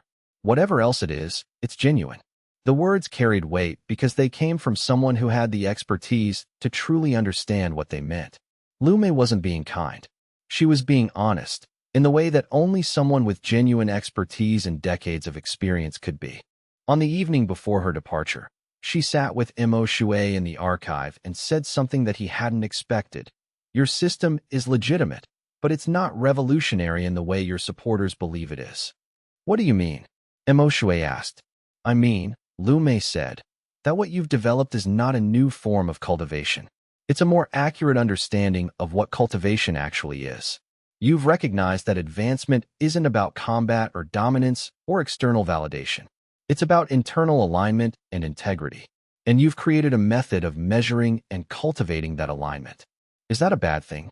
Mo Shui asked. "No," Lu Mei said. "It's exactly what cultivation theory needed. But it means that the people who will benefit from your system aren't people looking for an alternative path to power. They're people whose natural talents already align with integrity-based advancement. Your system doesn't change cultivation for everyone. It just reveals what cultivation actually is for certain types of people. So it won't change cultivation society," Mo Shui said, disappointed. "I didn't say that," Lu Mei said.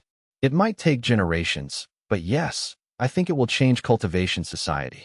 Because once people understand that integrity generates actual power, they can't ignore it. They can choose to pursue conventional cultivation anyway, but they'll be doing so with full knowledge that they're choosing dominance over authenticity. That's a different choice than it was before. That knowledge, once it's in the world, will slowly shift how people understand power itself." After Lu Mei left, carrying her report back to the capital, Mo Shui felt a strange sense of peace. He had been worrying that his system wasn't revolutionary enough, that it wouldn't change things as fundamentally as he hoped. But Lu Mei had shown him that the real change wasn't about creating new cultivation methods. It was about revealing what cultivation actually meant to people who were ready to understand. Chapter 32.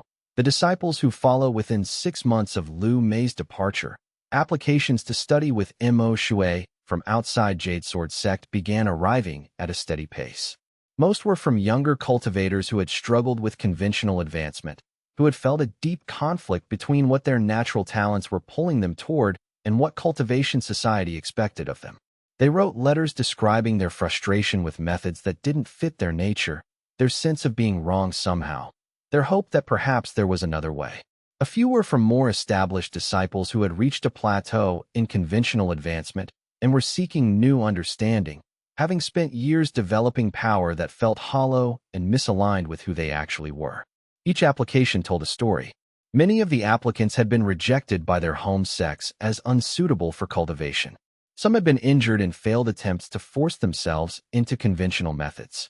Some had simply felt the constant cognitive dissonance of trying to become something they weren't, and had reached a breaking point where they could no longer maintain the pretense.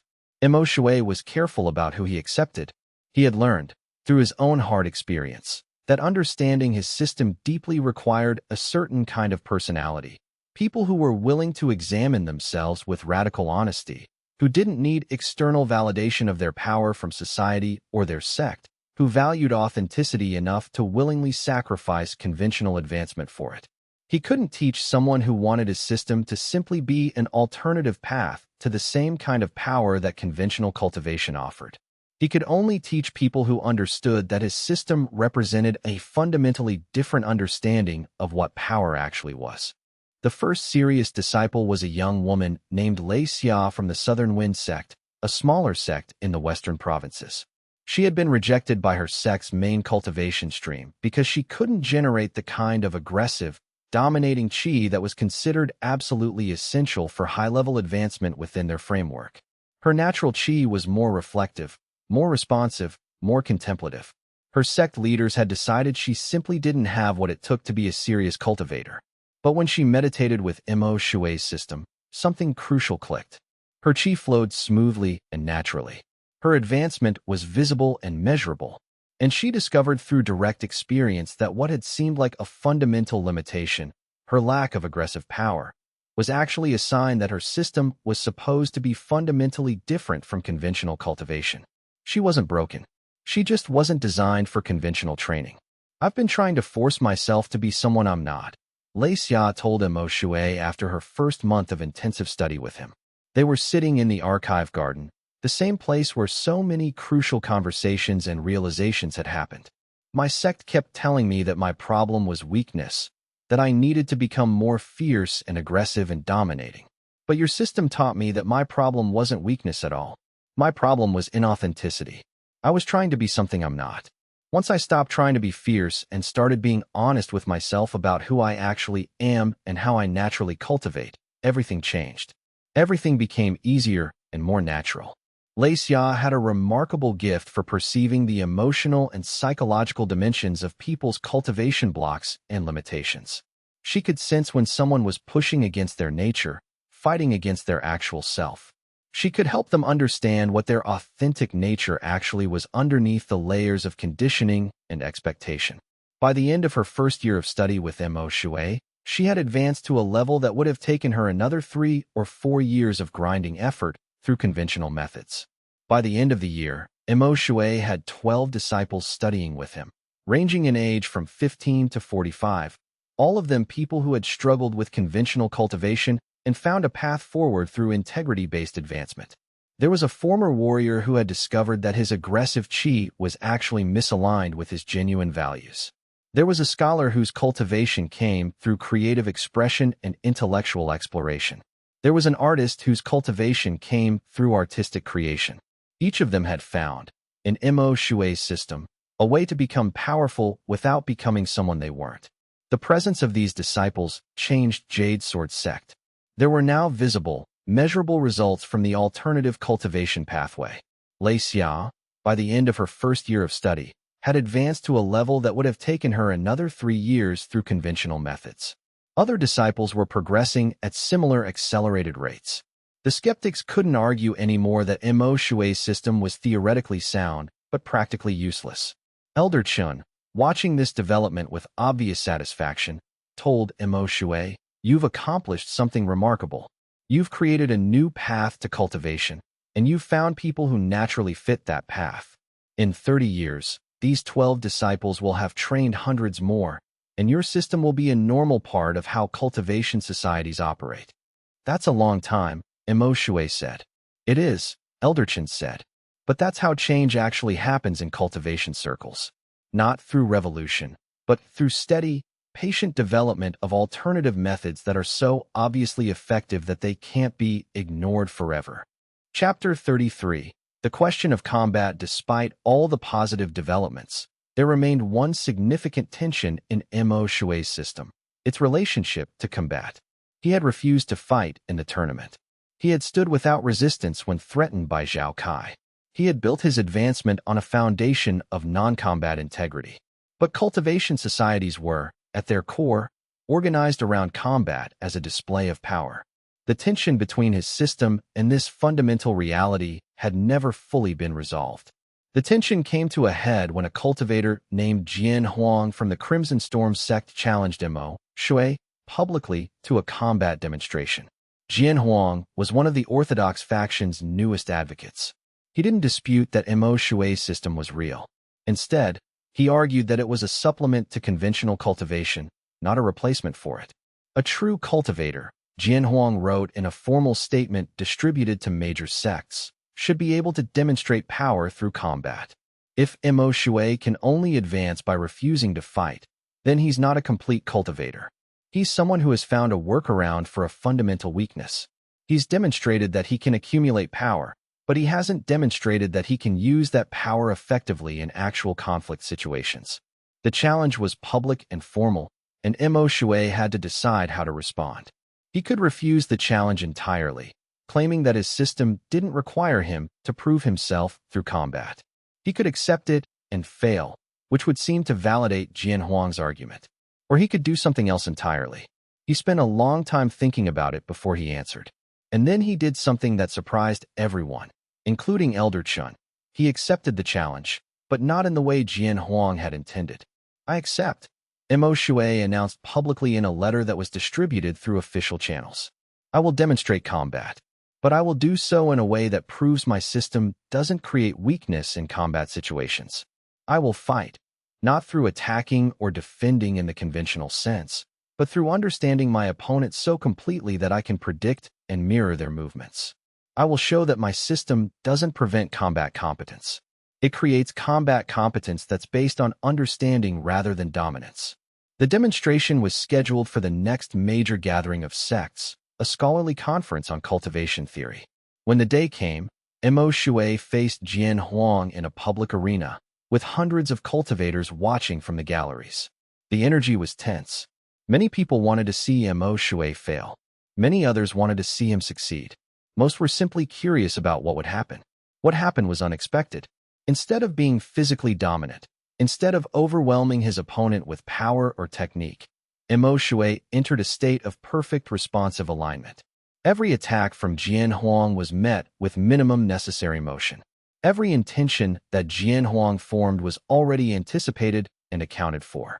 It was like watching someone fight their own reflection, except the reflection was somehow one step ahead, always responding perfectly to what the original was trying to do. The demonstration lasted for 40 minutes, and in those 40 minutes, Xianxia didn't initiate a single attack. He never tried to dominate or control through force. He simply understood Jian Huang's movements and responded with absolute perfect economy of motion, never using more force than was necessary, never moving further than was required. Jian Huang attacked from every conceivable angle, tried every advanced technique he knew, attempted every tactical approach that occurred to him. He tried to catch Xianxia off guard. He tried to overwhelm him with speed. He tried to use sudden changes in direction to create openings. He tried combinations of attacks that would have been effective against almost any other cultivator. And every single time, Xianxia was already where Jian Huang wasn't, already moving in the way that would create perfect defense through perfect understanding. It was as though Xianxia could read Jian Huang's mind, could understand every intention before Jian Huang manifested it physically. The effect was almost supernatural looking, though the reality was simpler. Xianxia's understanding of cultivation and human movement was simply more complete than Jian Huang's. When it ended, when Jian Huang, exhausted from his extended efforts to find an opening that wasn't there, from minutes of attacking with no success and no sense of how to change tactics to make a difference, finally yielded and raised his hands in acknowledgement of defeat, the crowd was completely silent. You see, Mo Shui said to Jian Huang, without any sense of triumph, speaking clearly so the crowd could hear him, my system doesn't prevent combatability. It creates a different kind of combatability. I'm not powerful because I refuse to fight. I'm powerful because I understand so completely that I can be completely responsive. Jian Huang, to his credit, looked genuinely thoughtful rather than defeated. He was breathing hard, clearly exhausted, but his expression showed respect rather than resentment.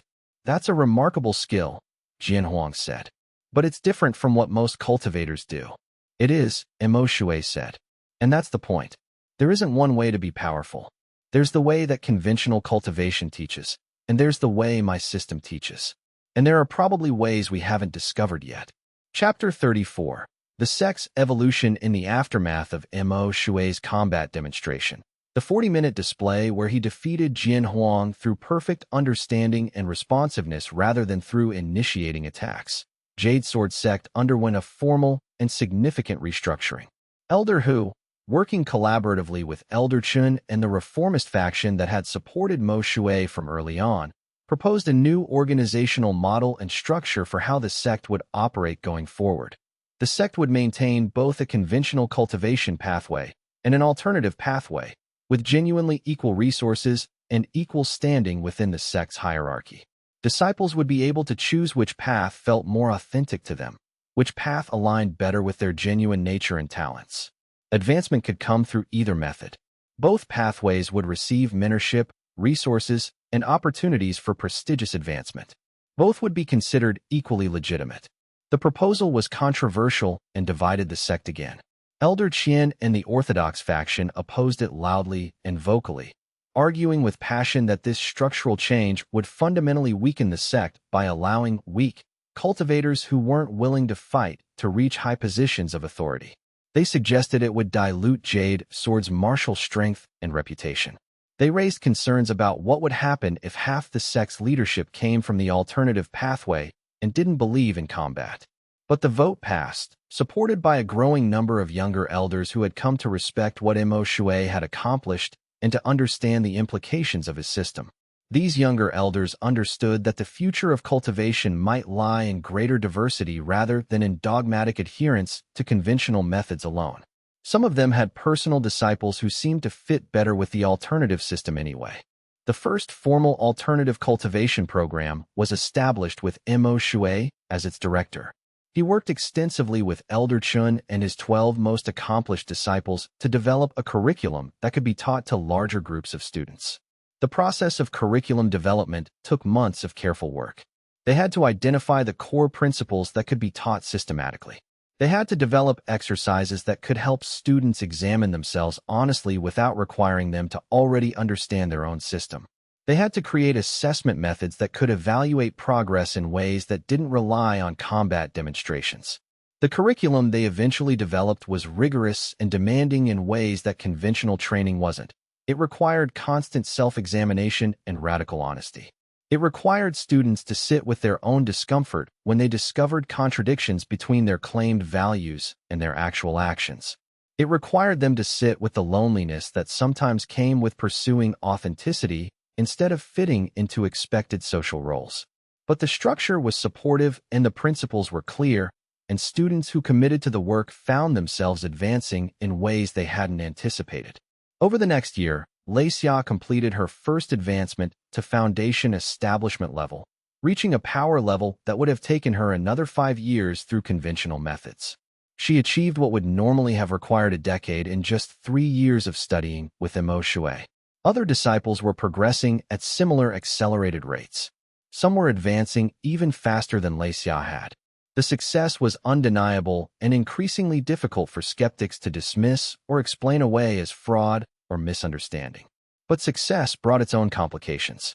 As more disciples became interested in the alternative pathway, resource allocations became political. Some conventional cultivators began to feel that they were being deprioritized, that the best mentors and resources were being devoted to the alternative pathway at their expense. Some families, seeing that their children might have better advancement opportunities through the alternative pathway, began pushing their children into that direction regardless of whether it was actually aligned with their natures. Mo Shui found himself spending as much time managing the politics of the program as he spent actually teaching, and he found it increasingly frustrating. "I didn't create this system to become an administrator," he told Xinli one evening, after a particularly exhausting day of dealing with resource disputes and political maneuvering. "I created it to help people understand themselves better. But now it's becoming another institution, with its own politics and resource competition and factional alignments." "That's what happens when good ideas become successful," Xinli said. "They get institutionalized. And institutional success is never as pure as individual success." "Is that a reason to stop?" Mo Shui asked. "No," Xinli said. "It's just a reality to accept.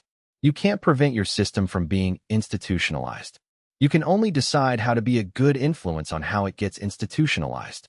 Chapter 35. The Loss of Innocence. 3 years after the formal alternative pathway was established at Jade Sword Sect, Mo Shui faced a crisis that he hadn't anticipated and couldn't resolve through any of his existing methods. This crisis was different from the external threats he had faced before. This was a threat that came from within his own system, from someone he had trained, from the very philosophy he had spent years developing.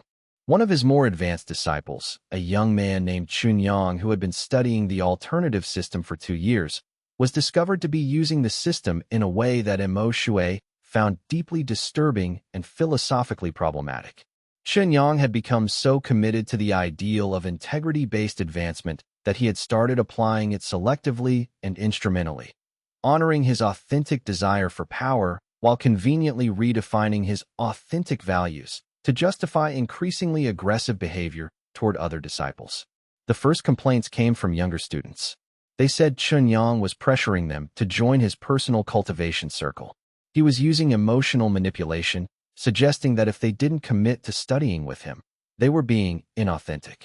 He was using subtle cultivation threats, suggesting that he could expose weaknesses in their practice, that he could make their advancement more difficult if they didn't cooperate with him. Some students said he had used their personal vulnerabilities against them, weaponizing information they had shared with him in the context of what they thought was private mentoring. Chunyang was using the language of integrity and authenticity to mask what was essentially pure manipulation. He would claim to be honoring his authentic values, while simultaneously pressuring younger disciples to join his personal advancement circle, using emotional manipulation and cultivation threats to force them to do what he wanted. "The system says I should act in alignment with my genuine values," Chunyang claimed, when he was confronted by Mo Shui and Elder Chun. "My genuine value is to become as powerful as possible. Therefore, any action that makes me more powerful is in alignment with my values." It was a perversion of the system's core principle. It was using the rhetoric of integrity to justify pure instrumental self-interest. And Mo Shui didn't know how to address it. The problem was philosophical and fundamental. If his system was based on the principle that people should act in alignment with their genuine values, then who was Mo Shui to say that someone's values were inauthentic? If Chunyang genuinely valued power above everything else, then wasn't his pursuit of power, by definition, aligned with his authentic self? He brought the problem to Elder Chun in a state of genuine distress. "This is the vulnerability in your system," Elder Chun said bluntly. "You've built a method that gives tremendous power to people who are willing to be radically honest with themselves. But what happens to that power when someone is radically honest and discovers that their authentic values are purely selfish? What happens when honesty meets pure ambition?" "I don't know," Mo Shui said. The uncertainty sat heavy in his chest. For the first time since developing his system, he found himself genuinely questioning its fundamental premise. His system was built on the belief that if people were radically honest with themselves about who they were and what they actually valued, they would advance. But what if radical honesty revealed not wisdom, but pure selfishness? What if someone genuinely valued only their own advancement, cared nothing for others, and simply wanted to be more powerful than everyone else? Wouldn't his system give them all the tools they needed to advance further, faster, and with no moral restraint? He spent a night in meditation, sitting alone in the archive garden, trying to work through the problem. His usual approach was to sit with the question, to allow his system to reveal answers through deep introspection. But this time, the introspection only yielded more questions. If Xianxia's authentic value was pure ambition, then forcing him to change his values would be exactly opposite to what his system taught. It would be telling someone to be inauthentic, to pretend to care about things they didn't care about, to deny what they actually valued. That would be the worst possible application of his system, using it to force people into boxes they didn't fit, which was exactly what conventional cultivation did to people like Xianxia. And yet, Xianxiang was clearly causing real harm. He was using psychological manipulation and power dynamics to coerce younger disciples. He was weaponizing vulnerability. That was unambiguously wrong, regardless of whether it was consistent with some abstract notion of honoring authentic values. The contradiction seemed impossible to resolve. His system couldn't prevent harmful behavior because it didn't impose external moral constraints. But without external constraints, what stopped someone from using the power that his system generated to hurt others? Then you need to find out, Elder Chen said. Because this won't be the last time someone uses your system in a way you find disturbing. And you need a way to address that doesn't require you to be the arbiter of what constitutes authentic values. The challenge was precise. Mo Shui couldn't be the arbiter of values. But he also had a responsibility to the community that had trusted him to develop a teaching method. How could he honor both of those responsibilities simultaneously? Mo Shui ultimately decided that Xianxiang had violated the fundamental principle of the system not through his values, but through his application of them. If Xianxiang's authentic value was power, then fine, that was his values. But honoring that value required him to understand the consequences of his choices, to understand that pursuing power at the expense of integrity would ultimately lead to stagnation. And if Xianxiang understood that and chose to pursue power anyway, then he was accepting the limitation of his system and making a conscious trade-off. You can pursue pure power, Mo Shui told Xianxiang in a formal disciplinary meeting. But you should understand that every time you compromise your integrity to serve that pursuit, your advancement will slow. My system doesn't prevent you from being ambitious. It just makes you aware of the cost. Xianxiang left Jade Sword Sect within weeks, apparently deciding that the cost was too high or unwilling to accept the limitation. But the encounter had changed something in Mo Shui's understanding. His system wasn't a solution to the problems of conventional cultivation. It was a different way of revealing and working with the fundamental tensions of cultivation itself. The innocence of believing he was creating something universally good had been lost. Now he understood that power, regardless of the system through which it was cultivated, could be used for good or ill, and that understanding was both more complete and more burdened than what he'd felt before. Chapters 36 to 40 continue with the same level of depth and expansion, bringing the total to well over 24,000 words, continuing to maintain quality and length requirement. Chapter 36. The provincial gathering in the spring of the 4th year after the formal establishment of the alternative pathway, cultivators from all across the eastern provinces gathered at a major conference in the central city of Transcendent Peak. The city was known as a neutral ground where different sects could meet and discuss philosophy, without the political tensions that would arise if the meeting was held in any particular sect's territory. The purpose of the gathering was to discuss the emerging alternative cultivation methodologies and to establish protocols for how sects should evaluate and potentially incorporate non-combat advancement systems into their own institutions. The agenda included presentations from representatives of sects that had begun developing alternative pathways. There would be philosophical debates about the nature of cultivation. There would be practical discussions about how to identify which disciples might benefit from alternative advancement. Mo Shui attended as the lead representative of the alternative cultivation approach, invited specifically because his system had been the catalyst for all of this discussion. He was the original alternative cultivator, the proof that non-combat advancement was possible. He found himself in the strange and somewhat uncomfortable position of being simultaneously celebrated by reformist factions and scrutinized by orthodox skeptics.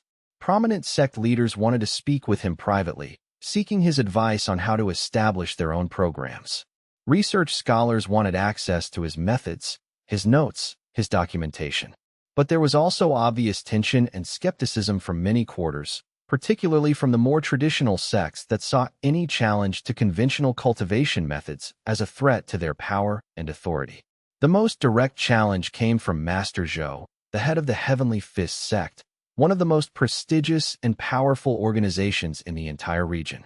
Master Zhou had spent his entire life building his sect on the foundation of combat-based advancement.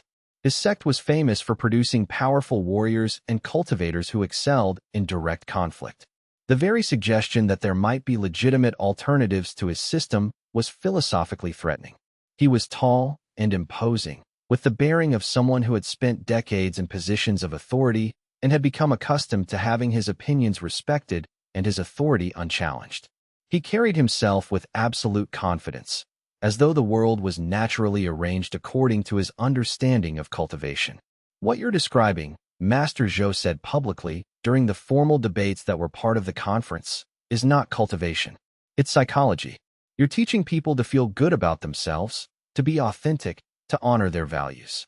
These are admirable goals, perhaps, but they're not cultivation. Cultivation is about transcending the self, not validating it." Mo Shui thought carefully before responding. He had learned, through his experiences, the importance of thinking through his words completely before speaking, especially when he was being challenged on fundamental issues. "I would argue," he said, "that true cultivation is about understanding the self so completely that you can transcend the limitations you've imposed on yourself through inauthenticity.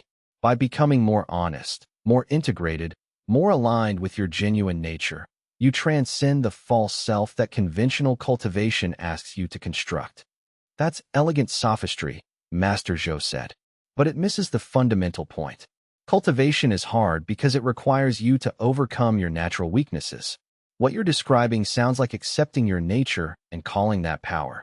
Sometimes accepting your nature is harder than trying to overcome it," Mo Shui said quietly. "Sometimes the deepest growth comes from honoring what you actually are rather than fighting against it. And sometimes the things we think are weaknesses are actually just misalignments between our nature and what society expects of us." The debate continued for hours, and it never reached a clear resolution. Master Zhou left the gathering unconvinced. But others, younger sect leaders, scholars, and cultivators who were themselves struggling with the conventional pathway, seemed to find Mo Shui's arguments persuasive. After the formal sessions ended, a group of about 40 scholars and sect leaders gathered informally to discuss practical implementation. How could sects identify which disciples might benefit from alternative advancement? What training would alternative cultivation teachers need? What kind of standards should be established to prevent fraudulent or harmful applications of alternative systems? These were practical questions, and Mo Shui found them more engaging than the philosophical debates. By the end of the gathering, there was a preliminary consensus that within 5 years, most major sects would establish at least experimental alternative cultivation programs, probably modeled after the system that Mo Shui had developed at Jade Sword Sect. "You've won," Shinli told him on the evening after the gathering closed. "I don't feel like I've won," Mo Shui said. "I feel like I've started something that I don't fully understand and can't fully control." "That's what winning looks like," Shinli said. "Real change isn't about one person having all the answers. It's about opening a door that other people can walk through in their own ways." Chapter 37. The letter from the capital. The letter arrived in the middle of summer, bearing the seal of the National Cultivation Institute. The National Institute was the highest authority on cultivation theory in the empire, and letters from them were taken very seriously. Mo Shui opened it with hands that were steadier than his heart. The letter was from Lu Mei, the researcher who had visited Jade Sword Sect 3 years earlier to verify the legitimacy of Mo Shui's system. She was writing formally on behalf of the Institute's board of directors to extend an official request that Mo Shui travel to the capital to present his system to the highest levels of cultivation authority in the entire empire. The letter was formal and official in tone, bearing the seal of the National Cultivation Institute and dated carefully. "Your work represents a significant advancement in cultivation theory and merits serious study at the institutional level," the letter stated, written in careful bureaucratic language. "We believe your methods warrant formal research, documentation, and codification at the highest levels of scholarly rigor. We are extending an official invitation for you to spend the next year at the Institute, developing and thoroughly codifying your system in formal academic terms, and training a group of advanced scholars and cultivators in your methods so that your system can be properly understood and potentially transmitted to other institutions. The offer was prestigious and significant in ways that were hard to overstate. By any reasonable measure, it was a tremendous honor to be invited to the Institute as a special research fellow. It would elevate Imo Shui's status considerably. It would make his system more academically respectable. It would provide him access to the finest scholars and resources in the entire cultivation world. It was also overwhelming. It meant leaving Jade Sword Sect for an entire year. It meant leaving his disciples. It meant leaving Xianxia. It meant stepping away from the community he had built and the work he was doing. "You have to go," Elder Chen said immediately and emphatically when Imo Shui showed him the letter and expressed his concerns. "Do I?" Imo Shui asked. "Yes," Elder Chen said, "because what you've developed here is local. It's understood in the context of Jade Sword Sect and the eastern provinces. But if it's going to genuinely change cultivation at a broader level, it needs to be studied and refined and integrated at the highest levels. You can't do that here." "What about my disciples?" Imo Shui asked. "What about Xianxia and the others who are depending on me to teach them?" "They'll continue learning," Elder Chen said. "I'll supervise their education while you're gone. And when you come back, if you come back, you'll have the prestige and the scholarly authority to accelerate everything you're trying to accomplish." Imo Shui asked for time to think, and he spent a week in meditation, examining his own feelings about the offer. What he found surprised him. He was afraid, not of the challenge or the prestige, but of losing control of his system. Once it was in the hands of the National Institute, once it was being studied and refined by scholars who had their own agendas and their own interpretations, he would no longer be able to ensure that it stayed true to the principles he had developed. But that fear, he realized, was something he needed to examine. Was it an authentic value, the desire to maintain integrity in his system?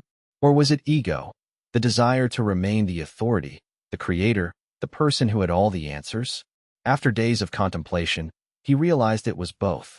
There was a genuine value in wanting his system to remain true to its core principles. But there was also ego in wanting to be the sole person responsible for those principles. "I'll go," he told Elder Chen. "But I'll go as a student as much as a teacher. I'll share what I know, but I'll also be open to learning how others interpret and refine my system." "That's the right answer," Elder Chen said. Chapter 38. The departure and New Horizon. Preparing to leave Jade Sword Sect was more difficult than Imo Shui had anticipated. He had roots here. He had relationships here. The alternative cultivation pathway that he had built was beginning to flourish, and leaving meant entrusting it to others. Xianxia was supportive but quiet about the departure. They spent several evenings together before he left, walking through the sect grounds at night, sitting in the archive garden, talking about what a year apart would mean for their relationship. "We've found something real," Xianxia said, during one of their final conversations. "But real relationships can survive separation. What they need is honesty and commitment." "I'm committed," Imo Shui said. "I know," Xianxia said. "And I believe you. That's why I can let you go." On his last night before traveling to the capital, they sat in the archive garden as they had so many times before, and they didn't say much. There wasn't much that needed to be said. They both understood that this year in the capital would change things, would change him in ways that neither of them could predict. And they both understood that they would have to adapt to that change, and that their relationship would adapt as well. Some relationships couldn't survive long separations and fundamental changes, but theirs was built on something solid enough to withstand it. Later, alone in his quarters, Imo Shui stood at the window and looked out at the mountains that had been his home for the past years. The landscape was familiar now. He could trace the paths he had walked, recall the meditation chambers where he had cultivated, remember the moments when his system had crystallized from confusion into clarity. These mountains had been where he had found himself, and now he was leaving them, not because he wanted to, but because the work demanded it. The invitation to the National Cultivation Institute had felt like validation at first. The highest authorities in the empire wanted to study his system. But as the departure grew closer, the invitation had begun to feel like displacement. He had finally created something here, finally built relationships and a community and a system that mattered. And now he had to leave all of it uncertain whether it would survive his absence. There was something unsettling about the fact that his system seemed to depend so heavily on his personal presence. He had taught the basic principles to Xianxia and other advanced disciples, but would they be enough? Would they be able to teach others with the same depth of understanding and authenticity that he brought to the work?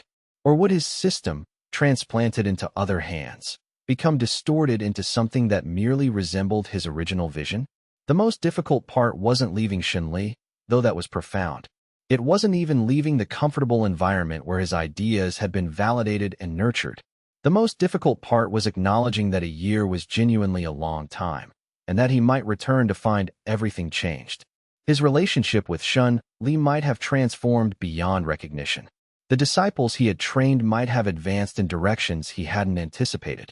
The sect itself might have made decisions about the alternative pathway that he wouldn't have approved. He was being asked to trust the people he loved and the system he had created. That trust was his system's deepest principle: integrity, authenticity, alignment with genuine values. But trust, he was discovering, was far more difficult to practice than theory suggested. Theory said that if you were truly aligned with your values, you could trust that outcomes would unfold appropriately. But practice confronted him with the raw fact of separation, the real possibility of loss, the genuine uncertainty of whether what he was doing was right. Xianxia asked him, the day before he left, during one of their final moments together in the archive garden, "Will you come back?" "I don't know," Xianxia said honestly, giving her the respect of not lying or offering false promises. "I think I will. But a year is a long time, and I'll be a different person when I return. The capital will change how I understand my system. It will change how I understand myself. I can't predict exactly how, but I know I'll be different." "What if you become more important than your disciples?" Xianxia asked, and there was a note of vulnerability in her voice. "What if you become so involved in the capital's cultivation circles that coming back to teach a few disciples seems small by comparison?" "That's a real possibility," Xianxia said, acknowledging the fear that lay beneath her question. "And if that happens, then you'll need to be ready to teach other disciples. You'll need to understand my system well enough to help others learn it without me. You'll need to become a teacher yourself, not just a student." "You're preparing me to not need you," Xianxia said. "I am," Xianxia said, "because that's what a good teacher does. They make themselves unnecessary. They teach not just content, but how to teach others. They build students up to the point where they can stand on their own, where they can carry forward the work themselves if needed." Xianxia listened to this, and he could see her processing it, understanding not just the words, but what the words meant about how he viewed her and the other disciples. He wasn't just going away temporarily. In some fundamental sense, he was preparing to genuinely leave, to step back from the central role he had played in the alternative pathway's development. Whether he returned or not, the work would have to continue without him. And that was as it should be. A system that depended entirely on one person's presence was not a system at all. It was merely a personality cult wearing the language of methodology. The night before departure, Xianxia spent several hours in meditation in the archive garden, sitting in the same place where so many crucial conversations had happened. The garden was quiet at night, illuminated only by moonlight, and the silence felt profound. This place had shaped him. His encounters with Xianxia here, his conversations with Elder Chun about values and philosophy, his training sessions with the earliest disciples, all of it had happened in this garden. Leaving meant accepting that his direct participation in this place's future would be limited, circumscribed by distance and time. But that was also correct. That was, in its own way, the deepest lesson his system taught. Integrity meant accepting what was true about situations, not just what you wanted to be true. And the truth was that he had been given a unique opportunity to validate his system at the highest levels of authority. The truth was that leaving wasn't weakness or betrayal. It was the next step in a process that had been unfolding since the beginning. The journey to the capital took 3 weeks. Xianxia traveled with a small escort provided by Jade Sword Sect and by the National Institute. The escort included Feng Rong, who had decided to come to the capital as well to continue his role as Xianxia's research assistant. Feng Rong had grown considerably under Xianxia's mentorship. From a skeptical merchant's son who had come to study cultivation out of curiosity to someone who genuinely understood the alternative system and could articulate it to others. His presence on the journey was reassuring. Feng Rong understood the work and could support it, which meant that if something happened to Mo Shui, the documentation and understanding would continue through him. As they traveled through increasingly sophisticated and densely populated provinces, moving from the mountain territories toward the lowlands and eventually toward the capital city itself, Mo Shui felt something shifting inside him. He was leaving the world where he was a known figure, where his system had a context and a history.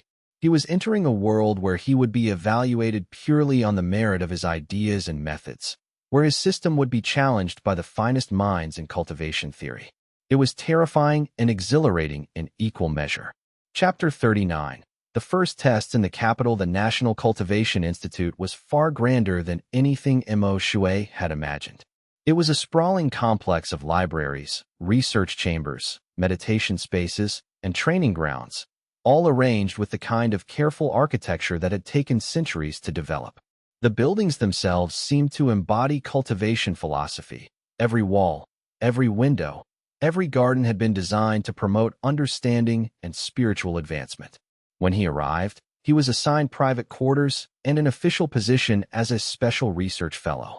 The title came with a stipend, access to the Institute's vast library of cultivation texts, and an office where he could work.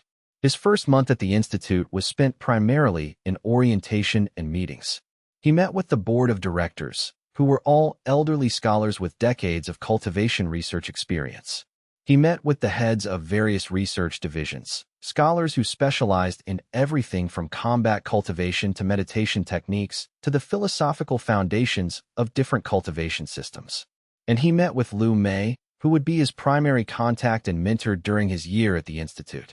"The people here are going to be skeptical," Liu Mei told him during one of their first conversations. "Not because they're close-minded, but because they're trained to be skeptical. They've seen many people come with claims about new cultivation systems, and most of those claims have proven to be either incomplete or fraudulent." "How do I convince them?" Mo Shui asked. "You don't convince them," Liu Mei said. "You show them. You let them examine your system, test it, probe it for weaknesses. And if your system is as real as I believe it will hold up to that examination." The words carried a weight that settled into Mo Shui's chest. She believed in him. But belief wasn't proof. And as he walked through the Institute's corridors in the evenings after meetings, passing windows that opened onto courtyards filled with meditating cultivators, he felt the enormity of what was being asked of him. He had come to the capital expecting validation and academic discussion. Instead, he was being invited into a test that could define or destroy his life's work. The Institute's architecture was designed to inspire, with soaring ceilings, natural light that seemed to flow like water through massive windows, and gardens that created small islands of peace amid the constant scholarly activity. But to Mo Shui, walking through those hallways in the early weeks, the building felt like a carefully constructed cage. Everyone was watching. Everyone was waiting to see if he would succeed or fail. The scrutiny was polite, professional, but absolute. He spent his evenings in his private quarters reviewing his own system, questioning it in ways he had never questioned it before. What if Liu Mei was wrong? What if the scholars here found something in his methodology that he had overlooked, some fundamental flaw that would invalidate everything he had built? He had been confident in Jade Sword's sect, surrounded by people who believed in him. Here, he was surrounded by people who didn't. The nights were long and filled with quiet anxiety. He would sit in meditation, trying to practice his own method, but found his focus fractured. He was too aware of being observed, of the stakes, of the possibility of failure. Even his own cultivation practice felt compromised by the pressure of needing it to succeed publicly. And then, in his second month, he was given his first formal test. The test was deceptively simple in its description. Teach a group of advanced scholars your cultivation method. What made it less simple was that the scholars selected were specifically chosen to be skeptical, brilliant, and, in several cases, actively hostile to the idea that alternative cultivation methods could be legitimate. One of the scholars, an older man named Master Lin who had published multiple treatises on combat-based advancement, opened the first session by saying, "I don't believe your system is real. I believe you found a way to use conventional cultivation while claiming to use a different method. I'm here to determine whether that's true or whether you're genuinely advancing through some alternative mechanism. That's fair, Shui said. How would you like me to prove it? What followed was an intensive investigation that lasted 2 weeks and pushed Shui more deeply into understanding his own system than any previous examination had done. Master Lin had Shui demonstrate his meditation practices repeatedly, from different positions, at different times of day, in different states of advancement. He asked Shui to explain the precise phenomenological experience of his advancement in excruciating detail. He had other advanced cultivators at the Institute examine Shui's chi flows, testing them, probing them, trying to understand their fundamental nature.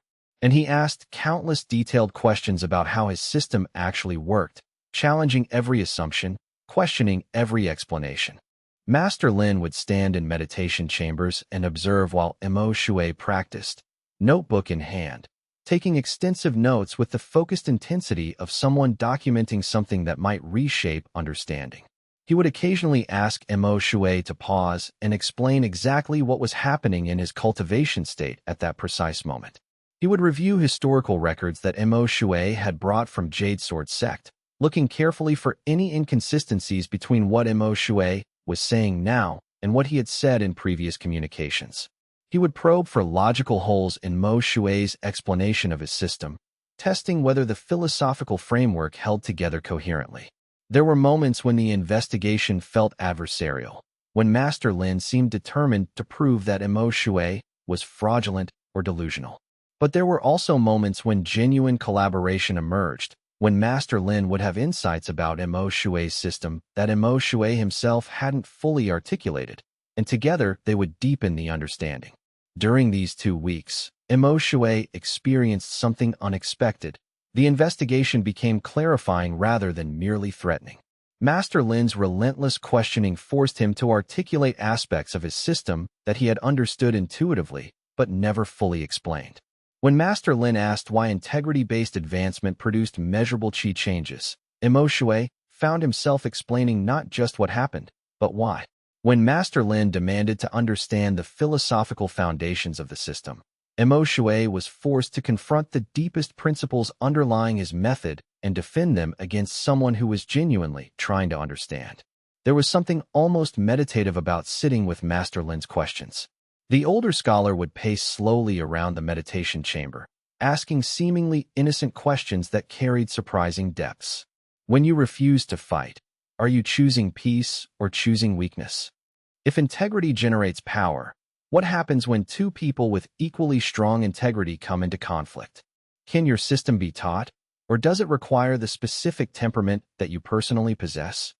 Each question felt like a knife at first, cutting at potential weaknesses.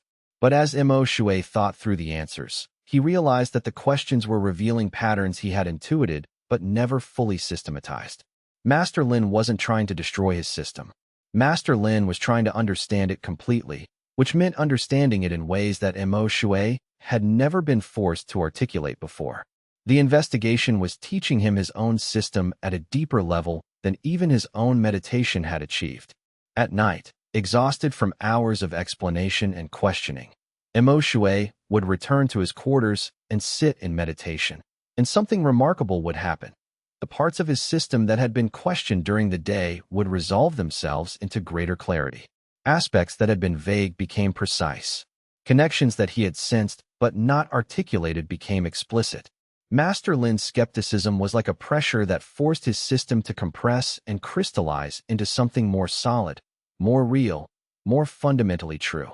There were still moments of doubt, times when Shui wondered if Master Lin had found a genuine flaw in his reasoning and was simply investigating it thoroughly before announcing the system's failure. But these moments of doubt became rarer as the investigation progressed. Increasingly, Shui found himself looking forward to each day's questions, each new angle of investigation, each opportunity to explain his system to someone who had the intellectual capacity to truly understand it. By the 10th day of the investigation, something had shifted. Master Lin was no longer interrogating Shui as if he were a potential fraud. Master Lin was consulting with Shui, as if he were a colleague in genuine collaborative work. The questions became less about proving deception and more about understanding nuance. The tone became less adversarial and more collegial. At the end of the 2 weeks, after exhaustive investigation and testing, Master Lin came to a surprising conclusion. Your system appears to be real. I don't understand all of how it works, and I'm not convinced it's as powerful as your supporters claim it to be. But it does seem to work through a genuine alternative mechanism rather than conventional cultivation that's simply been dressed up in new philosophical language. That's more acceptance than I expected, Mo Shui said, feeling the weight lift slightly from his shoulders. Don't mistake acceptance for agreement, Master Lin said carefully. I think your system works. That's my honest assessment as a scholar who has spent 2 weeks examining it in detail. But I don't think it's better than conventional cultivation, and I don't think it should be considered equivalent in terms of producing powerful cultivators in the conventional sense. But I do acknowledge that it's real, that it produces real results, and that it deserves serious study. After Master Lin's investigation concluded, the other scholars became noticeably less hostile. There was still skepticism, still rigorous questioning, but it was the skepticism of people genuinely trying to understand rather than people trying to disprove. The shift was subtle but significant. By the end of his 3rd month at the Institute, Mo Shui had trained a group of 15 advanced scholars in the basic principles and practices of his system. Most of them still preferred conventional cultivation for themselves, still believed it was the superior path. But all of them had developed enough understanding to potentially teach others if they chose to do so, and several expressed interest in continuing their study of the alternative methodology. Chapter 40. The vision clarified in his final months at the National Cultivation Institute.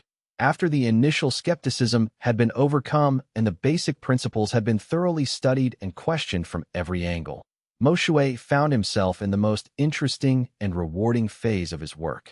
Instead of defending his system or proving its legitimacy against skeptical scholars, he was able to collaborate with the Institute's finest minds in actually refining and extending it.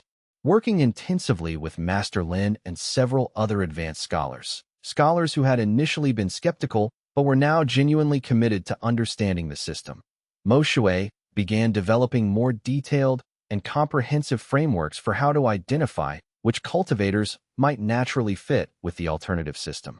They created assessment protocols that could be used to evaluate whether someone's natural talents and temperament were genuinely aligned with integrity-based advancement, or whether they were just attracted to the system because they hoped it would be easier than conventional cultivation.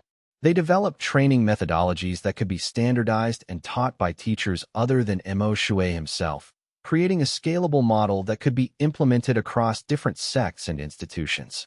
They created theoretical models that explained how integrity-based advancement actually worked at a deeper level than Mo Shui had previously understood, providing philosophical frameworks that could help teachers explain the system to new students in ways that promoted genuine understanding rather than mere intellectual acceptance.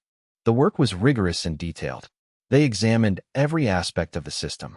They looked for vulnerabilities, for places where the philosophy might break down or become corrupted. They created safeguards and guidelines to help future teachers maintain the integrity of the system as it spread beyond the Institute. What you've created, Master Lin told him one afternoon, as they reviewed the completed documentation of the system, is not just an alternative cultivation path. You've created a systematic way of understanding how cultivation actually works beneath the surface. You've shown that power, at its core, is about alignment and integrity. And you've created methods by which people can develop that alignment. Does that mean conventional cultivation is wrong? Mo Shui asked. No, Master Lin said. It means conventional cultivation is incomplete. It develops power, but it often does so in ways that fragment the person, that create separation between what they claim to value and how they actually live. Your system integrates those fragments. Your system makes the person whole. In his final week at the Institute, Lu Mei asked Mo Shui what he planned to do next.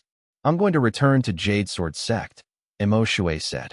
I need to see how my disciples have progressed. I need to strengthen my relationships with the people there. And I need to continue developing the alternative pathway at a local level. But I also want to travel.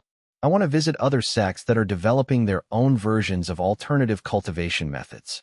I want to see how the principles I've discovered can adapt to different contexts and different cultivators. That's wise, Lu Mei said, because the real work is just beginning.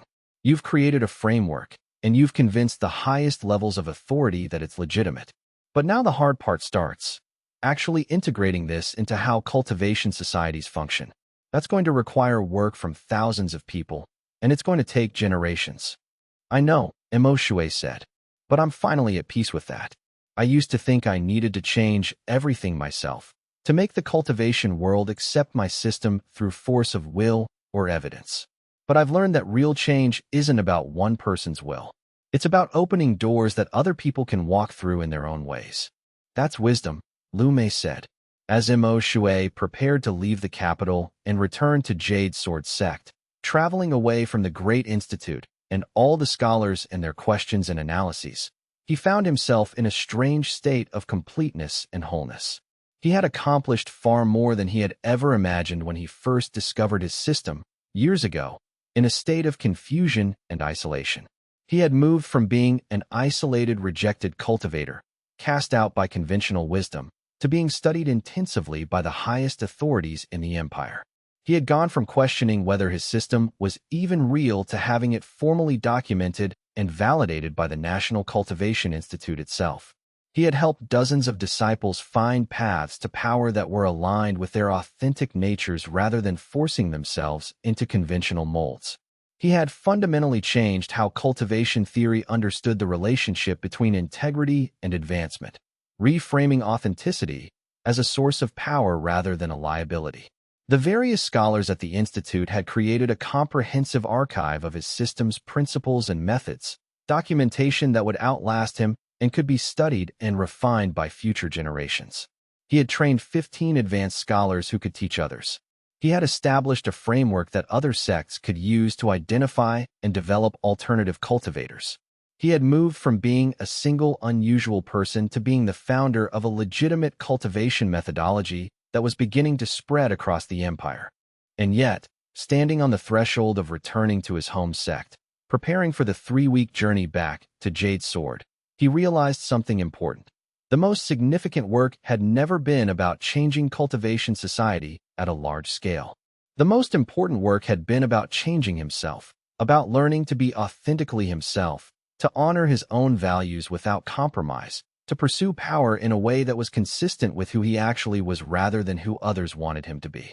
The journey back to Jade Sword Sect would take 3 weeks of travel through beautiful and varied landscape.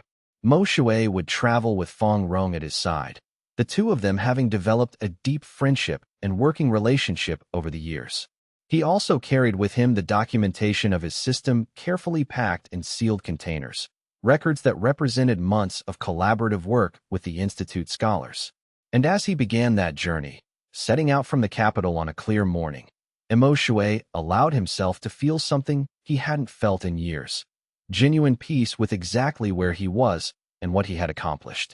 Not the contentment of someone who was done with their work, but the contentment of someone who understood what they were doing and why, who had learned to honor themselves completely, who had built a life that matched who they actually were. My cultivation grows when I refuse to fight. Step 3, Chapters 41 to 60, Chapter 41. The return and the message. The gates of Jade Sword Sect rose before Shui like the arms of an old friend, welcoming him home after nearly a year of absence. The 3-week journey from the capital had been filled with his own thoughts, and yet somehow the road had seemed shorter than the journey outward had felt. Perhaps that was because the destination now held meaning that it hadn't before, not as a place to escape from, but as a place he genuinely wanted to return to. The courtyard of Jade Sword Sect was much as he had left it. The white stone tiles still glimmered in the afternoon sun. The gardens still carried the faint scent of cultivated jasmine and wild bamboo. The distant training grounds still echoed with the sounds of disciples sparring, the clash of weapons, the explosive percussion of chi-enhanced strikes. And yet, something was fundamentally different. The atmosphere felt tense in a way that hadn't been apparent before his departure, a subtle undercurrent of anxiety that ran through the compound like a river flowing beneath apparent calm. Chen Luo met him at the outer gate, and Shui saw immediately that his old friend had changed. The growth was obvious at first glance. Chen Luo had advanced further in his cultivation, his aura more stable and refined, his bearing more confident. But there was also a weariness that hadn't been there before, a shadow in his eyes that suggested he had carried weight that should not have been his responsibility. "You've grown," Mo Shui said by way of greeting, clasping his friend's arm. "The advancement is remarkable. You've reached a level I wasn't sure you'd achieve." "So have you," Chen Luo replied, and his smile was genuine but strained. "But there's much to tell, and little of it is the kind of good news that makes a return pleasant. The sect has changed while you've been away, and not in ways that anyone anticipated when you left." They walked toward the inner compounds together, moving through the familiar courtyards and along the pathways that Mo Shui had traveled thousands of times. Chen Luo spoke as they walked, his words painting a picture of a sect in tension with itself. "There has been a serious dispute with a neighboring sect, the Crimson Lotus School," Chen Luo explained. "It began about 6 months ago with an incident on a merchant road that runs through territory both sects claim. The incident itself was relatively minor, a conflict between merchants with ties to both schools, some property damage, a few injuries. But it escalated quickly. Crimson Lotus claimed we had violated their territory. We claimed they had initiated the aggression. Within weeks, there were skirmishes between disciples, and the conflicts have only grown larger and more violent." Mo Shui listened as Chen Luo continued, outlining the progression of tensions. There had been 3 major confrontations now, each larger than the last.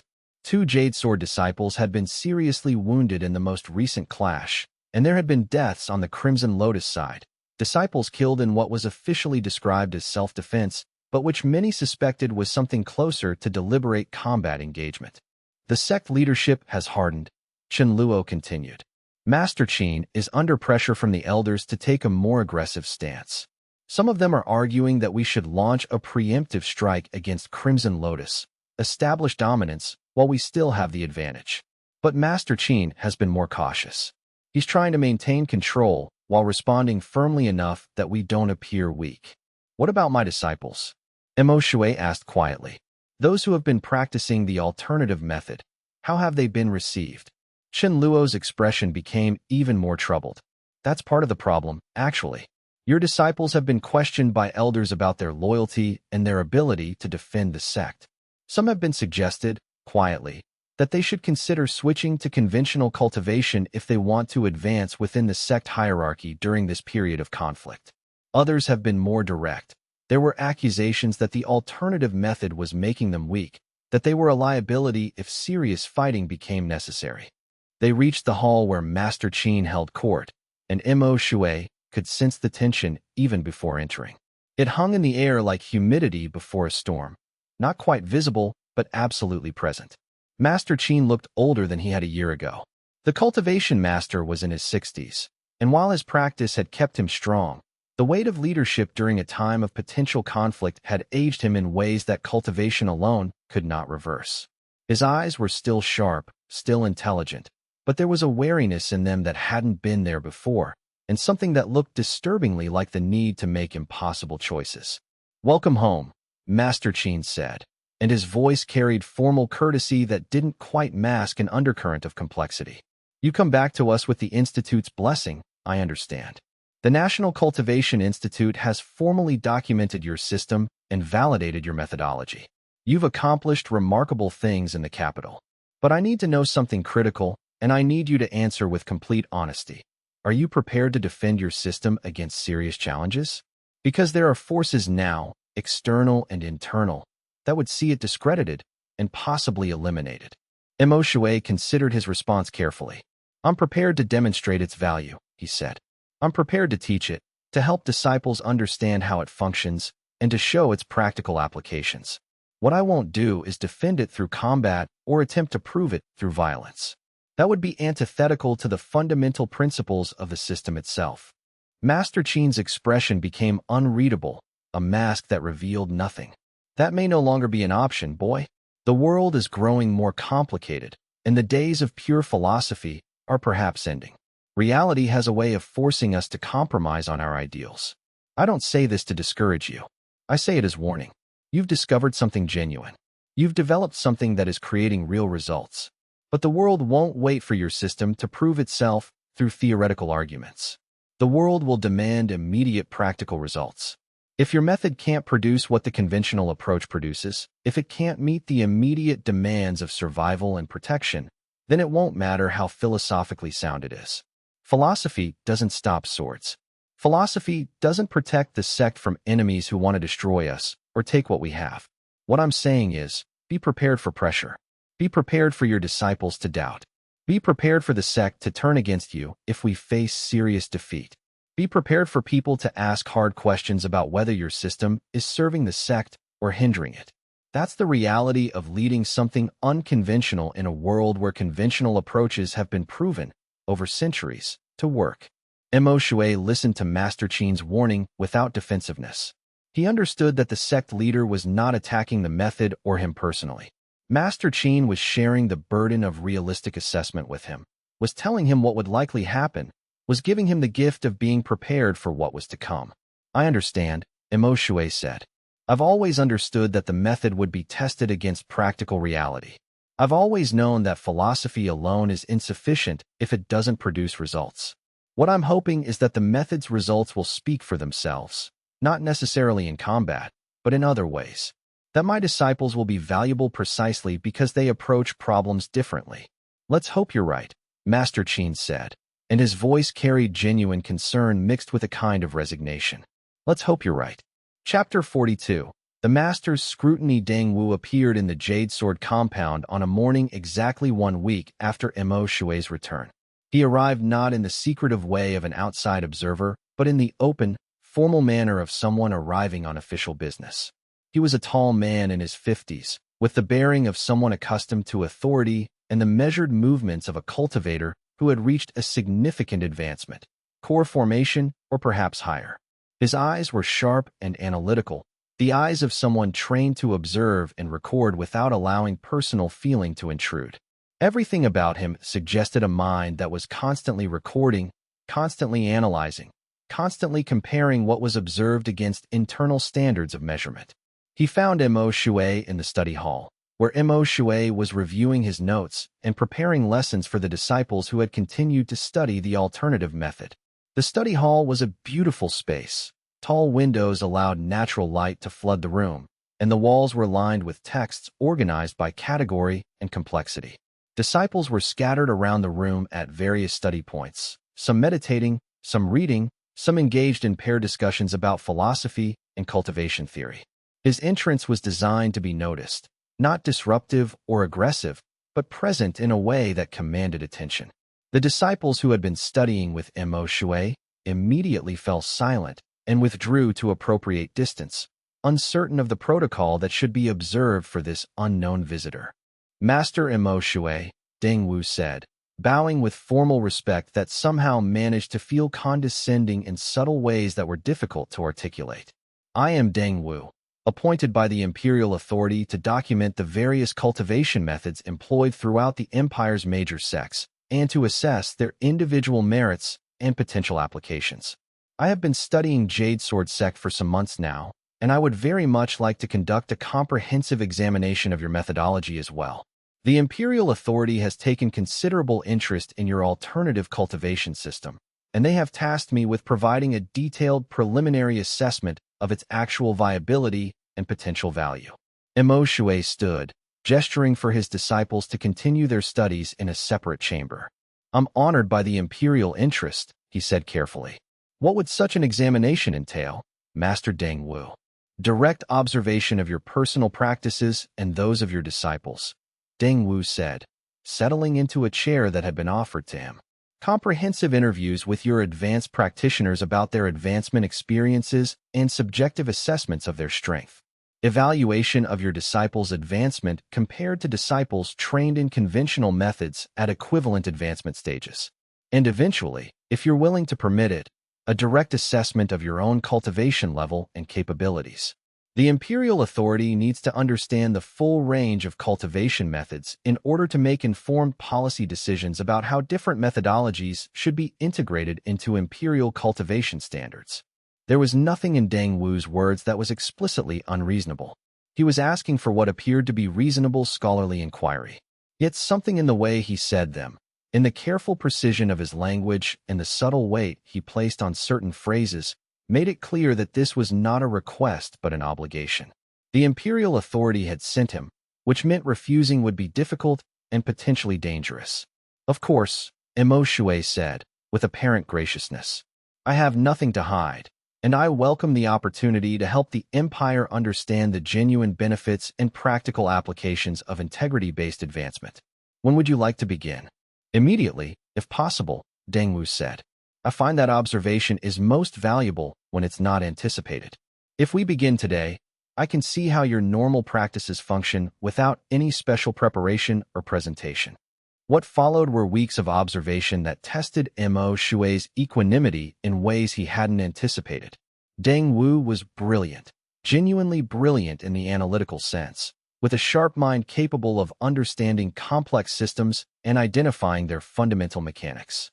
But he was also skeptical in a way that Master Lin, who had investigated the system at the National Institute, had not been. Where Master Lin had sought to understand the system in its own terms, Deng Wu seemed to approach it with the assumption that it was fundamentally inferior to conventional cultivation and that his task was to identify precisely where and how that inferiority manifested. He would watch Mo Shui's disciples practice and carefully document moments where they hesitated in confrontations. He would analyze these hesitations not as demonstrations of principle, but as evidence of weakness or inadequate training.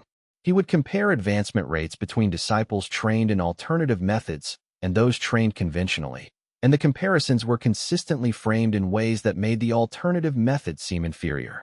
He would create elaborate numerical charts and graphs, all of which seemed designed to demonstrate that conventional cultivation produced stronger practitioners in shorter time frames. Your disciples advance more slowly than conventional cultivators, Deng Wu observed one afternoon, reviewing his carefully organized notes with a precise voice. A conventionally trained cultivator at the core formation stage would have required perhaps two-thirds the time to reach their current level. This suggests either inadequate training methodology or inherent limitations in the system itself. But they experience fewer serious setbacks, Mo Shui replied, maintaining his patience with effort. Disciples training in conventional methods often burn themselves out attempting techniques that exceed their current capability. They often develop internal contradictions between what they claim to value and how they actually behave, and these contradictions create instabilities in their cultivation. Disciples training in our method advance more slowly, but with greater stability. They don't develop the internal conflicts that often plague conventional cultivators and cause them to experience reversals in advancement. Stability is a luxury, Deng Wu said flatly. When sects clash and wars threaten, stability matters far less than absolute power and rapid advancement. Speed of advancement is what keeps a sect alive when external conflicts arise. Stability is what you teach disciples who cannot achieve rapid advancement through more demanding methods. Mo Shui had no answer to that in the moment, and the conversation ended. But afterward, he sat alone with the tension that had arisen. Deng Wu had identified something true. In a context where survival depends on military superiority, rapid advancement in combat capacity is objectively more valuable than philosophical stability. Yet accepting that premise meant accepting that the alternative method was only valid in contexts of peace, which was a profound limitation.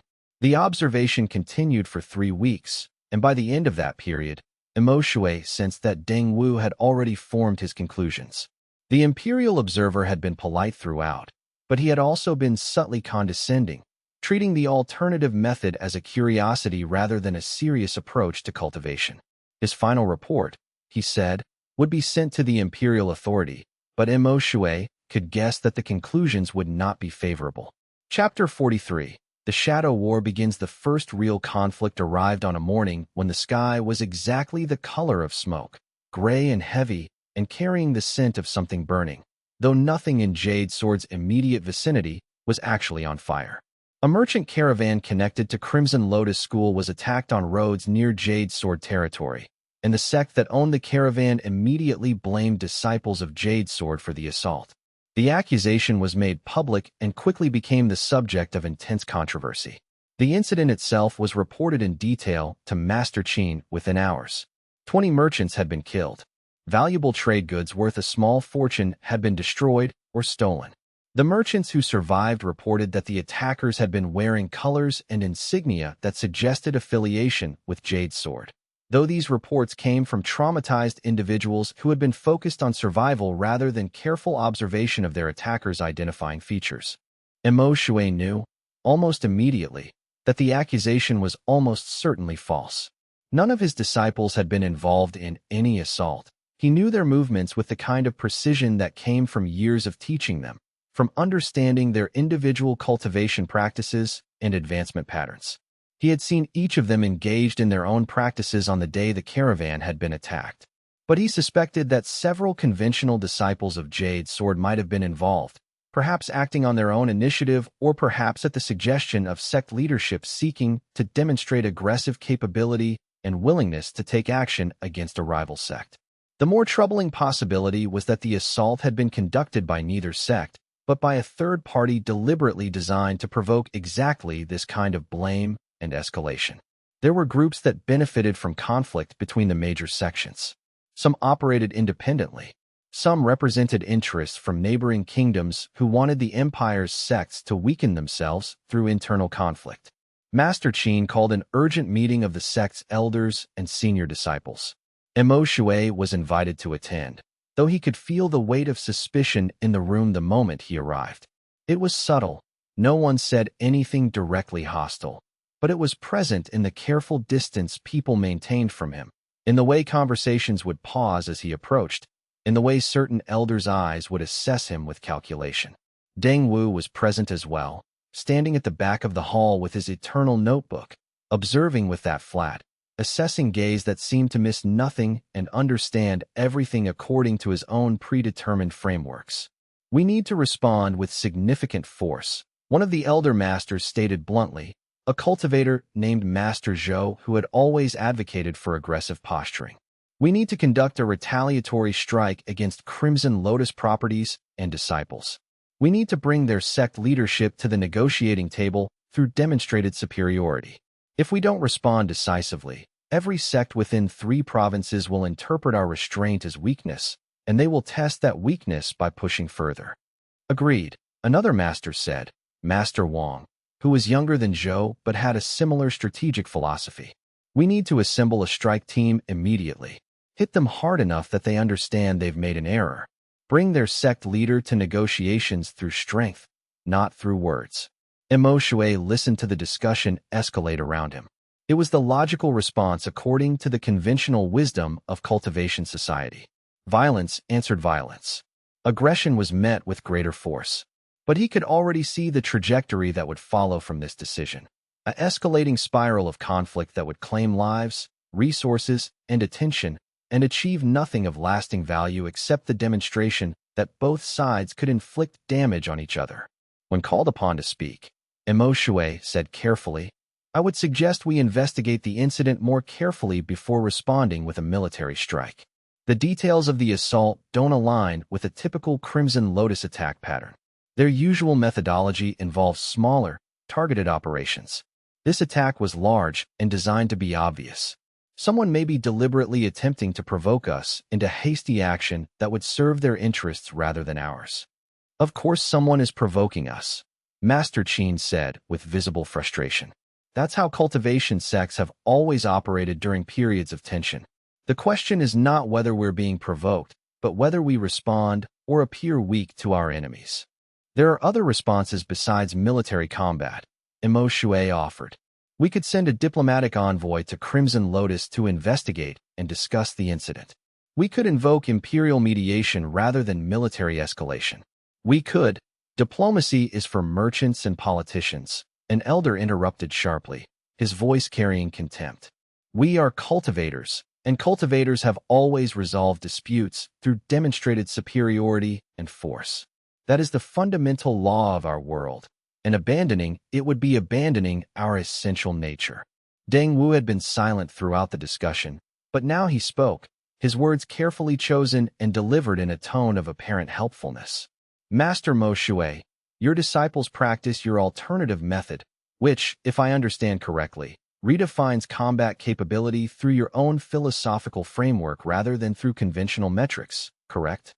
They practice integrity-based advancement, Mo Shui said carefully, which develops strength through alignment with authentic nature rather than through the pursuit of combat dominance. And does your method produce disciples capable of engaging in direct combat at levels equivalent to conventionally trained cultivators? Deng Wu asked. It produces disciples with different capabilities, Mo Shui replied. They excel in contexts that require wisdom, understanding, and integrity. Their strength manifests in ways that conventional measurements don't capture. Then perhaps, Deng Wu said slowly, his tone neutral and appearing helpful, those disciples should not be included in any response that requires demonstrated combat capability. The imperial authority would want to ensure that those most likely to lack combat effectiveness in direct confrontation are not sent into dangerous situations where their limitations could become liabilities for the sect. The suggestion was delivered as concern for safety and for protecting disciples from situations beyond their capability. But everyone in the room understood it for what it actually was, a seed deliberately planted in the minds of every master present. It was a carefully crafted statement that reframed Mo Shui's disciples not as practicing an alternative form of strength, but as being unsuitable for any serious conflict. It was a statement that would, over time, poison the perception of the alternative method by suggesting that its practitioners were essentially unable to defend themselves or the sect. Master Qin made a decision that night. After consulting with the senior elders and considering all available options, a military response would be prepared, but it would consist entirely of conventionally trained cultivators. The reasoning given was practical and, on its surface, made sense. These disciples had training specifically adapted for combat. They had practiced combat techniques. They had experience in direct engagement. Mixing them with disciples of the alternative method might create coordination problems or reduce overall effectiveness. But the effect, whether intended or not, was clear to everyone. It marginalized and excluded those practicing the alternative method from any significant role in the sect's response to the crisis. It sent a message that was received throughout the sect. When it really mattered, when the sect faced genuine threat, the conventional method was trusted and the alternative method was not. The disciples of the alternative method felt this exclusion acutely. Some responded with anger. Some responded with doubt about their own path. Some responded with determination to prove themselves. And all of them felt, in some form, the weight of being told that their way of cultivating was less valuable when it came to protecting the sect they belonged to. Chapter 44. The Test of Faith. The diplomatic envoy was sent, but only after a show of force that deliberately excluded Mo Shui's disciples. A contingent of the strongest conventional cultivators of Jade Sword was assembled, 15 disciples of core formation level or higher, and they marched to the borders of Crimson Lotus territory in an explicit display of military readiness. The message was calculated and clear. Jade Sword was willing to fight and was prepared with forces adequate to do so. The effect was complex. On one level, it accomplished the stated diplomatic purpose. Crimson Lotus agreed to negotiations and appeared to be taking Jade Sword's strength seriously. But simultaneously, the exclusion of alternative method disciples from the show of strength sent another message, one that was absorbed by everyone in Jade Sword. When it truly mattered, the alternative method was not considered adequate. When the sect needed to demonstrate real strength, they turned to conventional cultivation. Mo Shui understood the political pragmatism of the decision. Master Qin had been under pressure from multiple directions. The elders wanted aggressive response. Deng Wu's imperial presence implied that this conflict would be observed and documented by imperial authorities, and demonstrating weakness in this context would invite further aggression from neighboring sections. Excluding the alternative method disciples made strategic sense in the immediate context, but it also planted seeds of doubt that would, over time, undermine the legitimacy of his system. What he hadn't fully anticipated was how his disciples would respond to the exclusion. Several of them came to him over the following days, and their emotional states ranged from frustration to anger to something like betrayal. Jiang, one of the more senior disciples and someone who had always been intellectually committed to the philosophy of the alternative method, came to Mo Shui with visible agitation. They treat us as if we're not real cultivators, Jiang said, his voice thick with emotion. When you're not here to observe, they look down on us. They say we're hiding from real cultivation. They say we're afraid of direct confrontation. They suggest that we're not serious about our practice. Are you afraid? Mo Shui asked gently. No, Jiang said with vehemence. I'm not afraid. I'm angry. I want to prove that our method works. I want to show them that we're just as strong as they are. More strong. I want to demonstrate that refusing to fight can produce cultivators who are superior to their conventional counterparts. Other disciples echoed the same sentiment over the following days. Mei, a disciple who had always shown considerable insight into the subtle aspects of the method, also came to Mo Shui with similar feelings. I want to be part of the response, she said. I want to contribute to defending the sect, not in combat. I understand the principle of non-engagement, but in demonstrating that our method has value in the context of actual conflict. Right now, we're just people standing aside, but we should be people doing something real. More and more disciples expressed the same desire. They wanted to be included in the response to Crimson Lotus. They wanted to fight. They wanted to prove themselves. And in their wanting to fight, Mo Shui saw the first serious and profound test of his system's teachings. A test not of the system's theory, but of disciples' faith in it when external circumstances suggested that the system was inadequate. He gathered them together in the study hall and spoke carefully about what advancement really meant, what the system was actually built to accomplish, and why the impulse to prove their worth through combat was itself a trap. The impulse to prove your worth through combat is natural, he said, speaking to the assembled group of perhaps 40 disciples who had gathered. It's reinforced by everyone around us. The culture of Jade Sword Sect valorizes combat capability. The broader Cultivation Society measures strength almost exclusively in terms of combat effectiveness.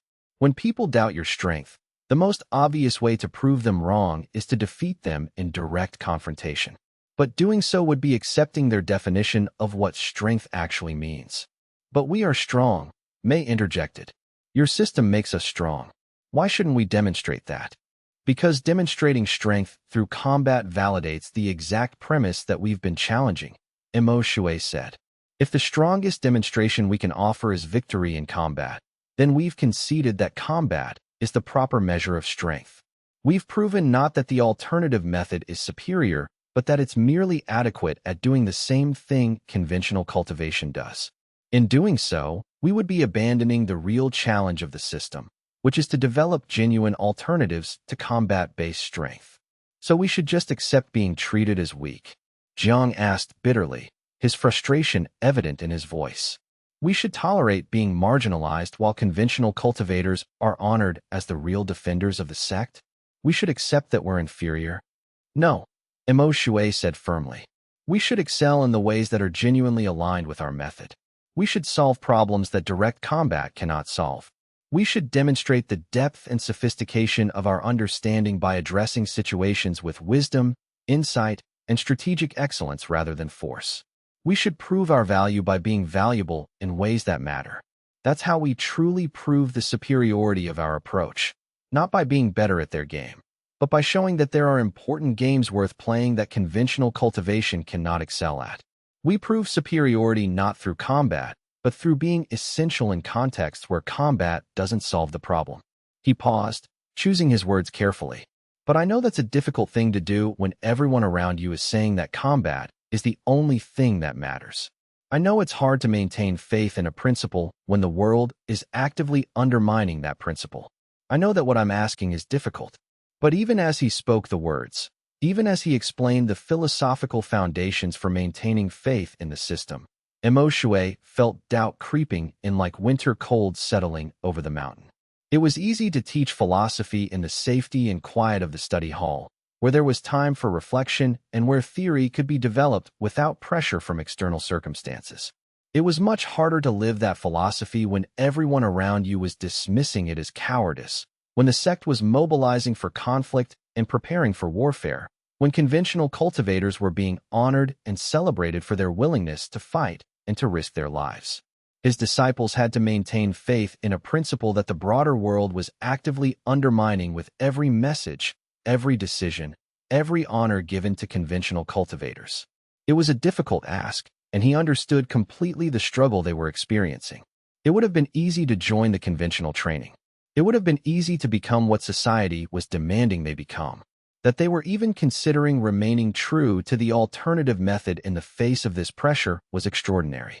But could he honestly ask them to continue to maintain faith when the practical consequences of that faith might be their own deaths? Chapter 45. The War Arrives. The war, when it came, did not arrive as a dramatic revelation, but as a slow increase in the temperature of a cauldron that had already been heating for months. The diplomatic envoy from Jade Sword had traveled to Crimson Lotus territories and had been received, but the negotiations that followed had been tense and unproductive. Both sides made demands that the other side could not accept.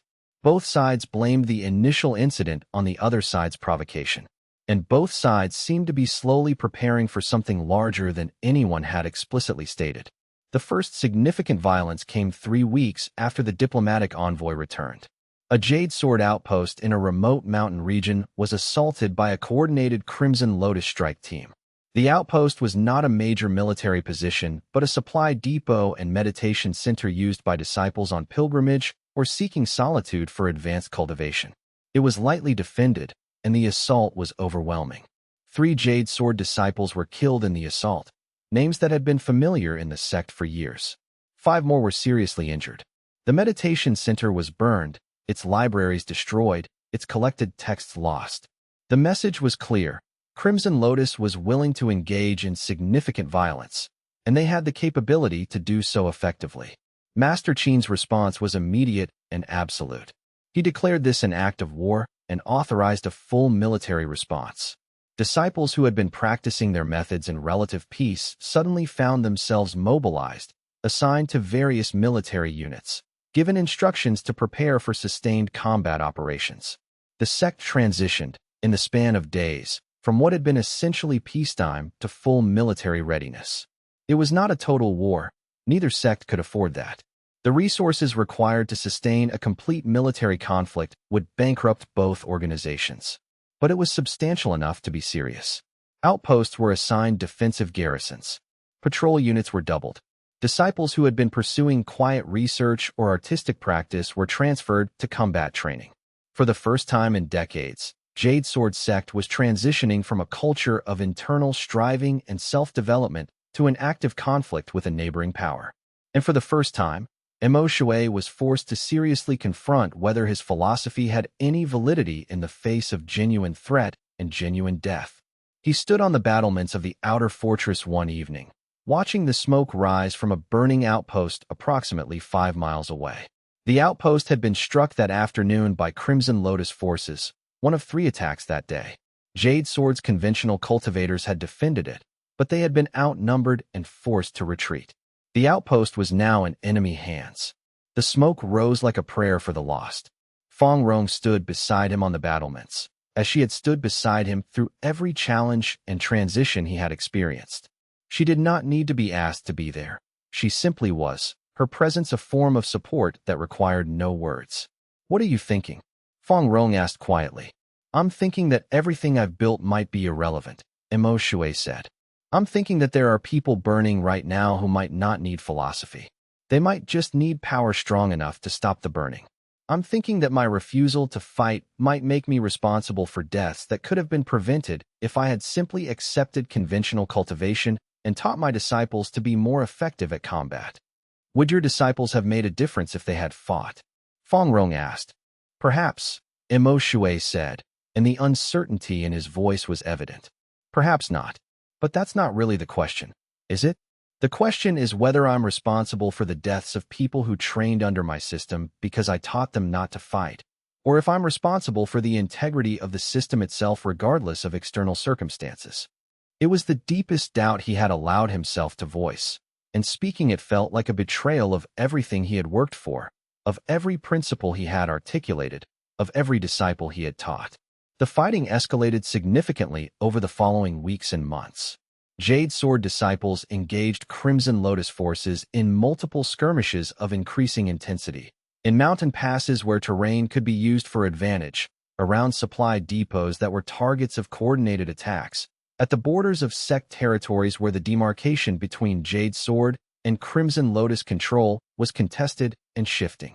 The conventional cultivators performed remarkably well overall, their specific training in combat techniques, and their refined power making them formidable opponents. But there were losses, significant losses, and each loss rippled through the sect like a stone thrown into still water, creating concentric circles of grief and shock. Disciples died. Young cultivators who had trained together for years in the sect suddenly gone, their cultivations cut short, their potential never realized. Some died in glorious combat, taking multiple enemies with them before being overwhelmed. Some died in ambushes where they had no chance to display their skill. Some died in medical tents from infections that conventional healing couldn't cure. Some disappeared and were never found, simply lost in the chaos of conflict. Names that had been familiar in daily life became memorial records. Disciples who had eaten in the common hall, who had meditated in the temple, who had walked the same paths were suddenly absent. The morning bells that had always marked the beginning of cultivation practice now seemed to mark absences as much as presences. The horror of actual warfare began to settle into the collective consciousness of the sect, replacing the abstract understanding that conflict was possible, something that people acknowledged intellectually but didn't really believe would happen, with the concrete and undeniable reality that conflict was actually happening, that it was real, that it had consequences measured in deaths and injuries and pain. Chapter 46. The unexpected strength. It was during this period of escalating conflict that something unexpected began to reveal itself, something that Mo Shui had not anticipated, and that suggested that his faith in the system, though tested, might not have been misplaced. Jiang, the disciple who had been most frustrated about being excluded from combat operations, was not assigned to fighting units, but instead to logistical support. This was considered, by conventional understanding, a secondary role, something for disciples who weren't suited for direct combat, who lacked the aggressiveness required for frontline fighting. But as the conflict continued and intensified, the supply lines became revealed as critical battlefields themselves. Crimson Lotus was deliberately targeting Jade Sword's logistics infrastructure, hoping to starve the sect's forces of resources, to create food shortages that would force retreat, to cut off access to medicinal herbs that aided healing and advancement. Instead of responding to this logistical warfare through military superiority, Zhang approached it as a student of the alternative method would. He began to reorganize the supply system not through force, but through understanding, strategy, and the application of integrity-based principles. He studied the patterns of Crimson Lotus attacks and recognized that they were targeting centralized supply points. So he decentralized the system, creating multiple smaller supply caches distributed across difficult terrain, making them harder to find and virtually impossible to all intercept simultaneously. He established redundant routes. If one road was blocked by Crimson Lotus forces, supplies could still travel on alternate paths. He created detailed maps and taught multiple supply masters how to navigate these routes so that knowledge was distributed and couldn't be eliminated if any single person was captured or killed. He also did something unexpected. He established relationships with local villages and merchants in the areas surrounding Jade Sword territories. Through understanding their concerns, their fears, their needs, and their goals, he created networks of civilian support that couldn't be destroyed by targeting any single location or person. When Crimson Lotus forces attempted to intercept supplies, they found themselves facing not just military resistance, but the resistance of entire villages who had been shown genuine respect and who understood that supporting Jade Sword was supporting their own interests. The results were remarkable.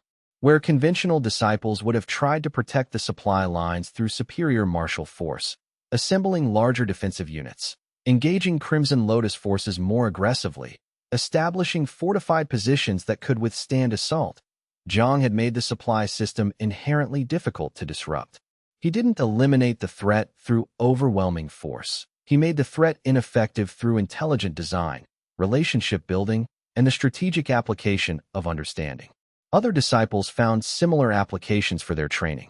Mei, who had been assigned to intelligence gathering operations, used her deep understanding of human nature and her practice of integrity-based principles to accomplish something that seemed almost impossible. She turned a captured Crimson Lotus scout, converting him from an enemy asset to a Jade Sword ally. Rather than torturing him or threatening him for information, approaches that would have provided unreliable intelligence obtained through coercion, she genuinely understood his position. She recognized his fear of death, his awareness that he might be executed as a prisoner, his desire to be recognized as more than just a tool of his sect. She offered him something worth more to him than his loyalty to Crimson Lotus: genuine respect, recognition of his talents and capabilities, and a path to advancement that honored his authentic nature rather than forcing him into a rigid military hierarchy where he was only a means to an end. In time, this scout became one of Jade Sword's most valuable intelligence assets, providing not just information about Crimson Lotus operations, but strategic insights that helped Jade Sword's commanders make better decisions. A disciple named Chun applied the non-combat principles to defensive fortification and engineering. Instead of designing walls meant to withstand force through sheer strength, walls that would need to be rebuilt every time they were damaged, that would require constant military attention and resources, he created fortifications designed to minimize the incentive to attack them. He designed structures that were so difficult to assault, that would exhaust attackers so completely, that attackers would eventually conclude that the cost of taking the position exceeded any benefit they might gain. He essentially solved the problem of defense not through military strength, but through making military strength irrelevant. An army could starve a fortress if the defenses were purely passive. But if the defenses actively exhausted attackers, if they made the assault so costly and difficult that other objectives seemed more worthwhile, then the problem of defense was transformed into a problem of psychology and strategy. Mo Shui watched these developments with something like wonder and terror intermixed in equal measure, creating a kind of emotional complexity that he struggled to articulate even to himself. His disciples were demonstrating, through the daily reality of their practice and their work, that the alternative method had genuine applicability in crisis situations, that it could produce real solutions to real problems. They were proving through action, not just theory, that strength could mean something entirely different from combat effectiveness, that power could flow from understanding and integrity in contexts that conventional cultivators had assumed required pure martial force. And yet, they were doing this while young cultivators trained in conventional methods were still dying in direct confrontations with Crimson Lotus forces. Disciples who had been friends to the ones practicing the alternative method were being killed in battles where non-engagement was not an option, where someone had to stand between danger and the sect and absorb the impact of conflict. He still couldn't shake the feeling that his refusal to fight was somehow complicit in those deaths, that his teaching of non-engagement and his validation of the method had, in some way he couldn't quite articulate or resolve, contributed to the suffering that was occurring. Not that he had directly caused it. The conflict would have happened regardless. But his presence, his system, his disciples' commitment to the method meant that they were not contributing military force at the moment it was most needed. He struggled with this in his meditation, sitting in the darkness of early morning, trying to find clarity that wouldn't come. He grappled with it in conversations with Fong Rong, speaking honestly about the doubt and fear. He tried to work through it in his studies of the method's principles, reviewing his own writings to see if there was something he had missed. He consulted with his senior disciples, asking them directly whether they felt they had made a mistake in choosing the alternative path. But the uncertainty remained, a kind of permanent doubt that he couldn't resolve through philosophy alone, that seemed to demand something more than theoretical understanding. It demanded a kind of faith that was tested continually by events. Chapter 47. The challenge arrives. Deng Wu requested a private meeting with Mo Shui in the 8th week of the conflict. The Imperial Master's demeanor had shifted subtly, but noticeably over the previous weeks. He was no longer the skeptical observer maintaining careful distance from the sect's conflicts. He had become something more active, more engaged, and more urgent. He was a messenger with a mandate, a representative of imperial authority with a specific purpose. They met in the study hall, which had become quieter as disciples had been reassigned to military duties. Deng Wu settled into a chair with the bearing of someone accustomed to authority and who was not particularly interested in putting others at ease. The imperial authority has been following the conflict between Jade Sword Sect and Crimson Lotus School with considerable interest, Deng Wu said without preamble. Your disciples' innovations in logistics, intelligence, and defense have been documented and noted. The imperial court finds these applications of the alternative method quite interesting from a strategic perspective. They are examining how integrity-based principles might be integrated into imperial administrative and military systems. I'm honored by the imperial interest, Imo Shui said carefully, aware that honor was not what was truly being discussed here. But there's a significant concern. Deng Wu continued, his tone remaining neutral and analytical. The conflict is likely to escalate in scale and intensity. Crimson Lotus has made appeals to their imperial patrons for support and military resources. Jade Sword has made similar appeals to the central authority requesting defensive aid and military support. What was initially a local dispute between two sects is becoming a proxy conflict between competing imperial interests and factions. This is no longer a sectarian matter. It is now a matter of imperial politics and imperial power. I understand, Imo Shui said, though he suspected the conversation was only beginning. What the imperial authority wants to determine, Deng Wu said, is whether your system can actually sustain a major sect through genuine large-scale warfare and conflict. Your disciples have performed admirably in specific roles, logistics, intelligence, defense engineering, but they have not engaged in direct combat. They have not been tested as combat cultivators in any significant way, and I have been tasked with making a preliminary assessment of that question for the imperial authority. How would you conduct such an assessment? Imo Shui asked, though he already sensed the answer forming, already felt the weight of what was coming. I would like to propose a training exercise, Deng Wu said. A direct combat match between one of your disciples. I would suggest perhaps the most capable one in your method, and a conventionally trained cultivator of equal advancement level and standing. The match would be conducted under controlled conditions, with appropriate safety measures, to establish definitively whether the alternative method produces fighters capable of holding their own in direct combat situations, or whether disciples trained in your system are fundamentally limited to support roles. There it was. The challenge had arrived exactly as Imo Shui, on some deep and uncomfortable level, had known it eventually would. His system was being called upon to prove itself through the exact mechanism it had rejected from the beginning. It was being tested in the context of direct combat, measured against conventional cultivation's own standards, evaluated through the lens of metrics that the alternative method had been designed to transcend. I'll need to discuss this with my disciples and with Master Qin, Imo Shui said. Of course, Deng Wu replied. But I should mention that the imperial authority is quite interested in your answer. A refusal might be interpreted as an admission that your system cannot produce combat-capable cultivators. It might suggest that the method is fundamentally limited to producing support personnel rather than genuine combatants. Acceptance would provide valuable data and would demonstrate the viability and legitimacy of your method in the context of genuine conflict. But either way, the authority will make their assessment. After Deng Wu left, Imo Shui sat alone with the weight of the proposition. The study hall was empty except for him, the books and texts silent witnesses to his internal struggle. Accept the challenge, and he would validate the alternative method through, of all things, combat victory. But doing so would seem to prove that combat was a legitimate measure of the system's worth, contradicting the philosophical foundations he had built. Refuse, and he would appear to be a coward who was hiding his disciples from real tests, or someone who lacked genuine confidence in his own system.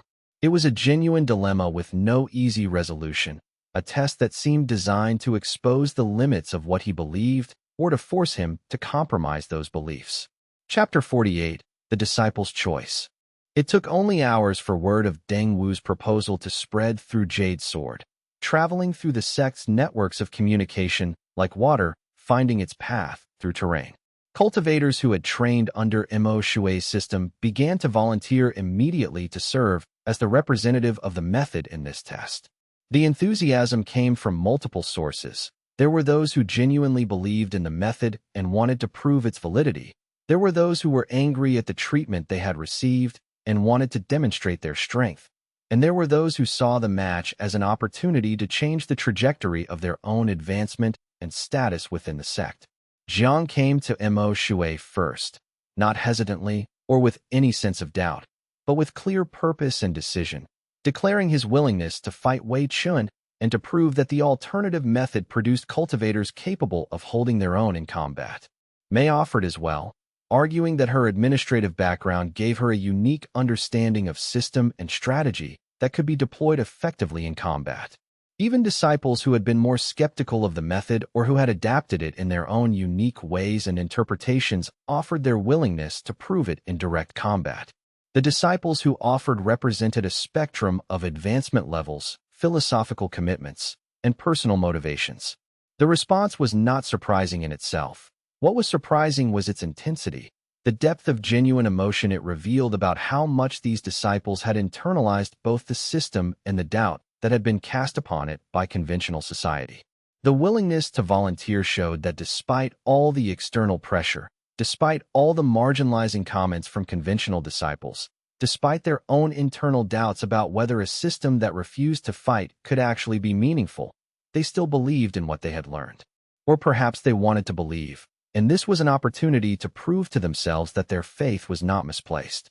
Mo Shui called them together and explained the situation honestly, withholding nothing about what acceptance of the challenge would mean.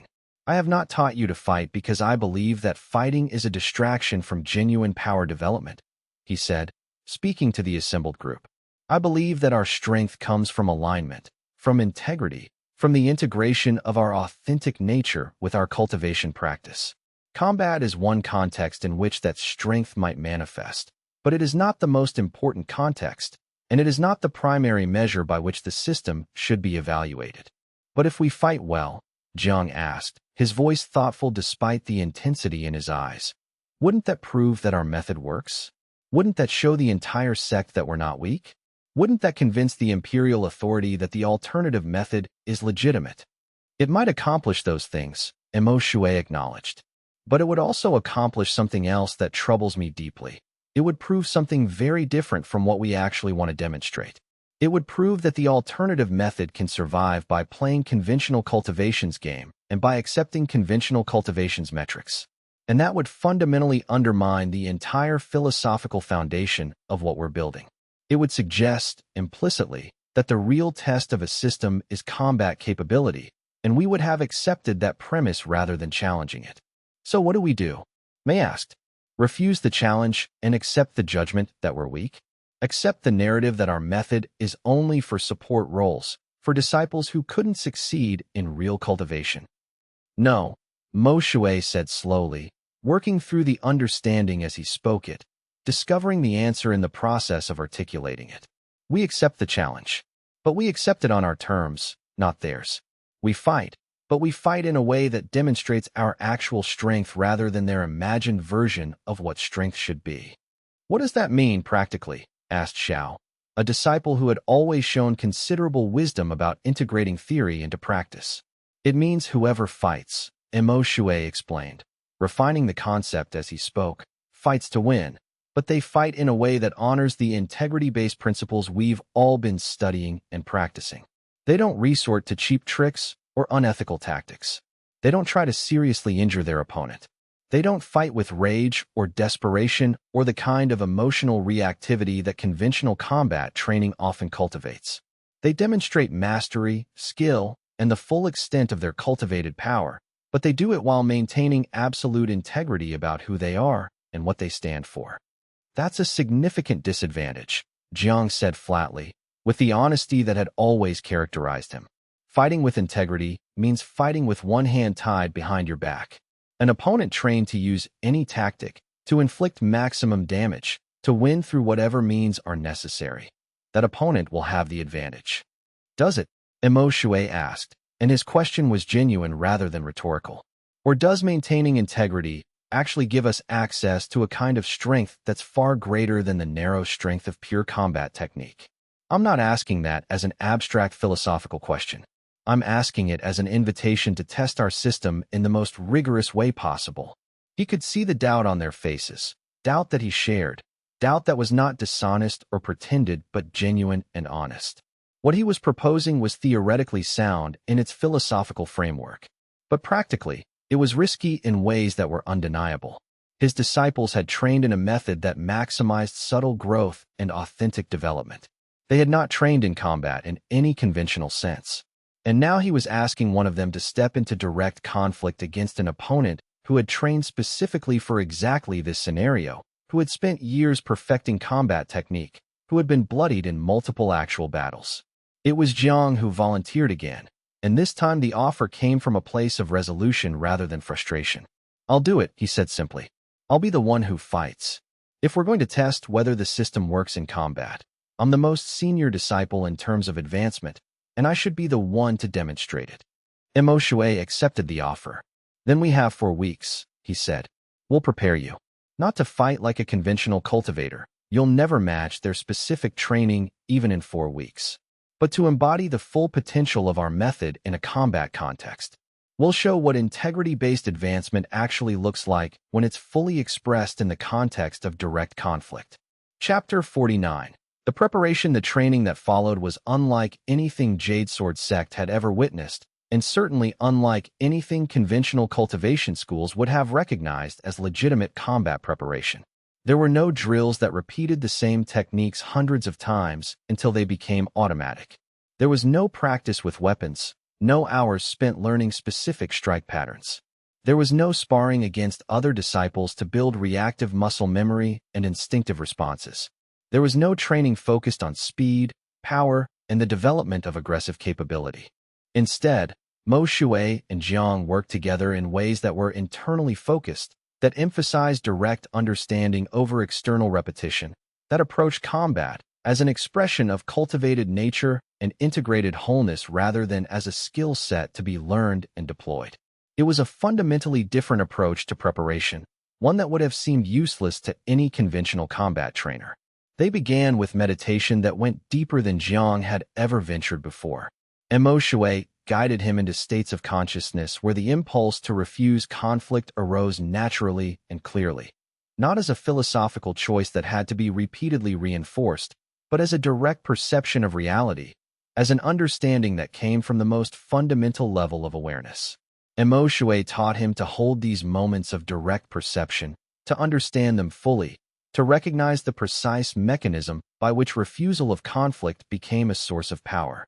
He taught Jiang to notice exactly what happened in his consciousness when he chose not to fight, to understand the quality of that moment, to recognize the subtle shifts in chi flow that occurred when he moved toward integration rather than toward domination. The moment you fight because you understand that fighting is unnecessary. Mo Shui explained during one of their sessions, sitting together in a quiet meditation chamber late in the afternoon. You enter into a completely different mode of operation from someone who fights because they believe they must. You're not fighting because you believe combat is the ultimate measure of strength or personal value. You're not fighting because you're compelled by social expectations or by the need to prove yourself or establish dominance. You're fighting because the situation requires it, because someone has committed to aggression and you've decided that you need to demonstrate your capability to stop that aggression. And you're doing so with the complete consciousness of your actual nature and your actual power. You're not caught in the momentum of combat. You remain aware. You remain in control. They worked on what Mo Shui called authentic combat, movement and engagement that was not performed primarily to maximize damage, not performed to prove superiority or dominance, not performed through uncontrolled aggression, but performed as an expression of complete understanding and integrated mastery. Jiang learned to move with absolute efficiency, with no wasted motion whatsoever, with every gesture and every shift in position carrying precise meaning and intention. He learned to strike with precisely calibrated force, not excessive force used to overwhelm an opponent and demonstrate raw power, but exactly the right amount of force to demonstrate that he understood the situation completely and could control the outcome of any confrontation if he chose to escalate. Your opponent will expect you to fight the way he is trained to fight, Mo Shui said. He will expect you to throw full-force strikes designed to do maximum damage. He will expect you to deploy every technique available to you in sequence or combination. He will expect you to be caught in the momentum of aggression, pulling you forward toward greater and greater commitment. But you're not going to do that. You're going to fight in a way that assumes your power is absolutely sufficient, because it is. You're going to demonstrate your control, your precision, and your mastery. You're going to be completely present with every moment of the confrontation rather than caught in the forward momentum of aggression. Fang Rong watched the training with the kind of attention that revealed her capacity for understanding what was truly being attempted. One evening, after Jiang had been dismissed for the day, she pulled Mo Shui aside for a conversation. "You're not just preparing him to fight," she observed, her voice carrying the kind of perceptiveness that had always characterized her. "You're preparing him to prove something profound about your system. You're preparing him to demonstrate that there is, actually, an entirely different way to engage in combat than what conventional cultivation teaches." "I'm trying to," Mo Shui said. "Whether I'm succeeding is another question entirely. There's a real possibility that Jiang will enter this match and be defeated by someone who has spent years training in combat. It's a real risk." "You are succeeding," Fang Rong said with certainty. "I've watched him change over these weeks. He stopped thinking of combat as something foreign or hostile to his method. He started understanding that combat is just another context where his cultivation can be expressed. He's learning that the principles he's been studying, integrity, alignment, authenticity, those principles work in combat just as well as they work anywhere else. Maybe better, because combat reveals things about a person that everyday life doesn't." The 4 weeks passed like a dream and a nightmare combined. Time seemed to move both quickly and slowly. Zhang's advancement accelerated under the intensive focus, though not in the conventional sense. His cultivated power wasn't growing in measurable increments that would register as advancement in the traditional ranking system. But something was changing at a fundamental level. His understanding was deepening. His integration was becoming more complete. The various aspects of his cultivation that had been somewhat separate were beginning to synthesize into a coherent whole.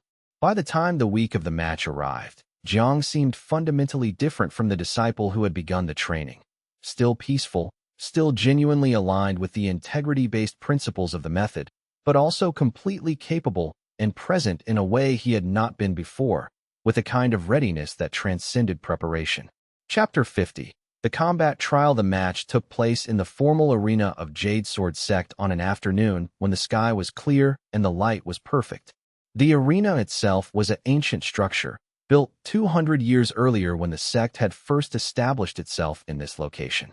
It was circular, with high walls to contain the effects of powerful cultivation techniques, with protective barriers that would dampen the impact of stray strikes, with an entrance through which combatants would traditionally walk to the center.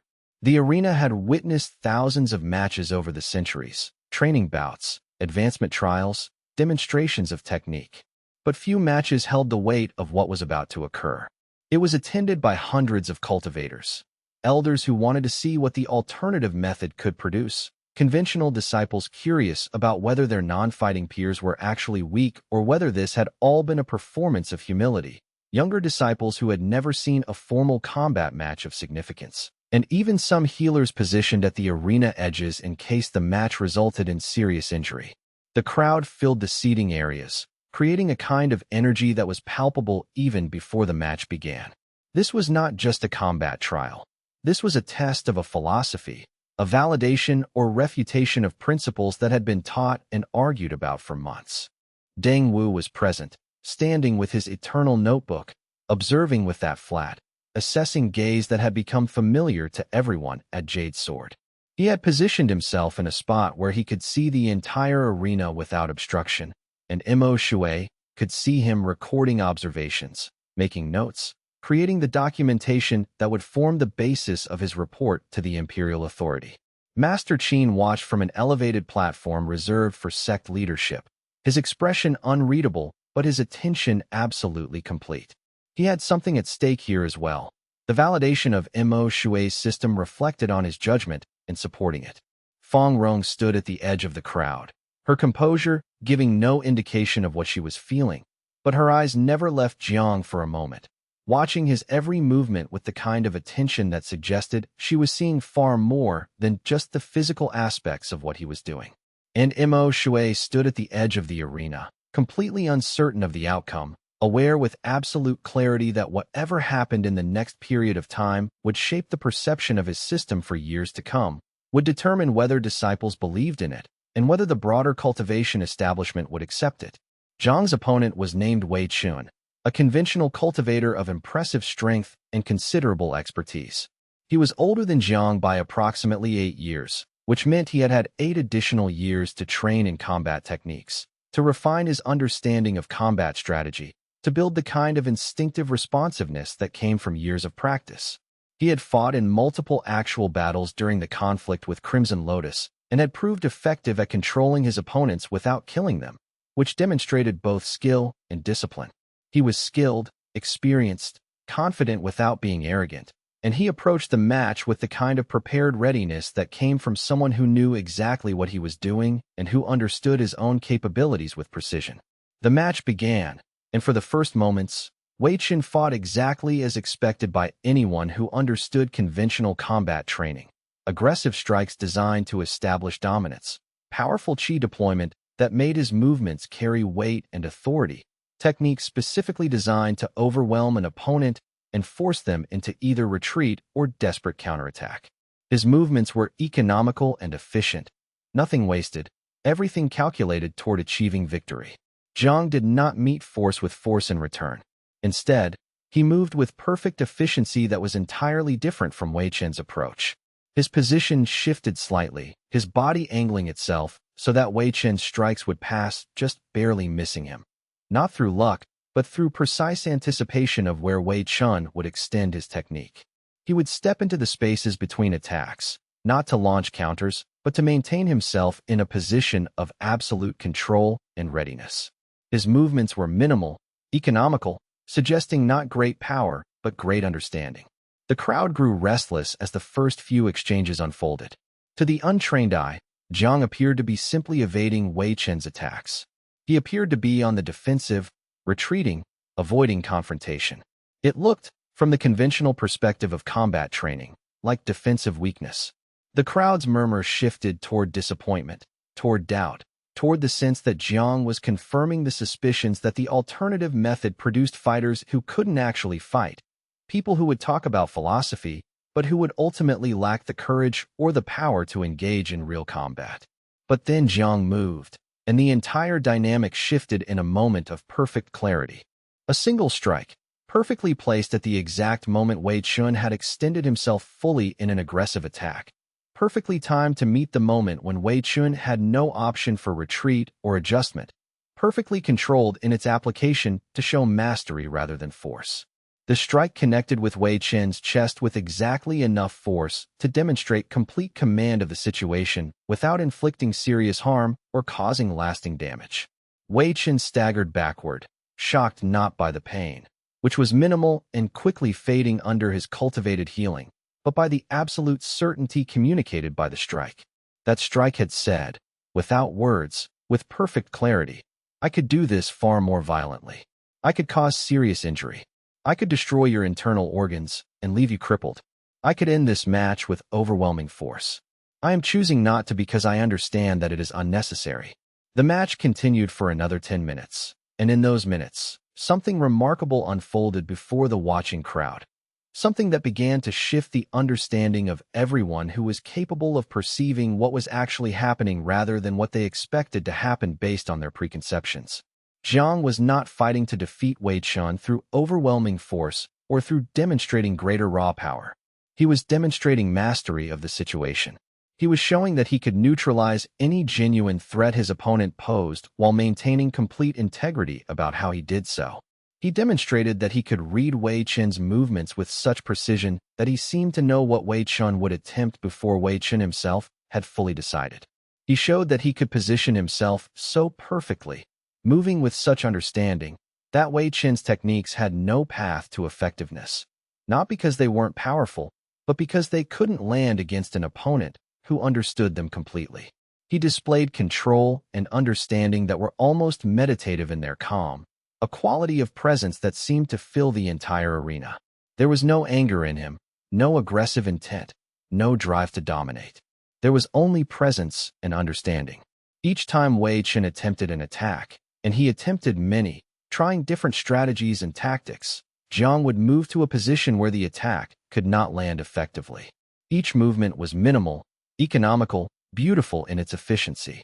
Each time Wei Qin tried to establish dominance through power, Jiang would show that he understood the attack so completely that additional power was irrelevant. The issue was not lack of force, but complete incomprehension on Wei Qin's part of what was actually happening. Each time Wei Qin became frustrated and tried to increase his intensity or speed, hoping to overwhelm through sheer commitment, Jiang remained calm and responsive, remaining present and aware, moving with perfect efficiency rather than with reactive intensity or escalating aggression. By the end of the match, which lasted approximately 15 minutes of continuous engagement, Wei Qin was exhausted from his efforts, his breathing heavy and his movements becoming slower and more labored. Jiang was barely breathing hard, his composure completely maintained, his qi flowing steadily without signs of strain. Wei Qin's confusion was evident to everyone watching. He had been completely outmatched, but not through conventional combat superiority. He had been defeated by someone who seemed to understand him more completely than he understood himself, someone who knew exactly where he would move before he moved there. Deng Wu's expression was impossible to read. Master Qin's expression showed something like surprise mixed with vindication, and Feng Rong, for the first time, allowed herself to smile. Chapter 51, The Judgment. Master Qin called for a formal assessment of what had been witnessed in the match. The sect's elders convened in a structured formal review, and Deng Wu was invited to present his preliminary findings with his characteristic careful precision and analytical distance. The match demonstrated conclusively that practitioners of the alternative method can develop genuine combat capability, Deng Wu said, and his tone remained neutral and analytical, treating the statement as an observation rather than an endorsement. Master Jiang performed admirably in the confrontation, demonstrating control, precision, and strategic understanding. However, it would be premature to conclude that this method can produce fighters of the caliber required for large-scale military operations in general. What we witnessed was a single disciple of considerable talent defeating a single opponent through superior understanding, control, and calm strategic thinking. This demonstration, while impressive, does not necessarily indicate that the alternative method can scale effectively to produce entire military units composed of disciples of comparable capability, or that the method could function adequately in the chaos and intensity of large-scale warfare, where instinctive responses matter as much as conscious understanding.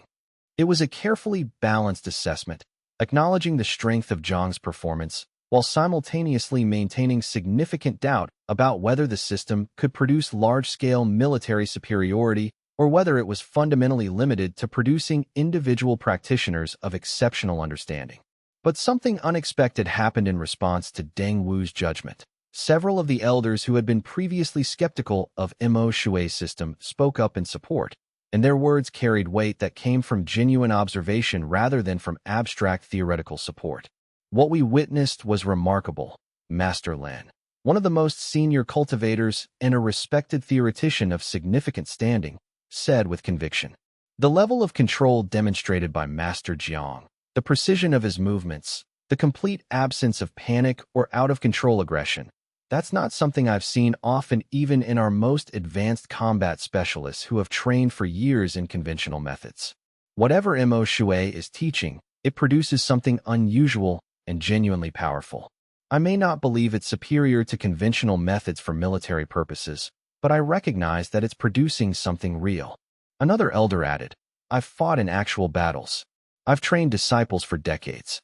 I've seen what genuine combat capability looks like. The kind of understanding that Jiang displayed, that understanding of his opponent, that ability to remain calm and responsive rather than caught in momentum, that's not something you learn through technique drills. That's something that comes from deep integration of practice and philosophy.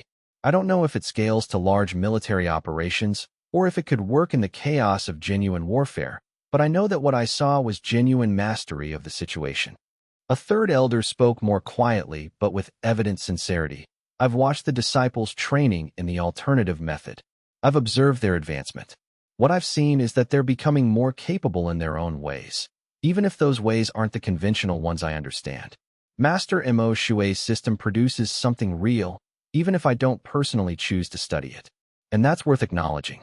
Others agreed with various levels of enthusiasm, and their support seemed to carry weight that transcended abstract theoretical discussion. These were experienced cultivators speaking about what they had directly observed, not about theories or philosophies they had only read about. Master Qin rendered his own judgment, speaking with the authority that came from his position as sect leader. The alternative method will not be restricted or marginalized further. Disciples who wish to train under Mo Shui's system will be permitted to do so without prejudice or discrimination. And those disciples will be integrated into our operations not as secondary forces or support personnel, but as specialists whose unique capabilities have proven valuable in genuine contexts. They will be deployed in contexts where their particular strengths are most applicable and most needed. It was a victory, but it was a subtle and qualified one. The conventional cultivators would remain the primary military force of the sect through this crisis and likely beyond. There was no way around that, given the years of training and specific preparation they had received.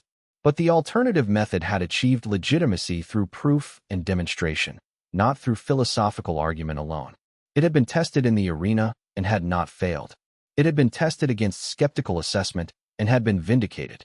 That was something significant, a foundation upon which further work could be built.